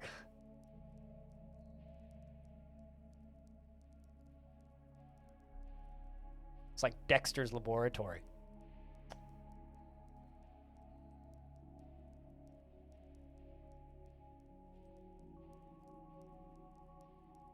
Yeah, I found it because someone in chat pointed it out. The one that blew my mind when I learned about it was when you're making a zone, if you hit E, you can set it to flow or flow floor. So there's rectangle, which just, you can make a rectangle, right? Like you can designate anything in a rectangle, right? But if you go to the flow setting and you select somewhere on the floor, just make it bigger, it fits to the walls. So you can make a zone that just fits a room that's like not... Because like before, when I'd build a room, right? And then I'd like go to the zone and it would be a rectangle, and I'd make a rectangle, and then I'd go to delete zone and then like delete all the edges. And then I realized, and then it was Userune who showed me that if you select flow and do this, it fills out to the whole room. And if you make it floor flow, it'll flow up to the walls but not engulfing the walls. Like, I played this game for like probably a decade before learning that existed. So, you know, I've also been impressed ever since. Like, I'm just like, I didn't know that was there.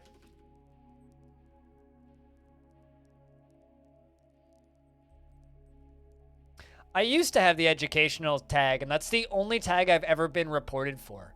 I received a notification on Twitch. It's not like a ban thing, but I received a notification that I had a tag removed because I was using it inappropriately. Which is funny to me for a very specific reason. I still have the visual ASMR tag, but I lost the educational one. I guess I could put it back. Please don't report me.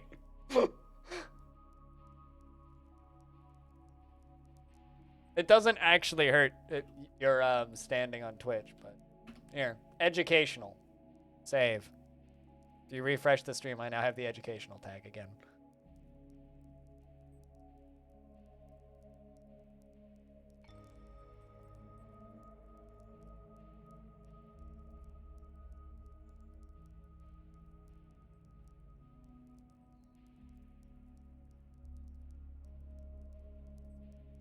What are the standards for educational? Teaching people things, I would assume.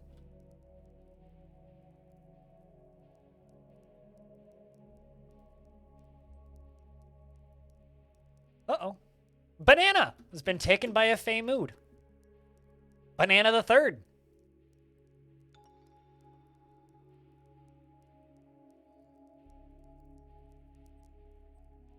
You regret clicking on the visual ASMR tag? It's funny because like on the back end of Twitch, you can see what tags you get the most traffic for. I get the most clicks for the visual ASMR tag. And it's not nothing. It's actually like a noticeable amount of clicks I get every month. Back when I used to stream absolutely ludicrous hours, and this was back when I used to stream like 60, 70 hours a week. When I would do like weekly 24-hour streams, I used to, well, you've claimed a craft store shop, so who knows what you're making. Back when I used to do those ridiculously long streams, I used to use the endurance training tag all the time.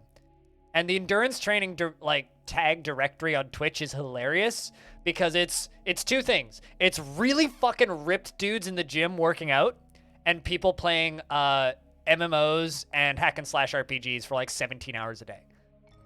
It's either just like people that are ripped in the gym or people playing like games for like the games that you would grind for ridiculously long hours. I mean, I sort of just did that with my YouTube channel. I put up a video titled 3 Ways to Improve Your FPS. I think I should have titled it 10 Ways to Improve Your FPS and only actually had 3 ways. And then said number 41 will shock you and then link to the sequel video. Which actually has which has 3 more. And then the next one, which has 3 more, and then 1 more video that explains the final one and just have hyperlinks within all the videos. Torn Adams hates him. Learn his secrets and more. Yes. Yes.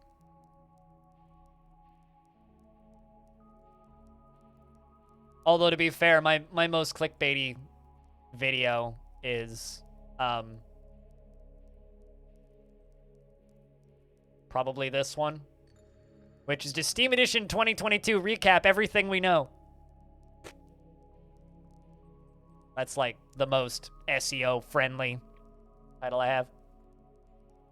Although I'm personally, I think my favorite title of like the last year of YouTube videos that I've done is probably the Songs of Six interview, just because it's a direct quote from him, which is a developer suffering from hubris trying to make a game, because that's how he describes himself. A developer suffering from hubris trying to make a game, which is, I'm so proud of that title. Can't even describe it. So proud of that title.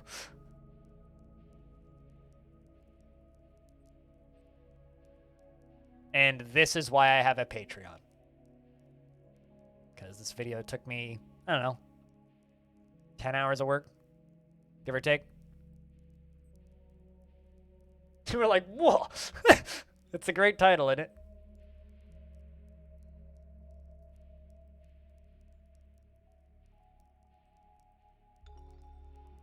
You're making a very heavy G.I. Joe figure? I mean, what are you carrying right now?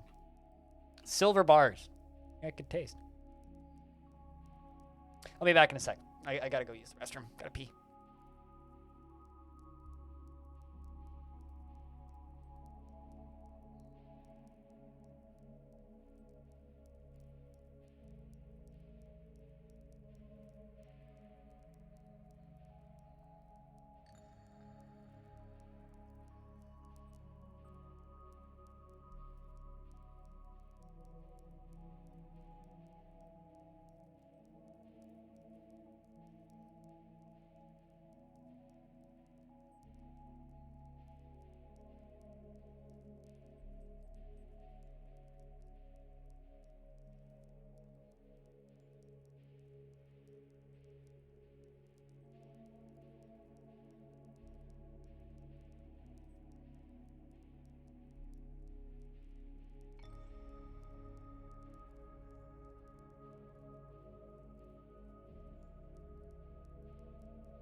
Yeah, Nex. The interesting thing about Songs of Six and that dev is just like how disconnected he claims to be from games as a whole.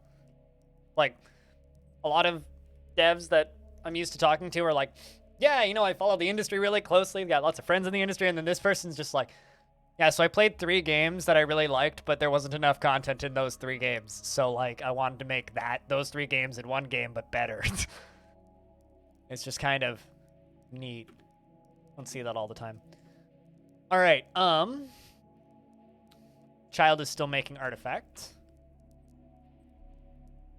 Following child.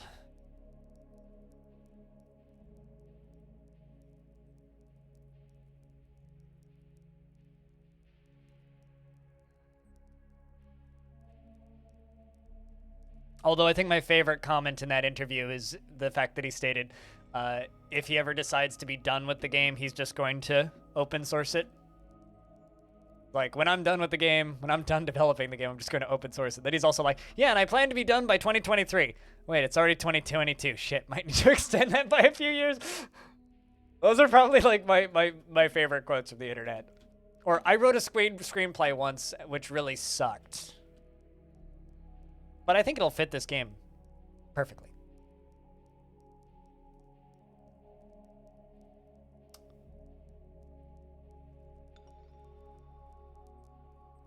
Those are all quotes from the... Can I... Okay, so export of pics is prohibited, but I can sell crutches.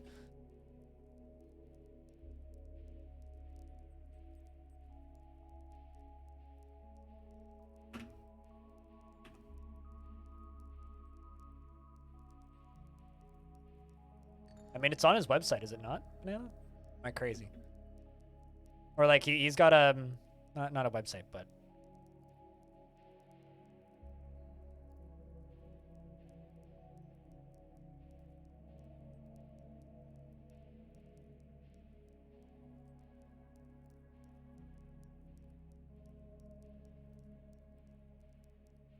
anyway.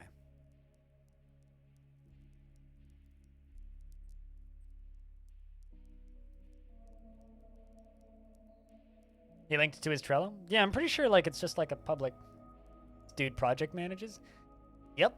He does seem very organized. It's also really funny hearing him talk about how he doesn't think he's organized, which is another thing that I noticed a lot during the interview.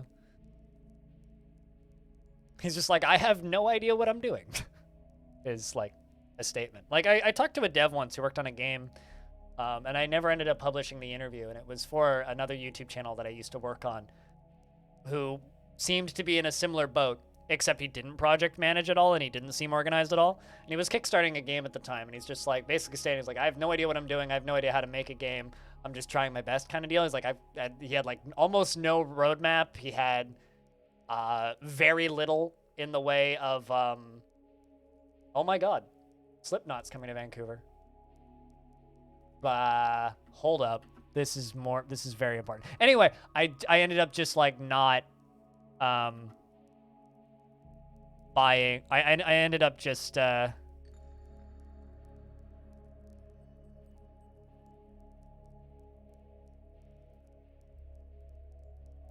much are these tickets? April 17th, Rogers Arena. Damn. I heard Slipknot. Slipknot's coming to Vancouver. April 17th. They're in pre-sale right now.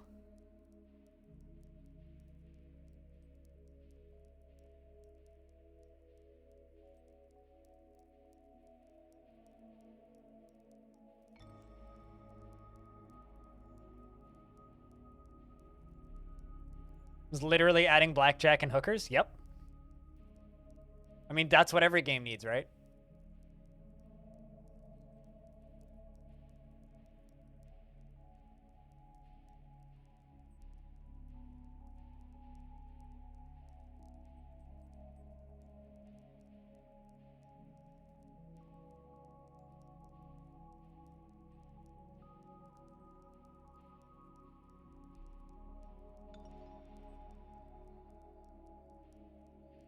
Blackjack and hookers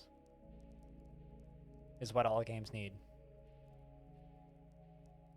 Also, Banana has begun a mysterious construction.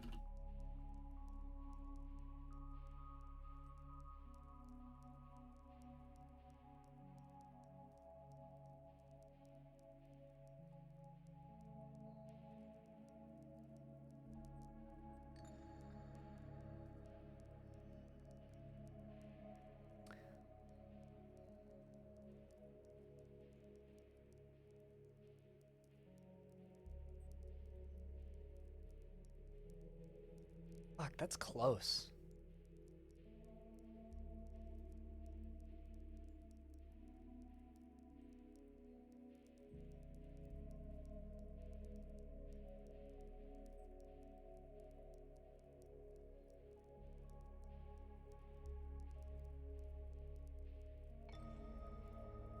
I like how you can buy a parking ticket.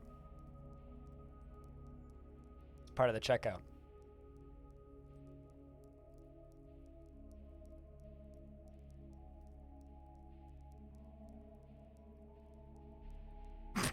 Okay, I hate this.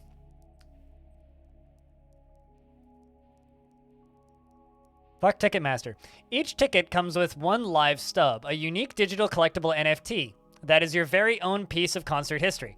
Collect live stubs for your favorite shows and share them with your friends. You will receive an email for each live stub that is ready to add to your collection. Live stubs are minted on an eco-friendly blockchain and included with your tickets. No additional cost.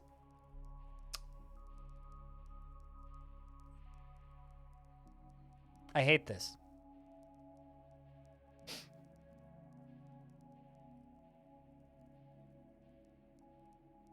And I have no way to unadd it.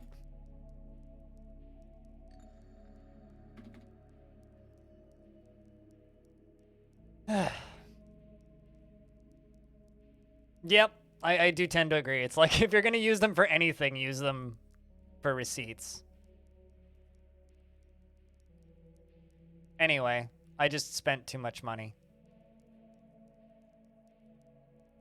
to go see Slipknot in April.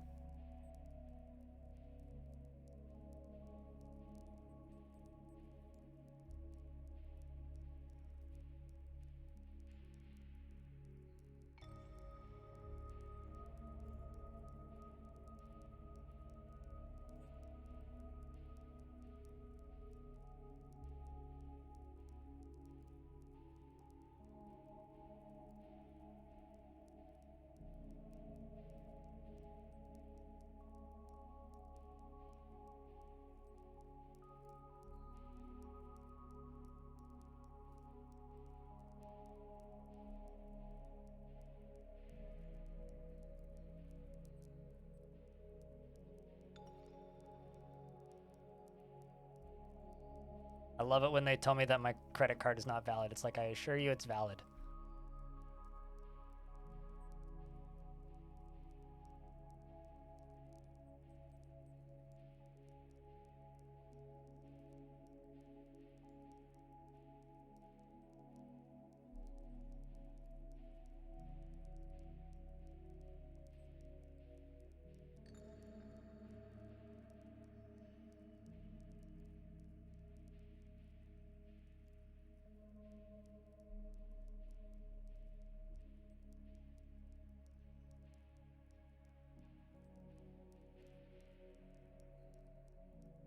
You'll be back later? Alrighty.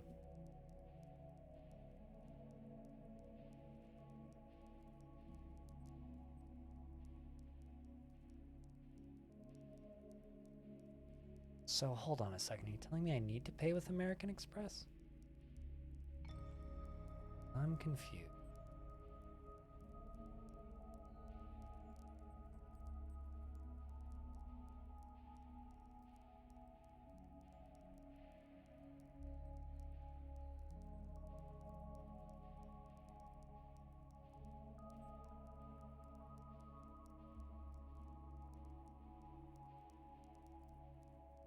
Also, holy shit, Terraria soundtrack on vinyl? Damn. I'm so perplexed.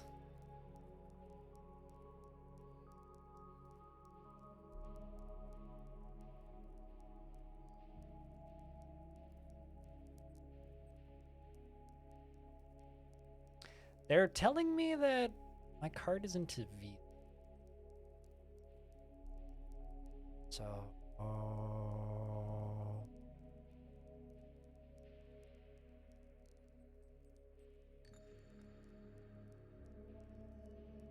let me try this again. Anyway, Banana, the dwarven child, has created Kebishtek Senten Stomach, an obsidian scepter, and claims it as an heirloom in the name of the family answer Cog Board Scaled. Board scaled? Board scaled, yes, that. It's not gonna sell out, so. This is an obsidian scepter. All craft dwarfship is of the highest quality. It is encrusted with cushioned obsidian cabochons and tapered baguette cut rock crystals, and decorated with radiant cut green glass gems, and encircled with bands of rectangular obsidian cabochons and emerald cut rock crystals. This object is adorned with hanging rings of obsidian and menaces with spikes of black zircon. On the item is an image of a millstone in silver. On an item is an image of a hatch cover in green glass. On the item is an image of attic panels in the dwarf in almandine. Name drained? What does that say? Whoopsies, wrong button. Name Drend. Name Drend? Name Drend, the decisive priest. You were right. It is a scepter. It is, in fact, a scepter.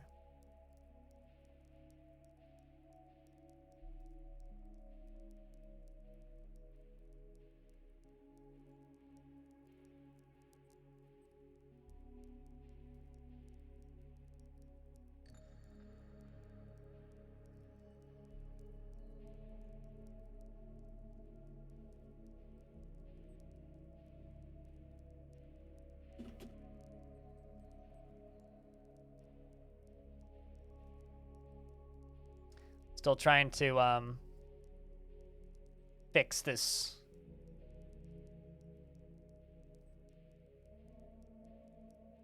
purchase of a concert ticket. Oh, I understand. So pre-sale, you can only buy pre-sale tickets if you have an American Express card. That is silly. All right, well, I guess I buy myself a ticket on the 22nd then.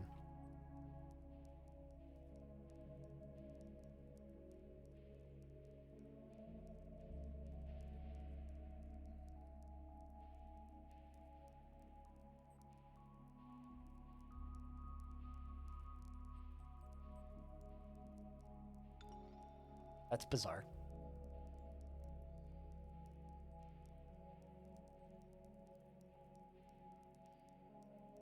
You made a beat stick, or as a lot of people say, a dildo.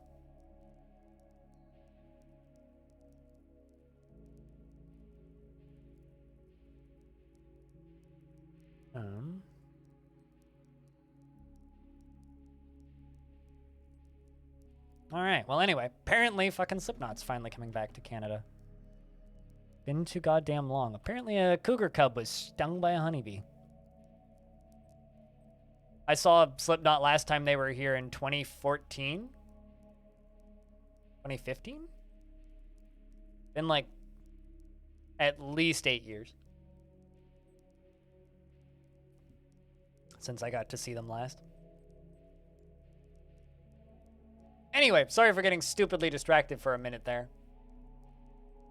But fucking I get to see Slipknot again. Yeah. Friday at 10 a.m. Saturday at 10 a.m. Click sale pop up. Friday of 21st at 10 a.m. Okay. Okay.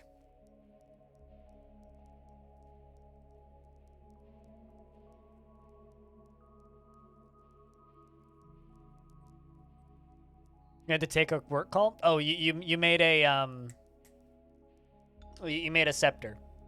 Yeah.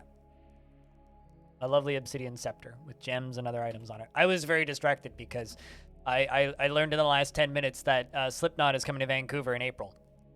They haven't been here in like 8 years. So I was trying to buy tickets, and then I realized halfway through trying to buy tickets that you can only buy tickets right now if you have an American Express card, because that's how they're doing pre-sale, apparently. Also, apparently you get NFTs for buying concert tickets with Ticketmaster now, which is stupid.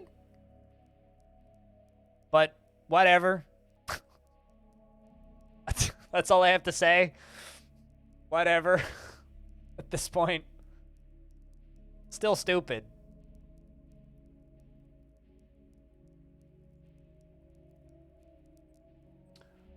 In other news, chat.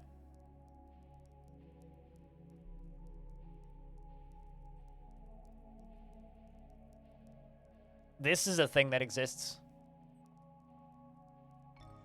I think we should get this. What do you think, chat?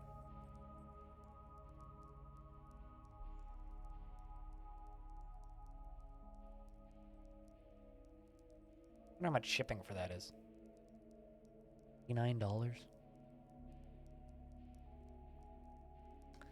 I should do another records goal for the beginning of the stream. Terraria music is too spiky? What do you mean by spiky?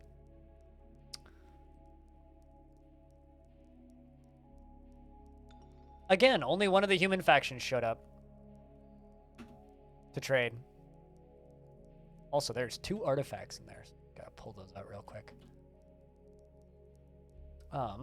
What the king currently? Oh, can't export crutches.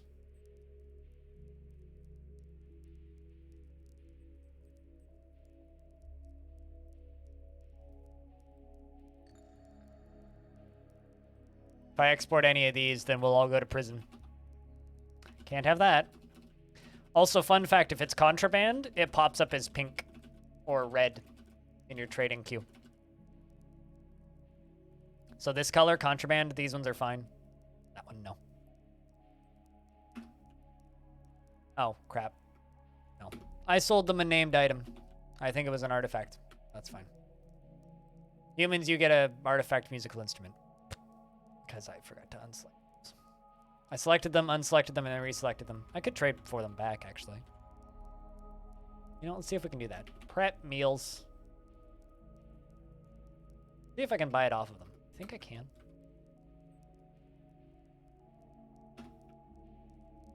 Mandate violations. Yeah, contraband. I refer to that as contraband. If the king or mayor says you can't sell this thing, I call it contraband. Even though it's not totally correct.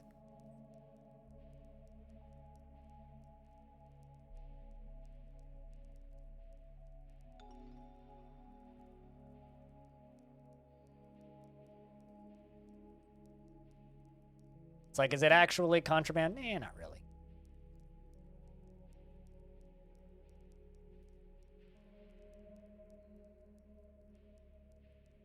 What if you request a dwarf you want to exile as the trader for that trade? It's not the trader that usually goes to prison. They just arrest random dwarves. It's usually the dwarves that bring the items to the trade depot. But yeah, no, they will just like arrest people at random and beat people at random if you trade anything. It's not necessarily the broker that goes to prison. But yeah, it's a tariff. That is the correct term.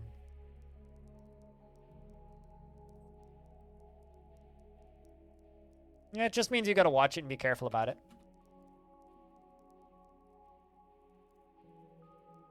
I've done it a couple of times in this fort, and I don't want to do it again.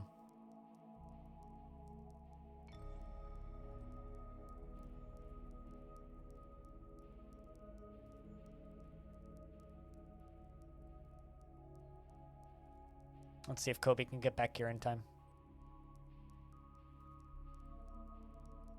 Currently sleeping, so I don't know if he can.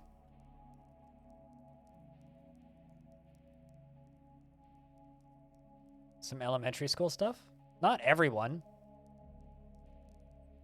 But the last time I accidentally sold a bunch of not allowed to be exported items, I had about 30 arrests that I had to deal with.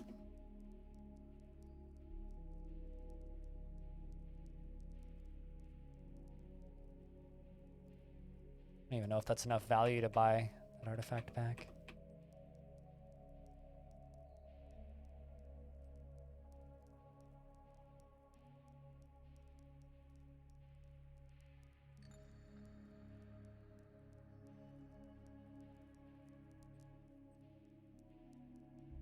There they are.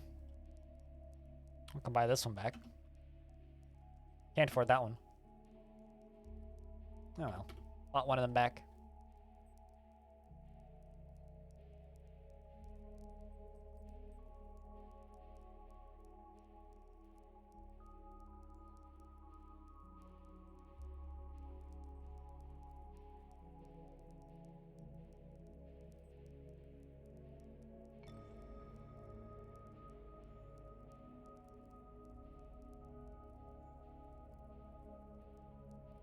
I'm currently DMing like 8 people that Slipknot's coming to Vancouver. That's what's going on right now. I've received 2 different DMs independently from people who I go to concerts with sometimes, and somebody who's not even in my city who's like, "Yo, I hear Slipknot's in Vancouver."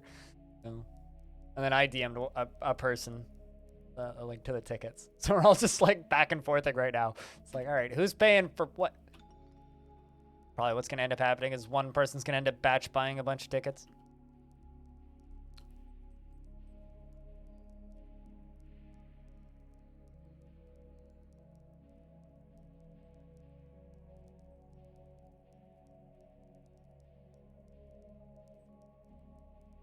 Also, hey, Sad Robot. Hope you're doing well. God damn, I'd love to see Slipknot. Nice thing about Slipknot shows, though, is everybody wears masks. Ha! I'm very funny. Let's keep digging.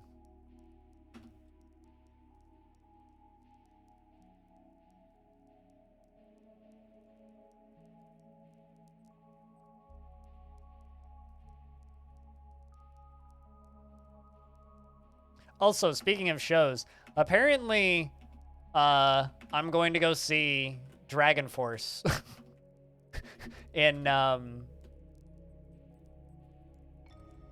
March, apparently. Because a friend of mine's like, yo, you're coming with me to go see Dragon Force. And I was like, I'm what? I was like, you're coming to Dragon Force with me. I was like, okay, cool. Apparently he has extra tickets, and so thus I'm going to Dragon Force.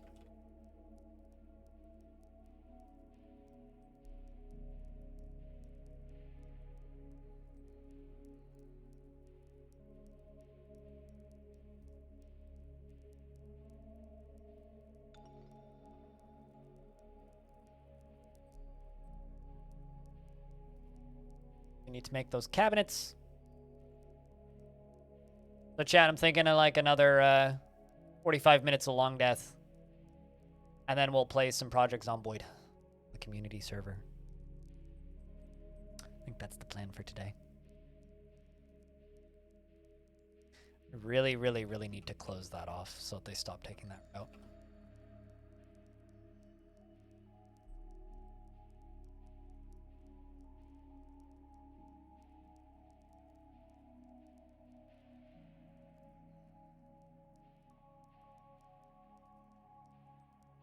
That's such an inconvenient route to take.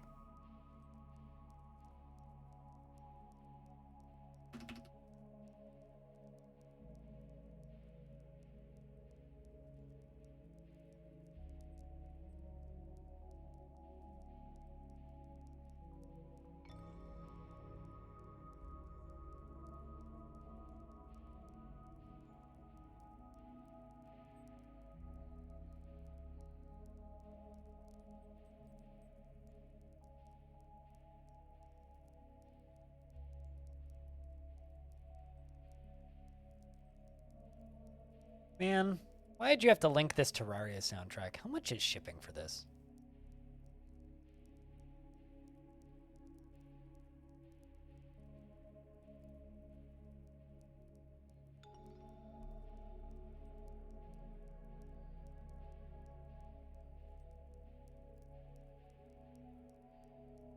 How much is shipping?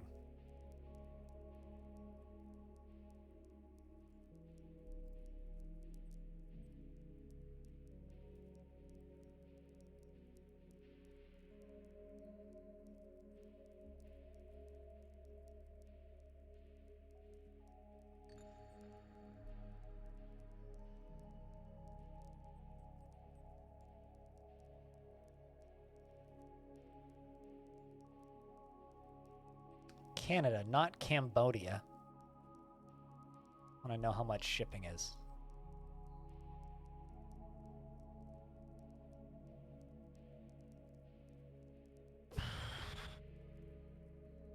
So to buy the Terraria soundtrack, about 140 US dollars. Seems a bit high. This is, I hate fucking buying records from the States. Like, if Black Screen had that, it would cost me, like, 15 bucks.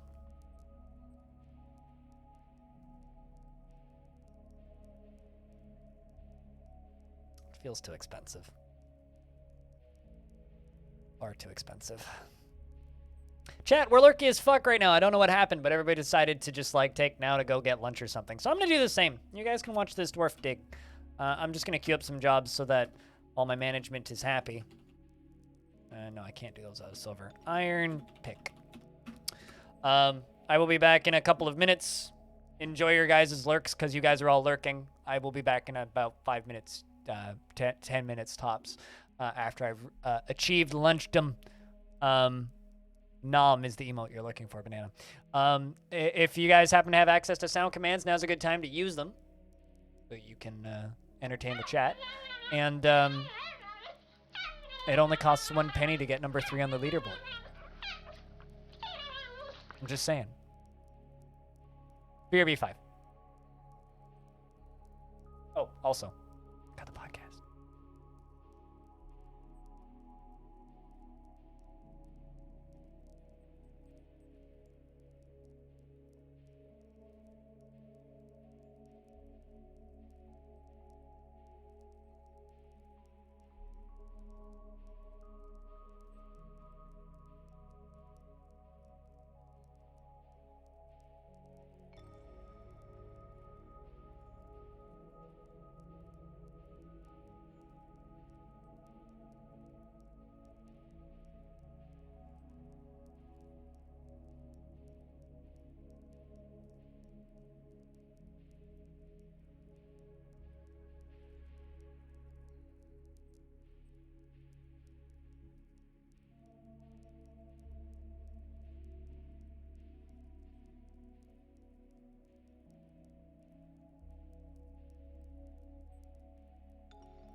All right, streamer returns. And thanks for the 2 cents, Rocket Man. Now it costs 3 cents to get on the leaderboard. But cheers. You know, I used to think that cream cheese was good. I still think cream cheese is good. But I think I like this cashew spread that I have more than cream cheese. There's just something about it. It's got more flavors. It's just really, really, really well made.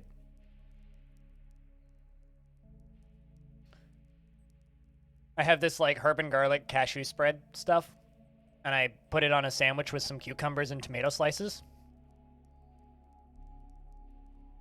It's ridiculously good. Absolutely ridiculously good. Chat, what'd you have for lunch? I had 2 pieces of whole wheat bread toasted with cashew spread, tomato slices, and cucumbers on it. That was tasty. Would have been better if I had time to put an egg on it, but thanks for the $2, Darren. Cheers. No, it's not, because the 10 cents doesn't even show on the leaderboard. Darren, number 1. Thanks for $2, man. And thanks for your 10 cents, Orange. Cheers, man.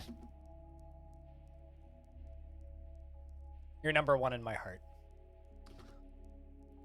And that's rough.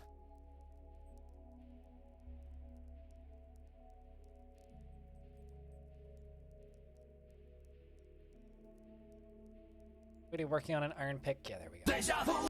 I have been in this place before.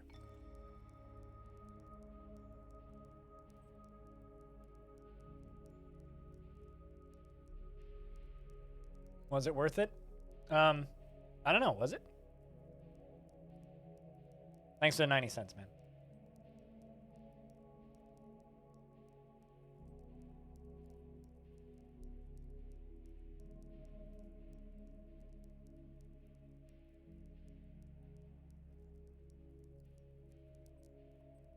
I don't know if you knew that that was a special sound or not, but congrats, you found one.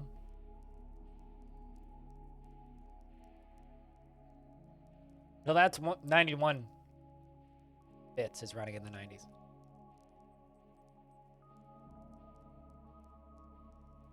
They're actually short enough to not get muted, and I pitched them down ever so slightly. So you knew that was a sound, you just didn't know that 90 cents was a sound, so you didn't know that it was a special sound then.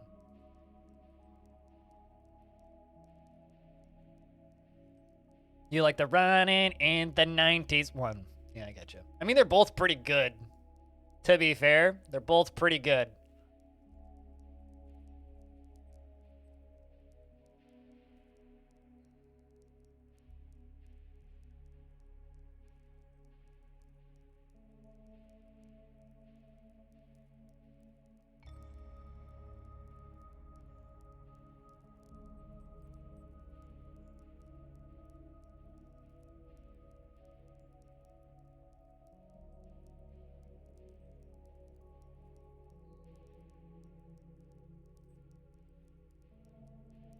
Good jams for good anime. You know, it's funny because I've been like openly, like, not mocking, but joking about anime recently.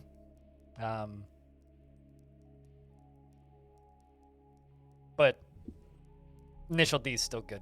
At least those first 2 seasons that I've seen were. And those video games, those arcade games are great.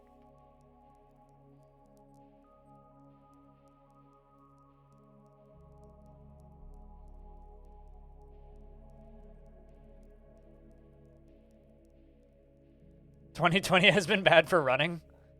For personal reasons or because of pandemic reasons?"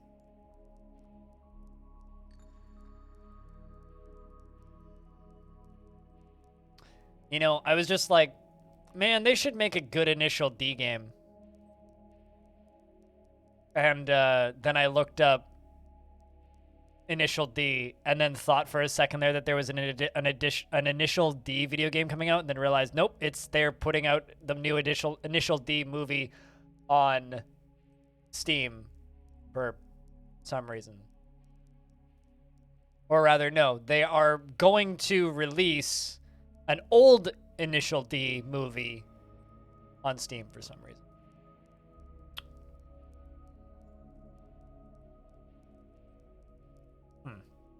Sad.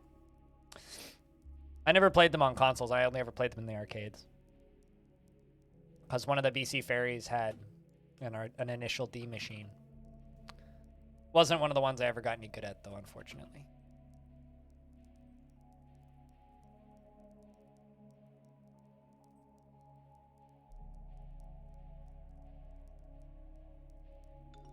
There we go.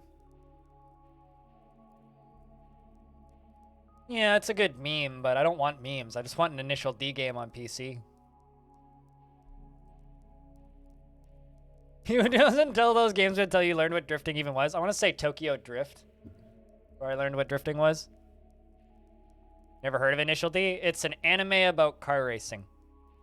It's an anime about drifting cars. So, like street racing, basically. It's a sports anime about illegal sports. And it's famous for its soundtrack. Like that little snippet that played on the stream. Yeah, D is for drift. When that little running in the 90s clip and the Deja Vu clip that I have are both from the soundtracks of that anime. Yeah, about downhill drifting. Have you seen Redline? Nope. Should I? Get more baby. Yep, I did indeed get more P-Chicks.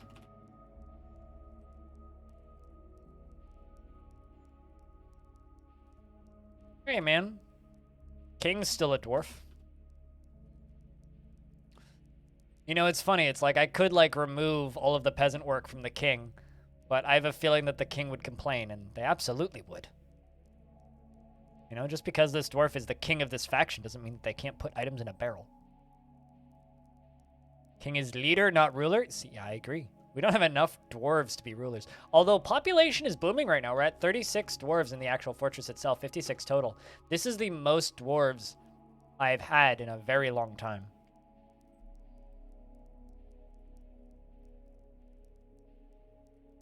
One of the best whats? Movies, TV shows, animes? I don't know what it is.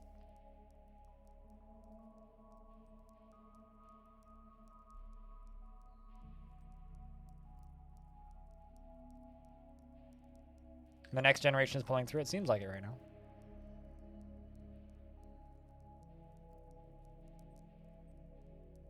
But yeah, I don't... It's an anime about racing? Ah, I see. I don't watch anime these days. The only anime that I've seen are anime that I've seen in the past, and I have zero interest in watching any more anime. Doesn't matter if they're good. They could be some of the greatest works of fiction ever made, and I just have no desire to watch anime. Odd Racing meets Mad Max? Yeah, no interest.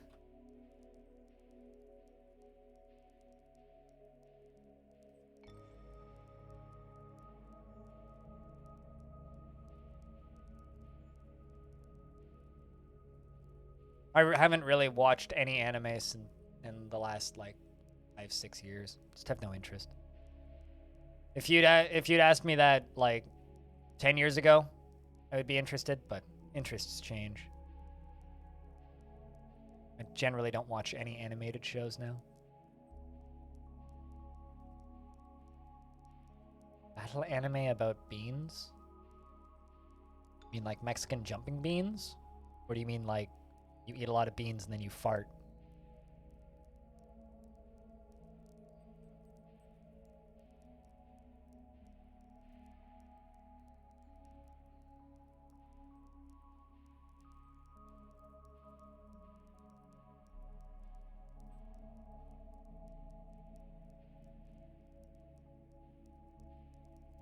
Whenever anime comes up as a subject, I always just feel like I'm just being unnecessarily mean, but I probably have more experience with the anime community as a whole than most people.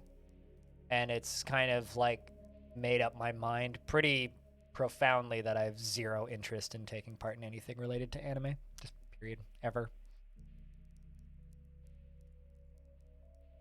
Or you had to immediately watch it again. Fair enough. I mean, I believe it.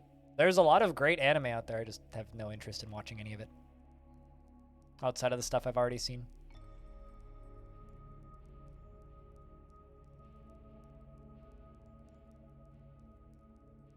Just too much of that stuff leaves a bad taste in my mouth now. Alright.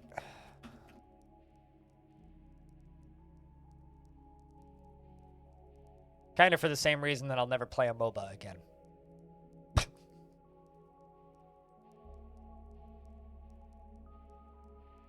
Every now and again, a game will pop up that looks cool, and people will be like, yeah, it's a MOBA, and I'll be like,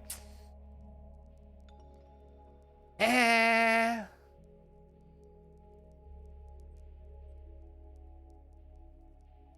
I don't really care where the animation comes from. I don't really want to watch animation. I want to watch actors, movies. That's where my interests are these days. I want to watch actors acting in films.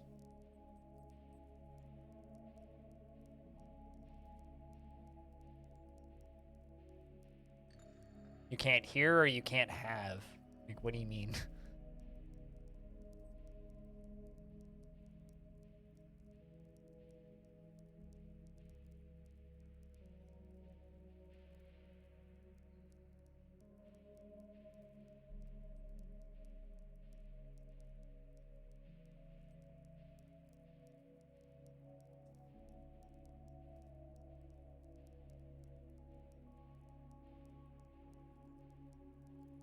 Yeah, that sentence made me feel like I had a seizure. It's like, what did you just say?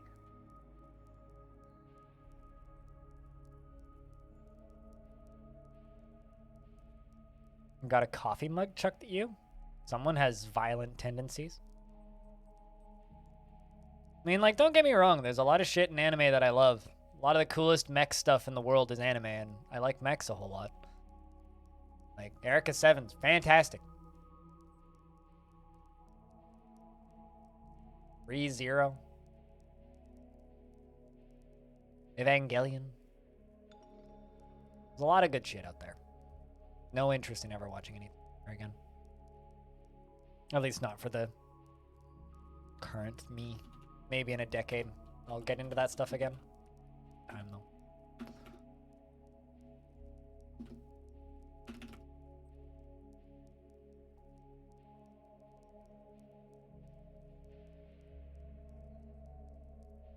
I don't really watch a lot of action movies, though. Well, I will watch anything that has Nicolas Cage in it, but that's just because I'm a Nicolas Cage fan. I watch a lot of TV, mostly documentary series, nature films, like true crime stuff, like a lot of indie movies. Don't really watch a lot of high budget stuff. Very rarely do I watch high budget stuff.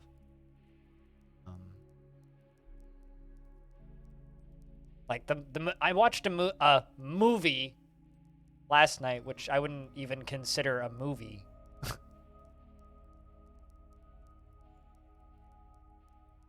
Yeah, but you say that it's boring watching the same storyline every time you go to the theater. It's like these are the last 3 movies I saw in a theater.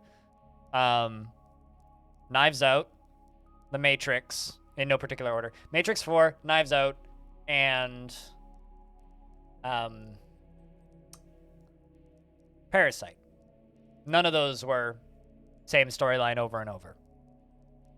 It's got nothing to do whether or not it's animated.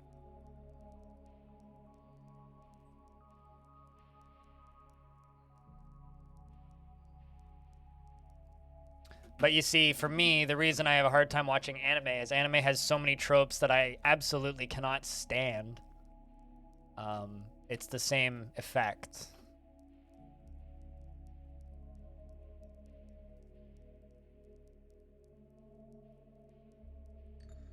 So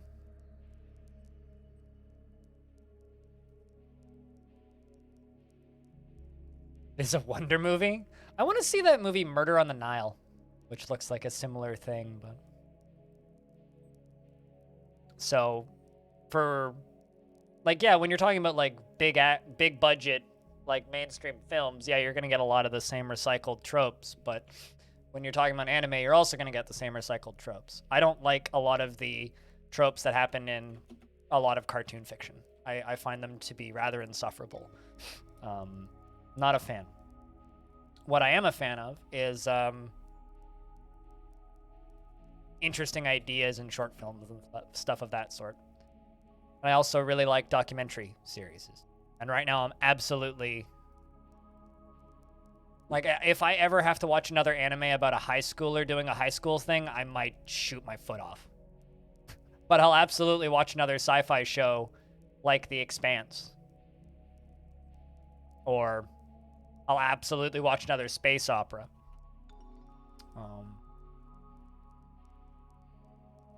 But it really depends. It's just tropes in anime that turn me off these days. Same with a lot of cartoons, too. Like, Cartoon Network stuff falls into the same holes where it's just like... it's just the same tropes over and over and over again. So, I just can't do cartoons, and I can't do anime. The last anime-adjacent thing I watched was the first season of... say anime adjacent because it's not technically an anime, but anime adjacent thing was the Castlevania show on Netflix. I watched the first season of that. It was fine. Watched the first episode of the second season and then never finished it.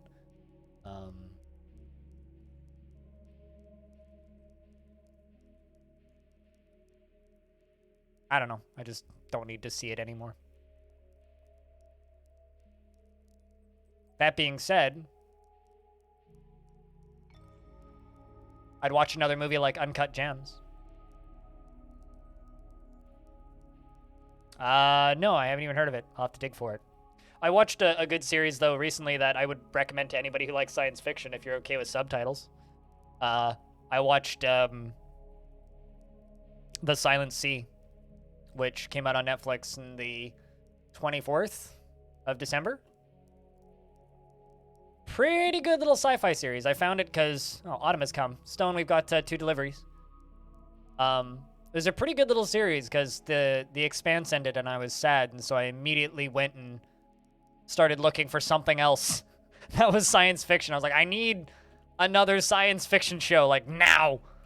And I found The Silent Sea, and it's... Well, I finished it. It's 8 episodes. Very much fun little show. Very much a fun little show.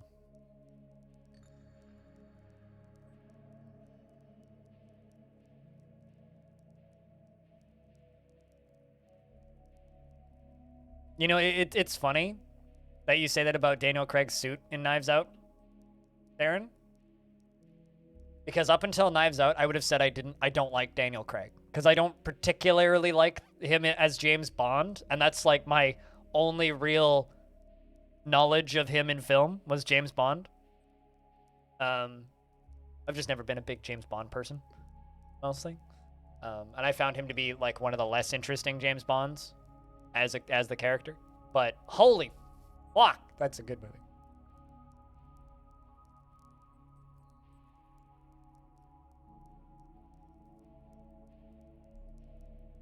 All right, let's see what the council has for us.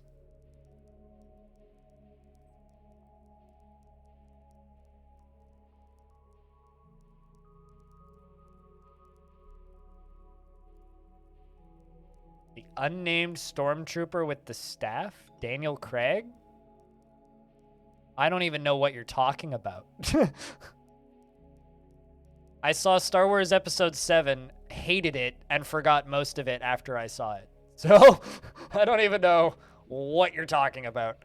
I haven't seen any Star Wars stuff since. Well, actually, that's not true. I watched Solo, a Star Wars story, because I was high and it was fine. Wasn't really anything to write home about.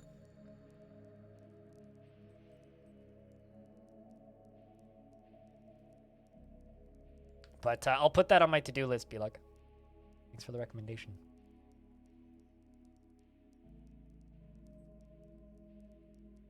Although my favorite show right now isn't actually on Netflix and isn't even a TV show, but it's this.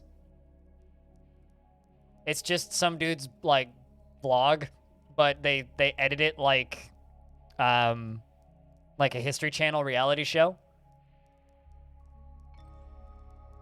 And it's fantastic. Was that really his first acting gig? Damn. Or like his first major acting gig, I guess. That doesn't feel like it's that big. The shipment, not the acting gig. It's because that's wild.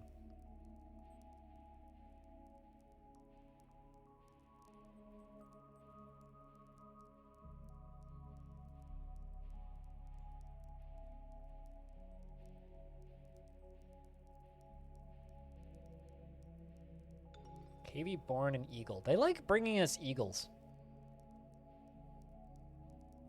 Like they really do. I'm going to slaughter the KV in America. Wherever it is.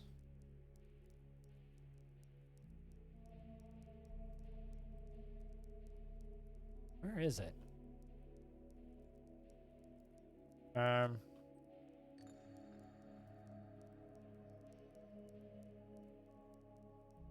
not seeing it. I gotta wait a second. There it is.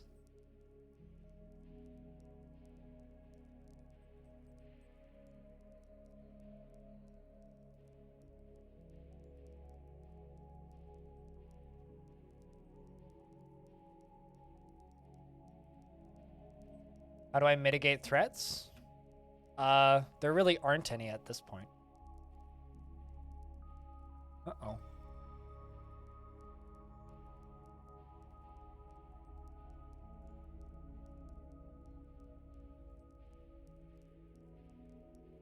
Fast het through a tantrum.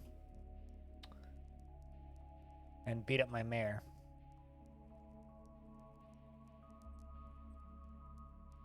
Not a good way to attend a meeting with the mayor. While he was sleeping, nonetheless.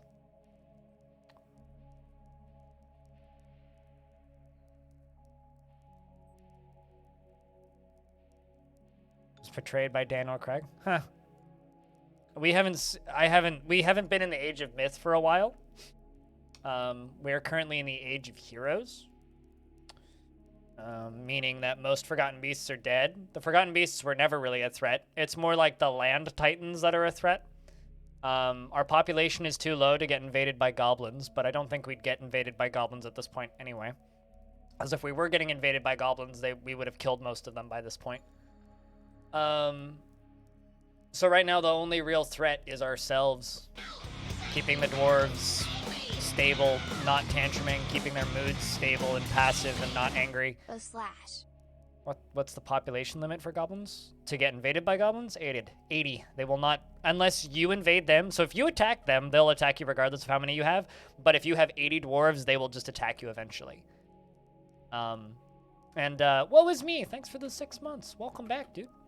Hell yeah, man.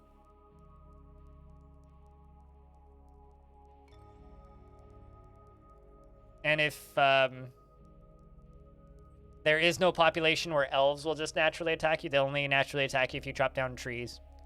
And humans, I think it's 160?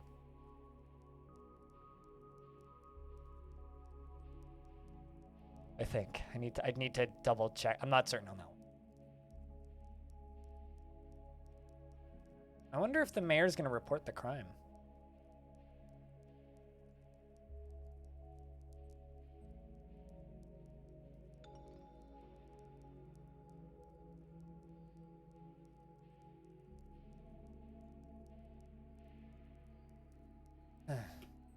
Or mayor.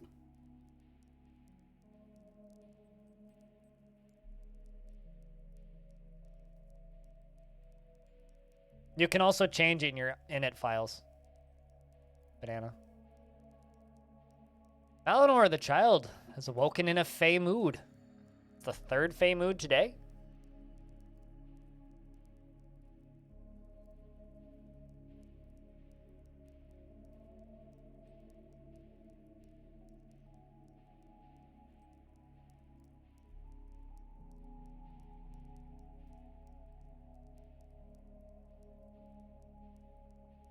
Tab that I don't need to have open. The dwarves have arrived to a trade. The outpost liaison, Nil Tungsdubat has arrived. How's the mayor doing?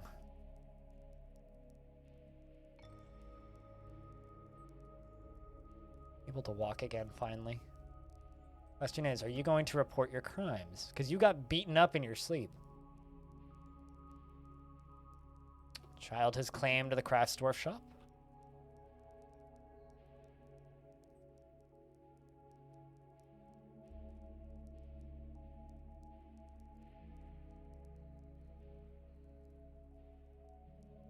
All right, let's trade a bunch of shit.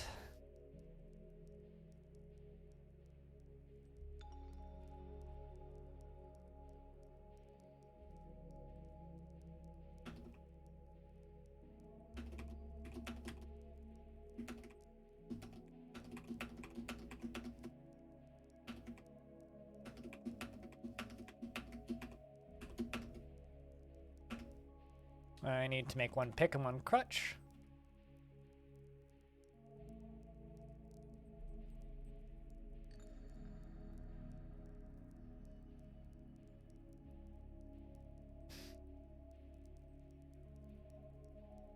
If you have 79 dwarves, you won't get invaded. If you have 80 dwarves, you'll get invaded.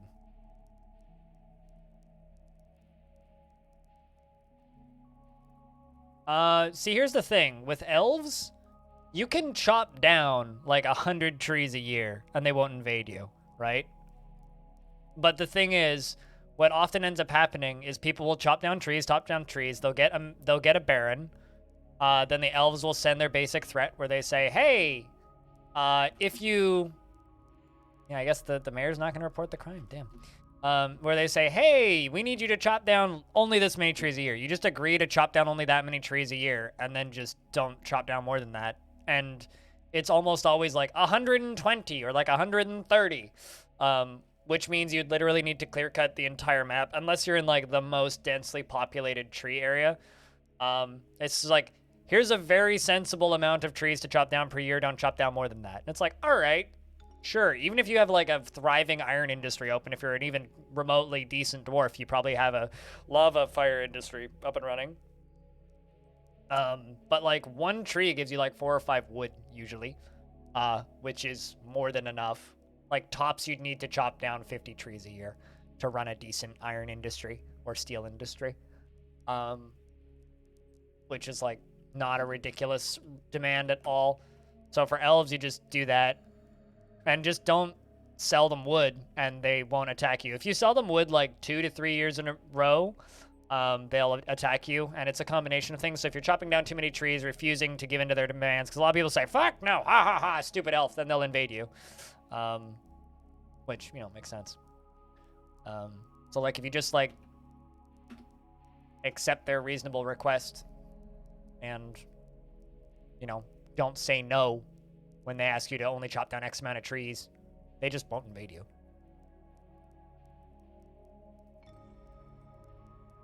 Although my favorite tidbit about elves is that they only actually invade you. They only actually invade you to scare you, not to actually try to kill you, because they will leave when they run out of arrows. And they don't have the goal of kill everybody. If they lose 30% of their attacking force, or if they get spotted before they intended to drop stealth, they will just leave the majority of the time. You can't imagine the amount of hauling for 100 trees a year. Yeah, I mean, some people just like fighting with elves, which is fun. I'm fine. If that's what you want to do. It's like, mitigating threats in Dwarf Fortress is very easy unless you're in a undead map. This challenge, as they call it, is much more about like just player stupidity and endurance. My favorite comment is that I theoretically could submit a speedrun category after I finish this playthrough. Be speedrun to 1,000 years. I theoretically could submit that. It's my favorite comment that I've gotten recently. Is like, you could submit a speedrun category after your Longdeath is done, in air quotes.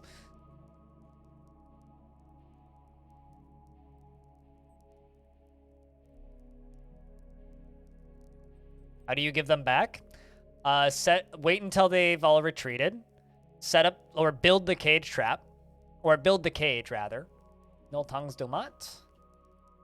Build the cage using J.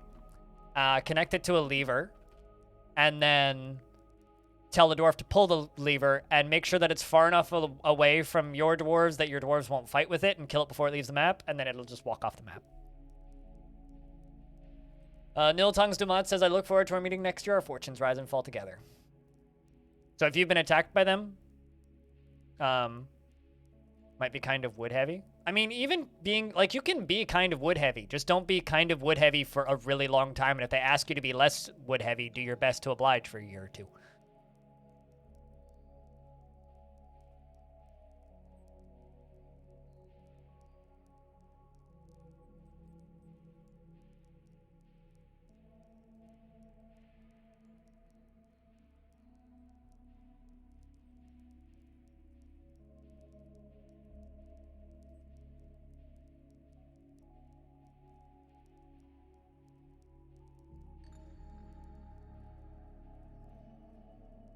With poor fuel sources? Everywhere is a fuel source if you dig deep enough.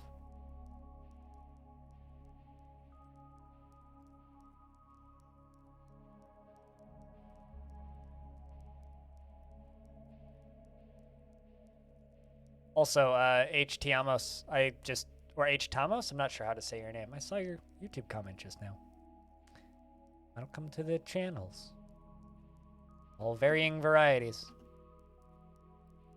Just make sure that there's no banned trades going on.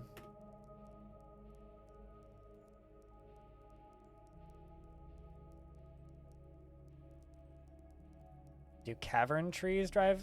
Yep, they still count towards trees. Anything that looks like wood, acts like wood, and is chopped down with an axe is a tree.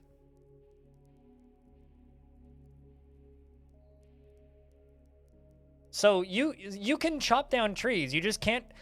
Okay, so let me shoot up to the surface for a second here. You can chop down trees to not upset the elves, but they'll ask you to not chop down 120 per year. 1, 2, 3, 4, 5, 6, 7, 8, 9, 10. All right, don't do 10 times that per year. That would be like all the way along. Like I chopped down all the way along here a little while ago, just to like make it easier for things to get through this portion because the trees were making it impossible for traders to get to my base. Hack down all the way along here, and that's not going to annoy the elves at all.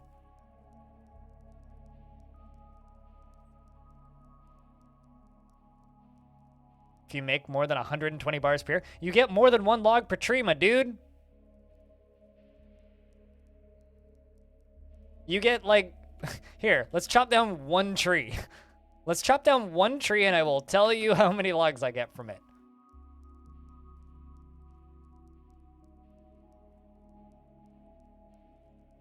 It's trees, not logs. Exactly. You get more than 1 log per tree, dude. You get like I don't know, like 8 sometimes. Like at least 3 or 4. Like, look at that stack. There's 4 right there from that alder tree that fell over. All these plum trees, like, most of these are from the same individual trees. There's 2 plumwood. Like, these have been here for a while, so I've been hauling them, but... Yeah, not individual logs. Individual trees. So if you... Let's say you're getting on average 3 trees per year, right? Or 3 logs per tree. And you cut down 100, that's 300. But that's on the low end. Yes, exactly. Adding gameplay and mechanics and things to min-max and pay attention to,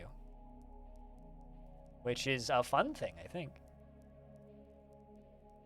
Like, you can absolutely chop down trees, and the elves will not invade you for it. However, just don't chop down all of the tree.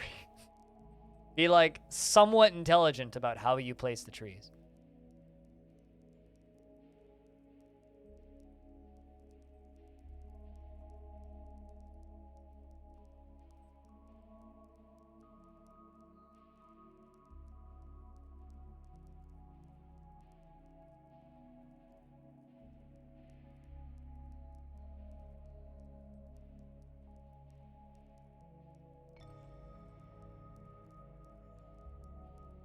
No, if you're getting like on average 5 logs per tree, and you chop down 100 trees, that's 500 wood. That's a lot of wood.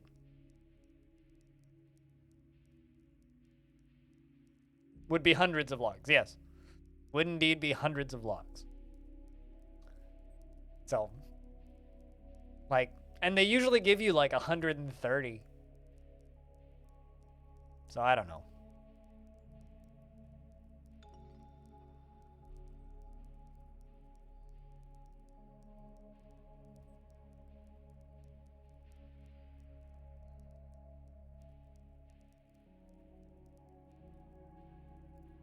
Can I sell crutches? Nope.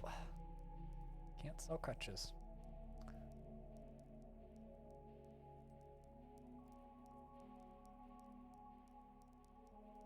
No.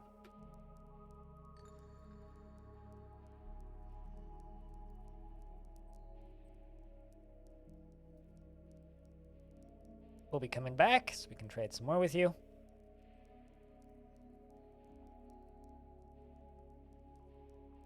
The elves are so generous. I don't know if I'd say that they're generous. They're certainly rude to dwarves.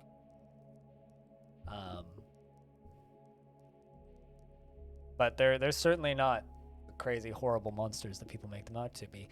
Valinor the Child has created Atul Shetmeth. Miss Heshek. Miss Heshek. A quartzite Ralath. And claims it as an heirloom in the name of the family ancestor Cog Board Scaled. Now, I have no idea what that is. But that's an interesting one. An instrument. So we're at 75,600. Ford Twinkled. The Hazy Trip, or the Hazy Tip. The Ralath is a mid-sized handheld ceramic musical instrument, which uses a stone pump to send water into a chamber, ultimately supplying air to blow through any of the 72 ceramic pipes. The musician directs air through the chosen pipes by playing a glass keyboard. The instrument has flute pipes and free reed pipes. The instrument has 4 registers, with the low register has a vibrating rushes timbre. The middle register begins in a middle pitch and has a sparkling timbre, and the high register begins at a high pitch and has a full strained crisp timbre. The top register begins at a very high pitch and has a light, fluid, eerie, pure timbre. The quartzite Ralath. This is a quartzite Ralath. All craftsmanship is of the highest quality. It is encrusted with trillion-cut sards and decorated with walnut wood, and encircled with bands of oval quartzite cabochons and single-cut blue garnets. This object is adorned with hanging rings of hoary marmot leather, eagle bone, and zircon, and menaces with spikes of pigtail. Damn!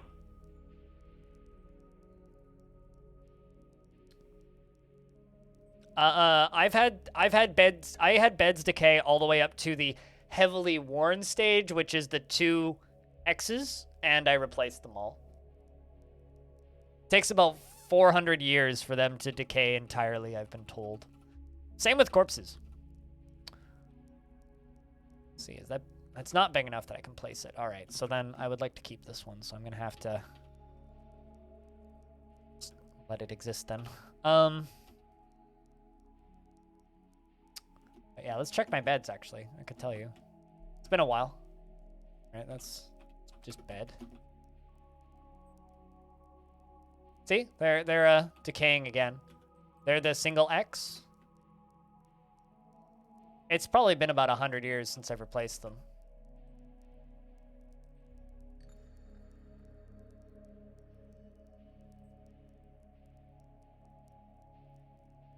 See? They're decaying.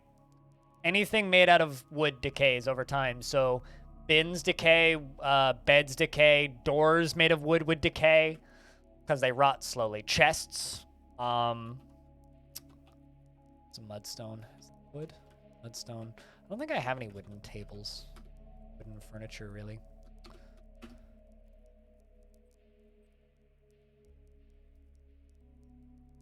But yeah, I've had a few bins entirely decay.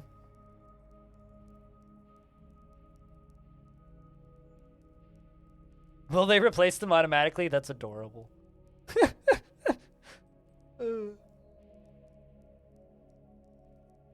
It's cute that you think that they would do that automatically, Banana. It's truly very cute. No, you have to replace them manually. I mean, the vast majority of players will never even see that, right?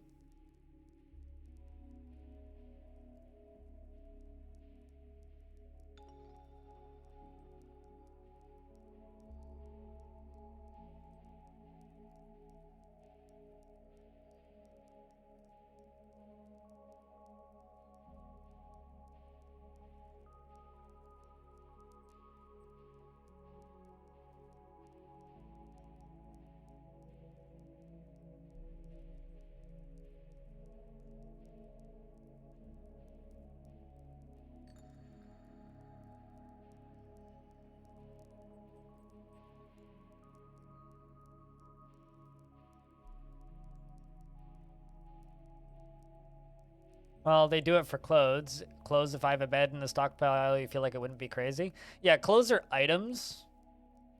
Just like they'll claim crafts. But beds are an assigned building. They're not... like, dwarves don't go and build something of their own free will. They'll only do it if the player tells them to. So, yeah, it would be crazy if they were to do that.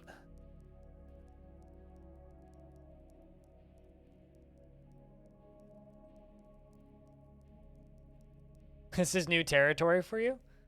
Well, think of one other example where a dwarf would manually replace a construction by themselves. Like, if you have a drawbridge, right? And a dragon comes in and destroys the drawbridge, because dragons can destroy drawbridges regardless of the material. Dragon comes in and destroys drawbridge. Do the dwarves automatically rebuild the drawbridge? No. So why would they rebuild a bed? If, like, a building destroyer, like a troll, comes in as part of a siege and knocks a door down, do the dwarves automatically replace it? No. That's up to the player to replace it.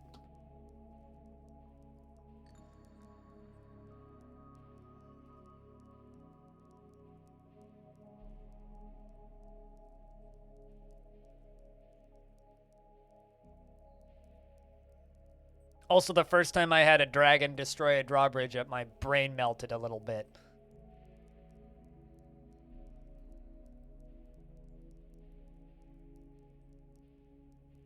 True story. Actually, one of my biggest fears of Longdeath is that a dragon would show up, because a lot of the roadways up on the upper level are made of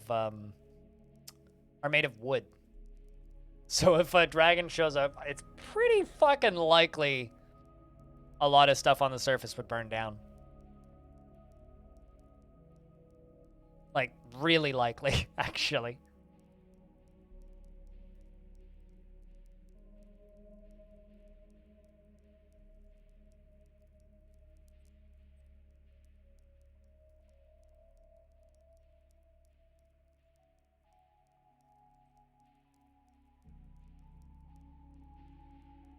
Yeah, exactly. Wouldn't matter for the vast majority of people who play.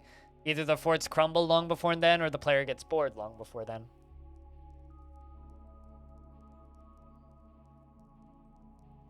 It's just like bodies decay in Dwarf Fortress. Like, they will decay down to a skeleton pretty quickly, right? It takes like 8 months for it to be mostly a skeleton.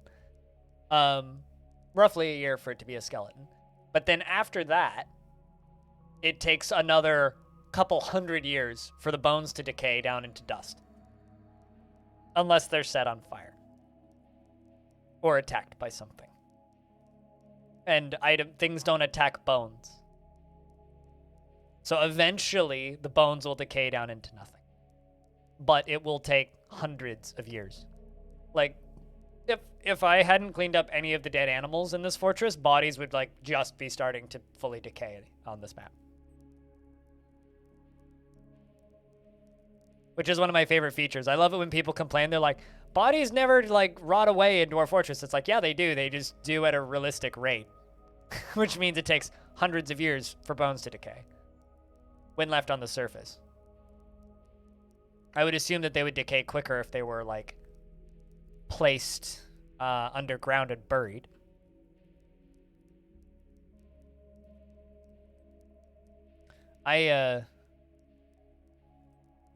Although it does make me wonder if bones and body remnants decay. If they decay in coffins, like some of the earlier coffins. Yeah, it doesn't look like it. These are some of the earliest deaths that we had. Yeah. Look like it.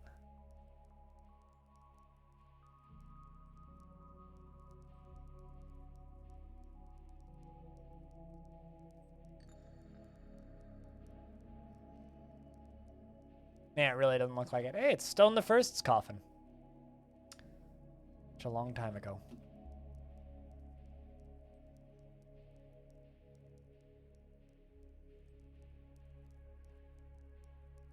Also, I need to make a statue for Massive.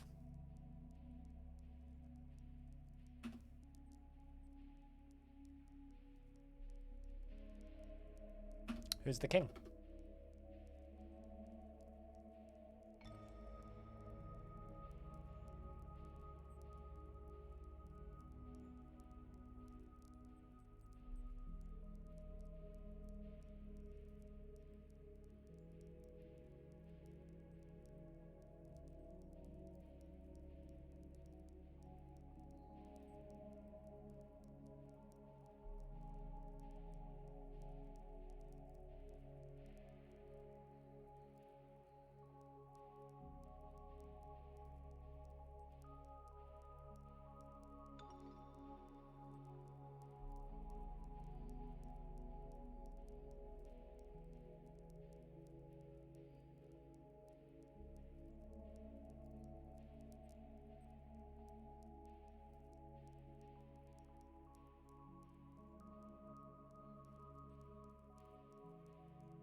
Man, I am impressed by how well God of War is doing on Steam.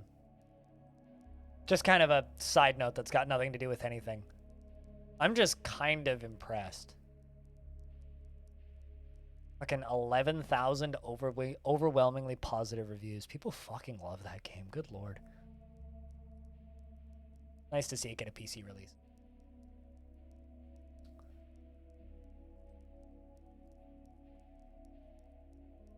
God of War. You know, the boy game. Where Kratos says boy a lot. The quintessential dad simulator.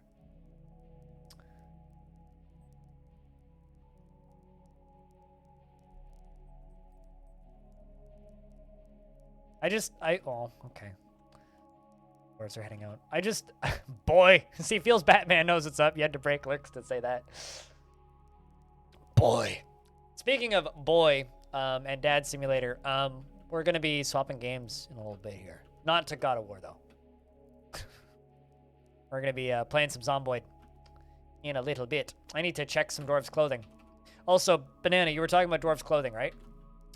I just kind of hit V after about a year and just kind of check, see how everybody's clothes are doing. Seems like most people still have good quality clothes, so we're good for another couple of years. Because most people still have good quality clothing. A Zomboy, yeah. Hey, you were asking about clothing. So clothing's still good. We don't need to make it yet. Like, this dwarf's got a ring that's, like, decaying, but... Although it's harder to tell right now because a lot of people are just, like, covered in rings and shit right now. But, like, yeah, clothing's all good still. Like, Quevadier, this classy motherfucker of a dwarf, has, you know, a bracelet, a ring, an iron helm, a gabbro, a Gabbro amulet, a bunch of stitches, bracelet, another ring, another amulet, another earring, tunic, a vest, a breastplate, a leather water skin, steel spear, a named shield, an earring, another ring, a backpack, a bracelet, an earring, an amulet, a bracelet, a bone ring, an earring, a ring, an amulet, 2 socks, a right glove, a wrong glove, another bracelet, another ring on their toe, actually, another ring on their toe, another amulet, another toe ring, trousers, mitten, shoe, hood, cloak, ring on their third toe. They've got ring toes, toe rings. This dwarf. Imagine walking with rings on your toes. That sounds so uncomfortable.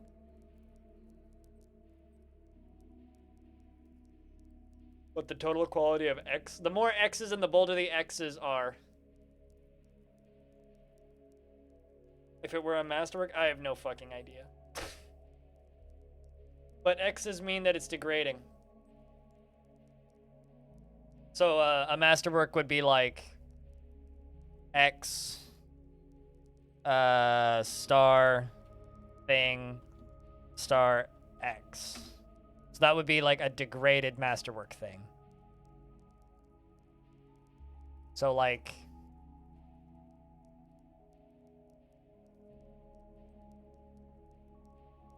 this is like an exceptional bone ring that is degrading because bone degrades.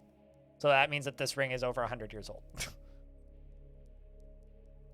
Which is a really old ring. Showing somewhere. It doesn't really matter though. Like, and this is one thing that I always advise to people who are starting to play Dwarf Fortress or who are trying to learn it better, is don't worry too much.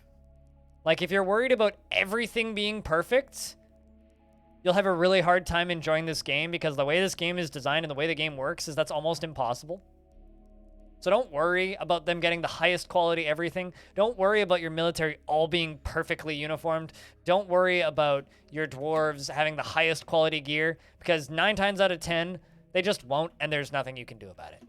And the most you can do is just play it as much as as well as you can and as efficiently as you can to a point, and then beyond that, just let the dwarves. If the dwarf makes a dumb decision, that was just a dumb dwarf. But if you worry about everything being perfect, you'll hit walls where the game's bugs in those systems will overpower things. Like there's this request that I see from people who don't play Dwarf Fortress for the Steam version, that they want to have a uniform menu for civilians, right? In Dwarf Fortress, you can have a uniform for your military, which is like the preferred type of armor and weapon to use. 90% of the time, they will do that, and the other 10% of dwarves will just ignore it if there's a particular item that they're attached to.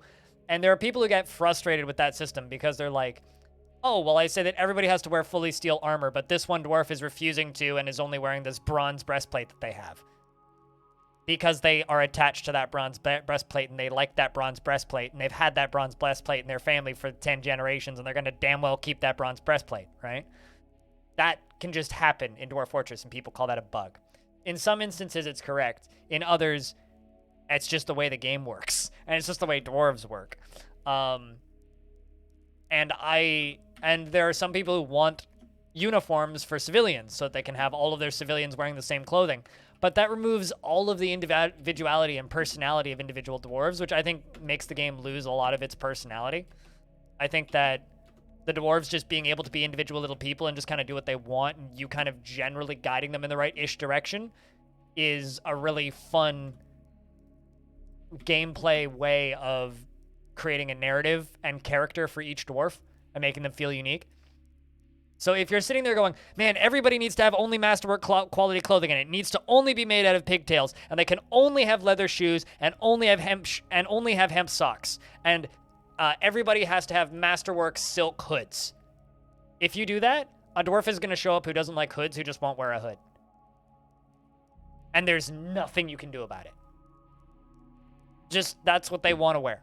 Just, if a dwarf wants to run around topless and they're totally happy with that, and they are getting happy thoughts about the fact that they have no clothing on, which, by the way, I've seen happen. I had a dwarf that had clothing rot off their body, and it made them impervious to the effects of stress because clothing rotted off their body, and it made them see humor in everything, no matter how off-topic or inappropriate, and that dwarf never wore a shirt again. Like, they never wore a tunic ever again. They wore a dress, but they stopped wearing tunics after that. Like, it was a noticeable uniform change after that. And I think that that's awesome character development. Like, that's so much fun. I love that. A lot of people think that that's really fucking annoying. Right? So if you're sitting there and going, I need every dwarf to be wearing the same clothing, you're gonna have a bad time. Because it's not gonna work. What you can do is make sure that every dwarf has the same bedroom. But some dwarves, like, don't want to have a lot of things and will never put on earrings or jewelry. Some dwarves are greedy and will want to be wearing a ring on every single space on their body that can possibly have a ring on it.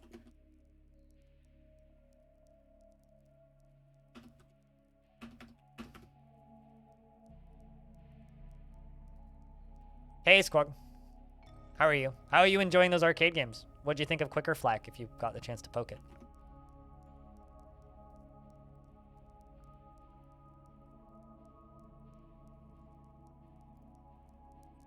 Also, you talking about his other games made me try Swarm Riders, finally. Got one more achievement to get. I got within within about 10 seconds once. Ubermosh is fucking sick. Ah. And there's so many of them.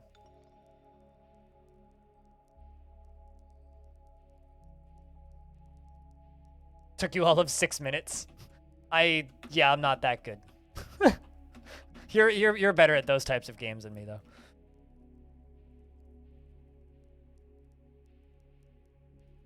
I'm glad you like Ubermosh, though. Those are weird games. And it's free. Hell yeah.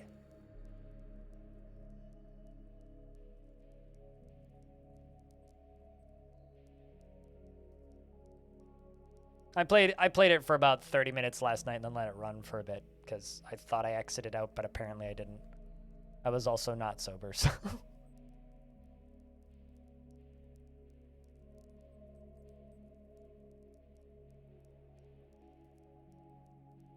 It doesn't matter. You don't need to separate the good clothes from bad clothes. The dwarves know what they want to wear and they'll wear it.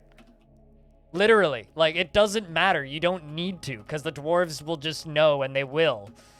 They will go put on new clothes if they want new clothes. You know, I own a couple of shirts that have holes in them that are stretched, that have thin enough fabric that they're damn close to see-through, and I still own them, and I've owned them since I was, like, in my early teens. I own them because they're comfy shirts that I like. Not because they're even remotely fashionable or look good on me or I'd even wear them outside. Some dwarves just like to wear a shitty t-shirt. Because Urist has had this shirt since Urist was Bab and their first words were blah, blah, blah, blah, blah. The only type of dwarf that will not just go grab fresh clothes by themselves independently are children. And that's because they don't have the hauling job, and that's a different set of concerns, but... Very common source of bad moods amongst children dwarves is that, they don't know how to claim new clothing, but Tarn's working on teaching them that. Oh yeah, I've got a few of those. Like, just link to a stockpile to only take from your clothes workshop and put the damaged ones in a refuse stockpile and they decay naturally or sell them. Yeah, that too. Like, damaged clothing will naturally just show up. Like, the fact that you're worrying about sorting out bad clothing is a mistake. Like, you'll get so much more enjoyment out of Dwarf Fortress if you just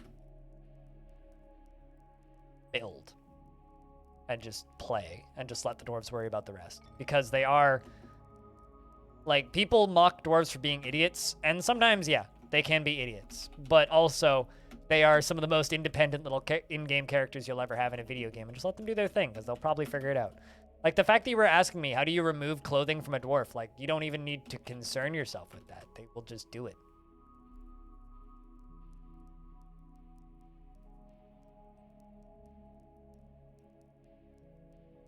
People seem to think that, like, people who've played a lot of RimWorld seem to think that that all of these games operate in a way where you have to micromanage every single itty-bitty microscopic thing about every character in your game. It's just not true. It's really not. I mean, you don't need to separate them so that you can easily sell them. Literally, you don't need to. You just search by X when in... And once one dwarf claims clothing, another dwarf won't claim that clothing from them until they're dead. Until the first dwarf is dead. So if dwarf A claims a shirt, right, and shirt gets down to one large bold X, they drop that shirt and claim another shirt. A third dwarf won't come along and take that shirt from them, from the floor, and put it on and walk away with it, unless there's nothing else. They will go take a nicer shirt, right? And then when you want to sell that shirt, you just go to your trade depot, hit Q or hit G to bring stuff to the trade depot, hit S, and then just tap X, and then select by bodywear, headwear, and all that, and it'll automatically search for it, press enter on all, and they'll just trade them all. Like, you don't need to separate them out in stockpiles. It doesn't matter. Is it still theirs, or is it abandoned? It depends. If a dwarf then picks up the shirt, takes it to their bedroom, and leaves it in their bedroom, it's still theirs, and they want to keep it, let them keep it. Or it's been abandoned. Some dwarves will abandon it, some dwarves will leave it. If they abandon it, then you can sell it. If they don't abandon it, then it's still theirs and you shouldn't sell it. Because they want to keep it. And they will go put it in their bedroom, in their drawer, and they'll store it on their bed, on their little hoard of dwarven items that they like to accumulate.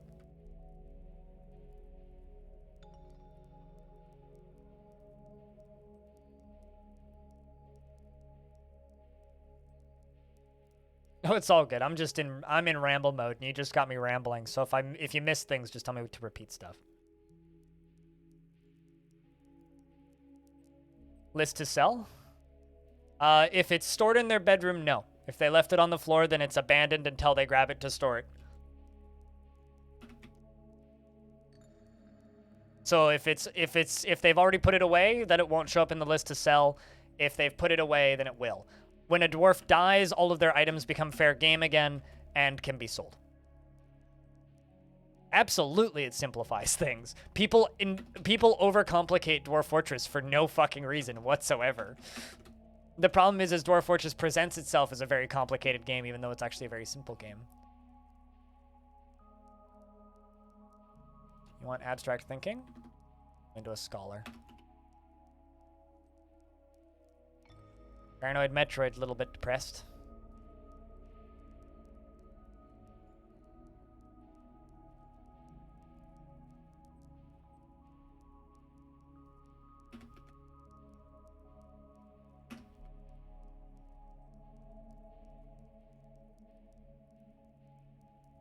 That goes into the economy is going to be large.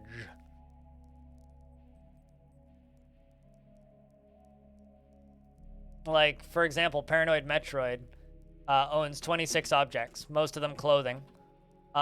Dragon, who is 34 years old, owns 130 objects. Most dwarves don't really own over a couple hundred objects, and they seem to stop claiming them after a bit. Of course, a particularly greedy dwarf is going to have more objects. A less greedy dwarf is going to have less. Yeah, most of my dwarves have about 150 items. Yeah, see 180 on Axon. How about Quevenir, who seems to be a particularly greedy dwarf? 269. This is a particularly greedy dwarf.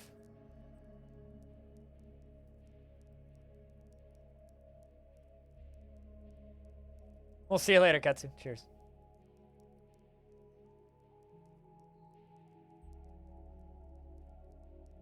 You don't know how many shirts you have to make? How many dwarves do you have?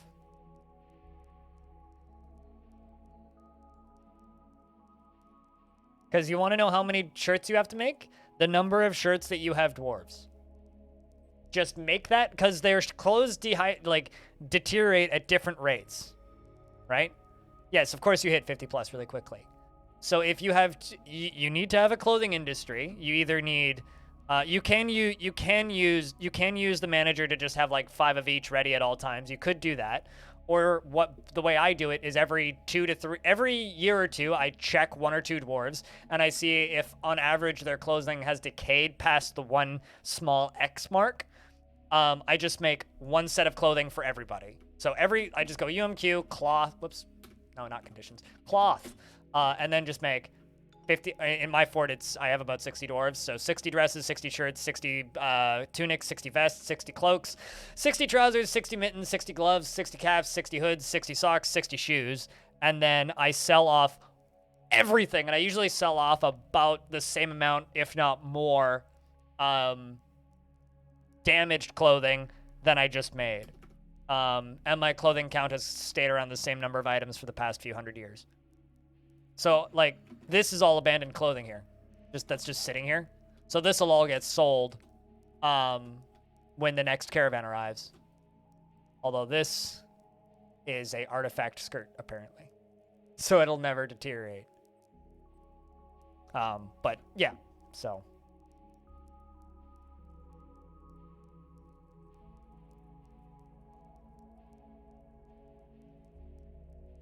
which is why don't use the manager. Just once every 3 years, make 1 piece of clothing per dwarf, and make 1 of every piece of clothing. It's not that fucking difficult. So then dump them. Like, you keep talking about it like it's this big complicated thing. It's not. Just sell off what you have. Every time the traders come, you'll have more than enough trade goods. And, like, just don't worry about it. That's your problem. That is all. I mean, I do it with the manager. If you want to do it with conditions, just say always have X amount of clothing that is ready to go when X number of dwarves need clothing. Like, you can do it that way. But just sell all of the damaged clothing every time. Selling, dumping, and all that, it's not going to change the manager amount. Like, you're overcomplicating this to a ridiculous degree. Like, clothing, cloth, dress, 60. Do that every 3 years. Circa everything. It's not like it's something that you need all of the time like booze in a busy fort.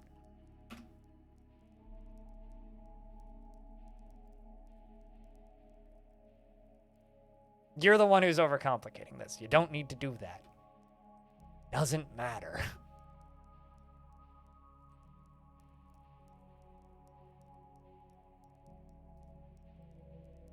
Am I the only person who's perplexed by why this is such a complicated issue? I'm just so flabbergasted here, man. What to say? Also, I don't know if I've said anything particularly controversial today, but I've lost 8 followers since I started the stream today. That or Twitch is deleting old accounts. One of the two. Fucking Microsoft buying Activision for $68.7 billion.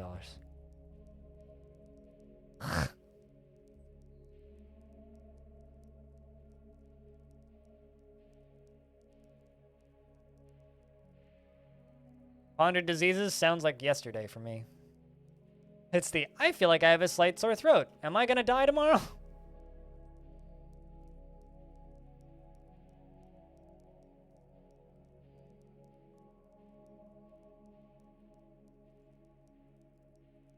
Say that again, audio.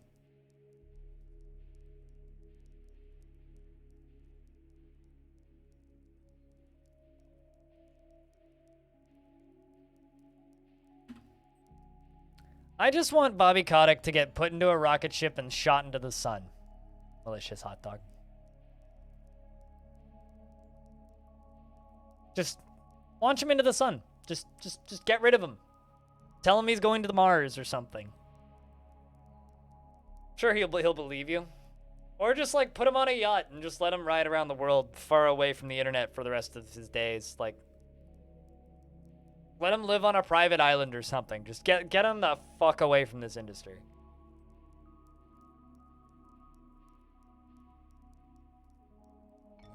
Phil Spencer seems like a better person. The sun idea? You like the sun idea?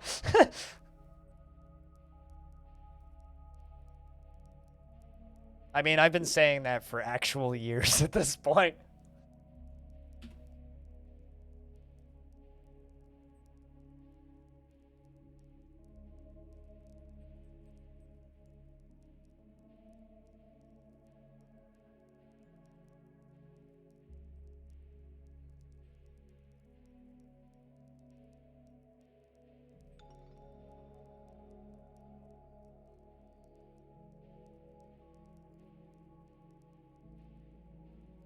And then you found a dress in a dwarf's room, so clearly someone needed it. Yep. Clearly someone needed it.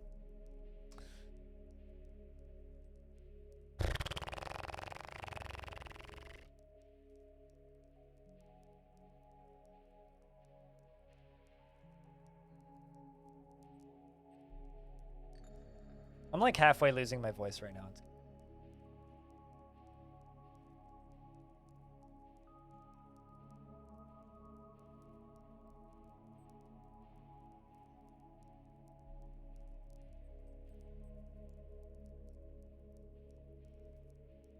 Call of Duty games. And they ask why, and I'm like, I take a very long breath and go on a rant about Bobby Kotick, and they're like, what? Who? You know, there was a bit there where if you just went to Google and typed in Satan and went to Google Images, a picture of Bobby Kotick with devil's horns photoshopped onto his forehead would pop up. Unfortunately, that doesn't happen so much anymore. No, you just get a bunch of pictures of Lucius Greaves, which is much less funny, but it's just like when when people made it on the internet so that you'd Google Comcast and a Nazi flag would pop up. That was one of my favorite, like, hey Reddit, we have power moments I think I've ever seen. If we upvote this image enough, then when you type in Comcast, this flag will pop up, and it was just a swastika. It's just like, go, do it. Embarrass those twits. Yeah, you know, it's actually funny because, like, I, for ages, have had more distaste for Blizzard than Activision.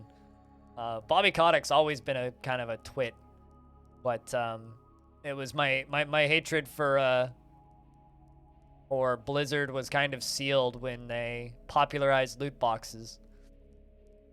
Or rather, made it cool to accept loot boxes as a business style because of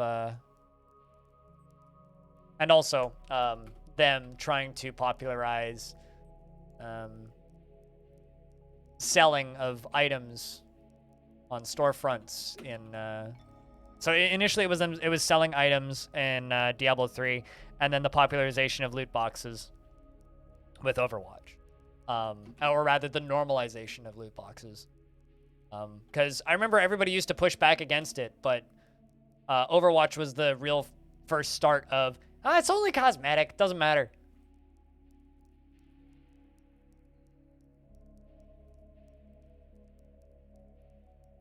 They did it in a full price game, yeah. And it's like, there was a good period of time there where people would be like, it has loot boxes in it, don't buy it. And people would get mad when a game had loot boxes in it. And then Overwatch came out and people were like, it's fine. It's like, wow, you guys have short memory loss. Bunch of fucking dories out here. Remember when people used to get mad about buying skins? It's like, I like buying skins. It's like, you're an idiot. I don't know. The more of that shit that happens, the less of those games I want to play.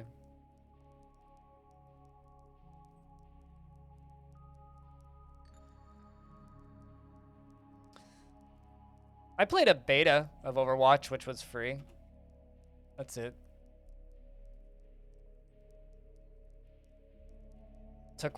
I finished 1 or 2 matches and was like, all right, so it's more interesting Team Fortress. But I don't feel like paying money for this, so. Also, it was kind of hard to see stuff.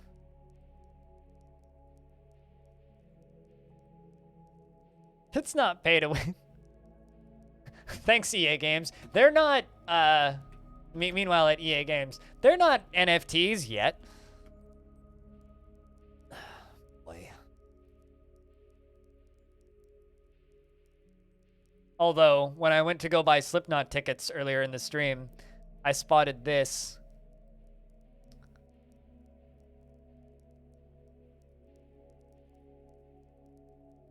And you can't remove it from your cart. I do not like this at all, and I don't see the point. If someone could explain to me the point of this, I'd be really curious to hear. What exactly is the fucking purpose of this?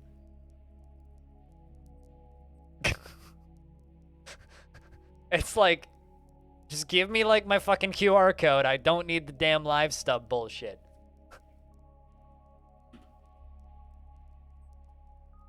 Just want to go see Slipknot. Don't need to see your goddamn crap along that. It's to screw you out of more money, but they don't charge you anything for it. And the ticket prices have not gone up. It's the same price as a ticket to see that band 3 years or back in 2014 when I saw them last. In fact, I think the tickets are cheaper. Like 160 back then after fees and everything, and now it's 125. Canadian money.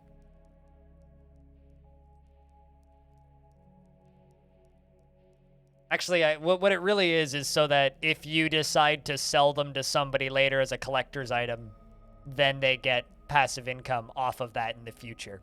That's what it's for. Is if you decide to care about it and collect it and pay attention to it and acknowledge it and then sell it on the blockchain later. Ugh. Dude, you know, you want to know something kind of funny, 2 Second Hero? You know how Twitch has Prime Gaming cough, and how sometimes they give you rewards for having a Prime Gaming account connected to your Twitch account in the format of free cosmetics for games? It's just to get you into that game more so that you buy cosmetics in the game. It's exactly the fucking same thing. I screenshot from my ticket receipt. I mean, I do that already. Because I don't feel like signing into an app half the time. So I just sign into the app, get the QR code, screenshot it, save it to images, and then take that up. It's easier on my phone than it is to go the other way.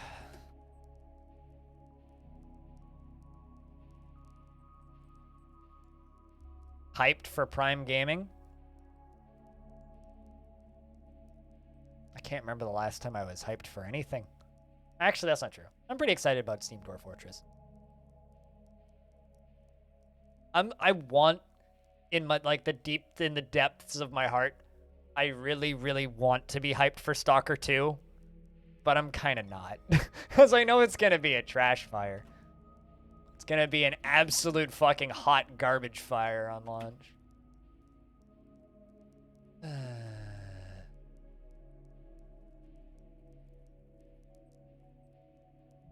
You clearly don't actually know what the ticket stub thing is then. Did you even read it? Because it's a collectible card that you get for free alongside of buying a ticket for the concert. It's basically just like, here's virtual proof that you went, like, you know how some people like to keep concert tickets? They're trying to, like, phase it that. But at least there's Anomaly. At least there is Anomaly, yeah. But then, actually, the biggest problem I have with things like Anomaly is people get mad at me for having the hardcore options turned off. It's like, well, I'm not very good at video games. It's like, how dare you play with the mini-map? It's like, well, you see, let the disabled kid have the disabled-friendly features, yeah? It's the same reason I've never streamed any of the Metro games, is because I don't get, like, penalized for not playing Ranger Hardcore. It's also the same reason I haven't streamed any of the Halo campaign, even though I've almost finished it. It's because I'm playing on easy. And I still die a lot, because I'm bad at first-person shooters.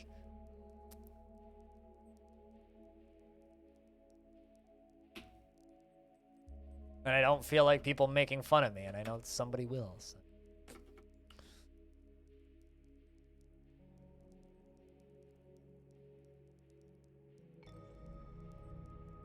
The last game I played by EA was Titanfall.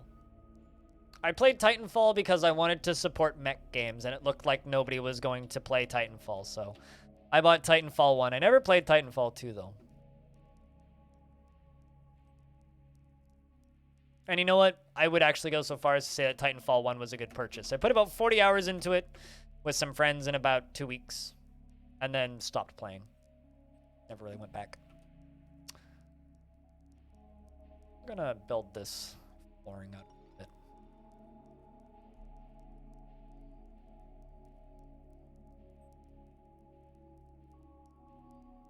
Also, how you doing today, Ponce?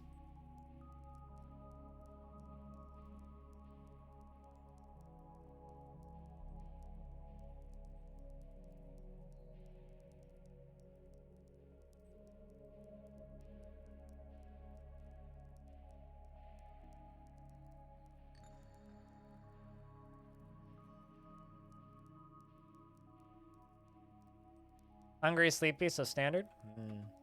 I have like this thing that's halfway between a sore throat and I lost my voice. And so I'm like kind of having internal panics that I think I might be getting sick.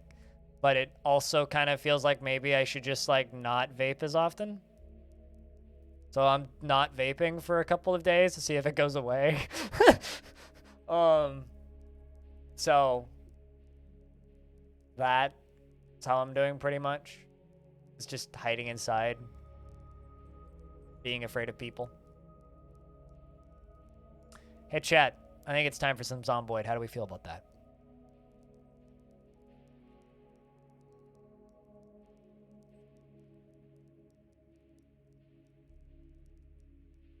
I think it's time to go steal some cars.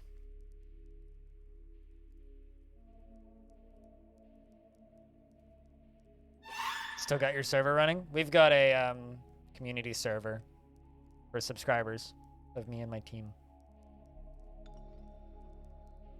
So it's early winter currently of the year 367. We started in the very beginning of the year 366. So we did almost 2 years.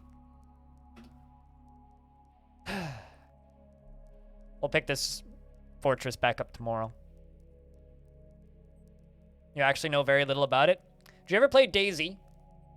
Ponce? Imagine DayZ, but isometric and good, instead of, like, buggy and shit.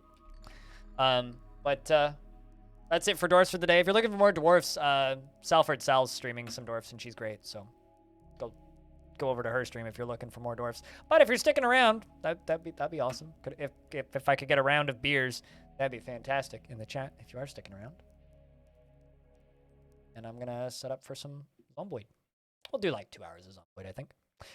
If you are subscribed to me on Twitch or any of my teammates, Audio already put it in chat, but there's a link to the Discord server where we do the whitelisting for the Zomboid server. There's about 15 people on there pretty actively currently, on and off. Zombie infections are disabled, so you don't get infected getting bit, and certain items respawn, canned food and the like. So it's a pretty noob-friendly server.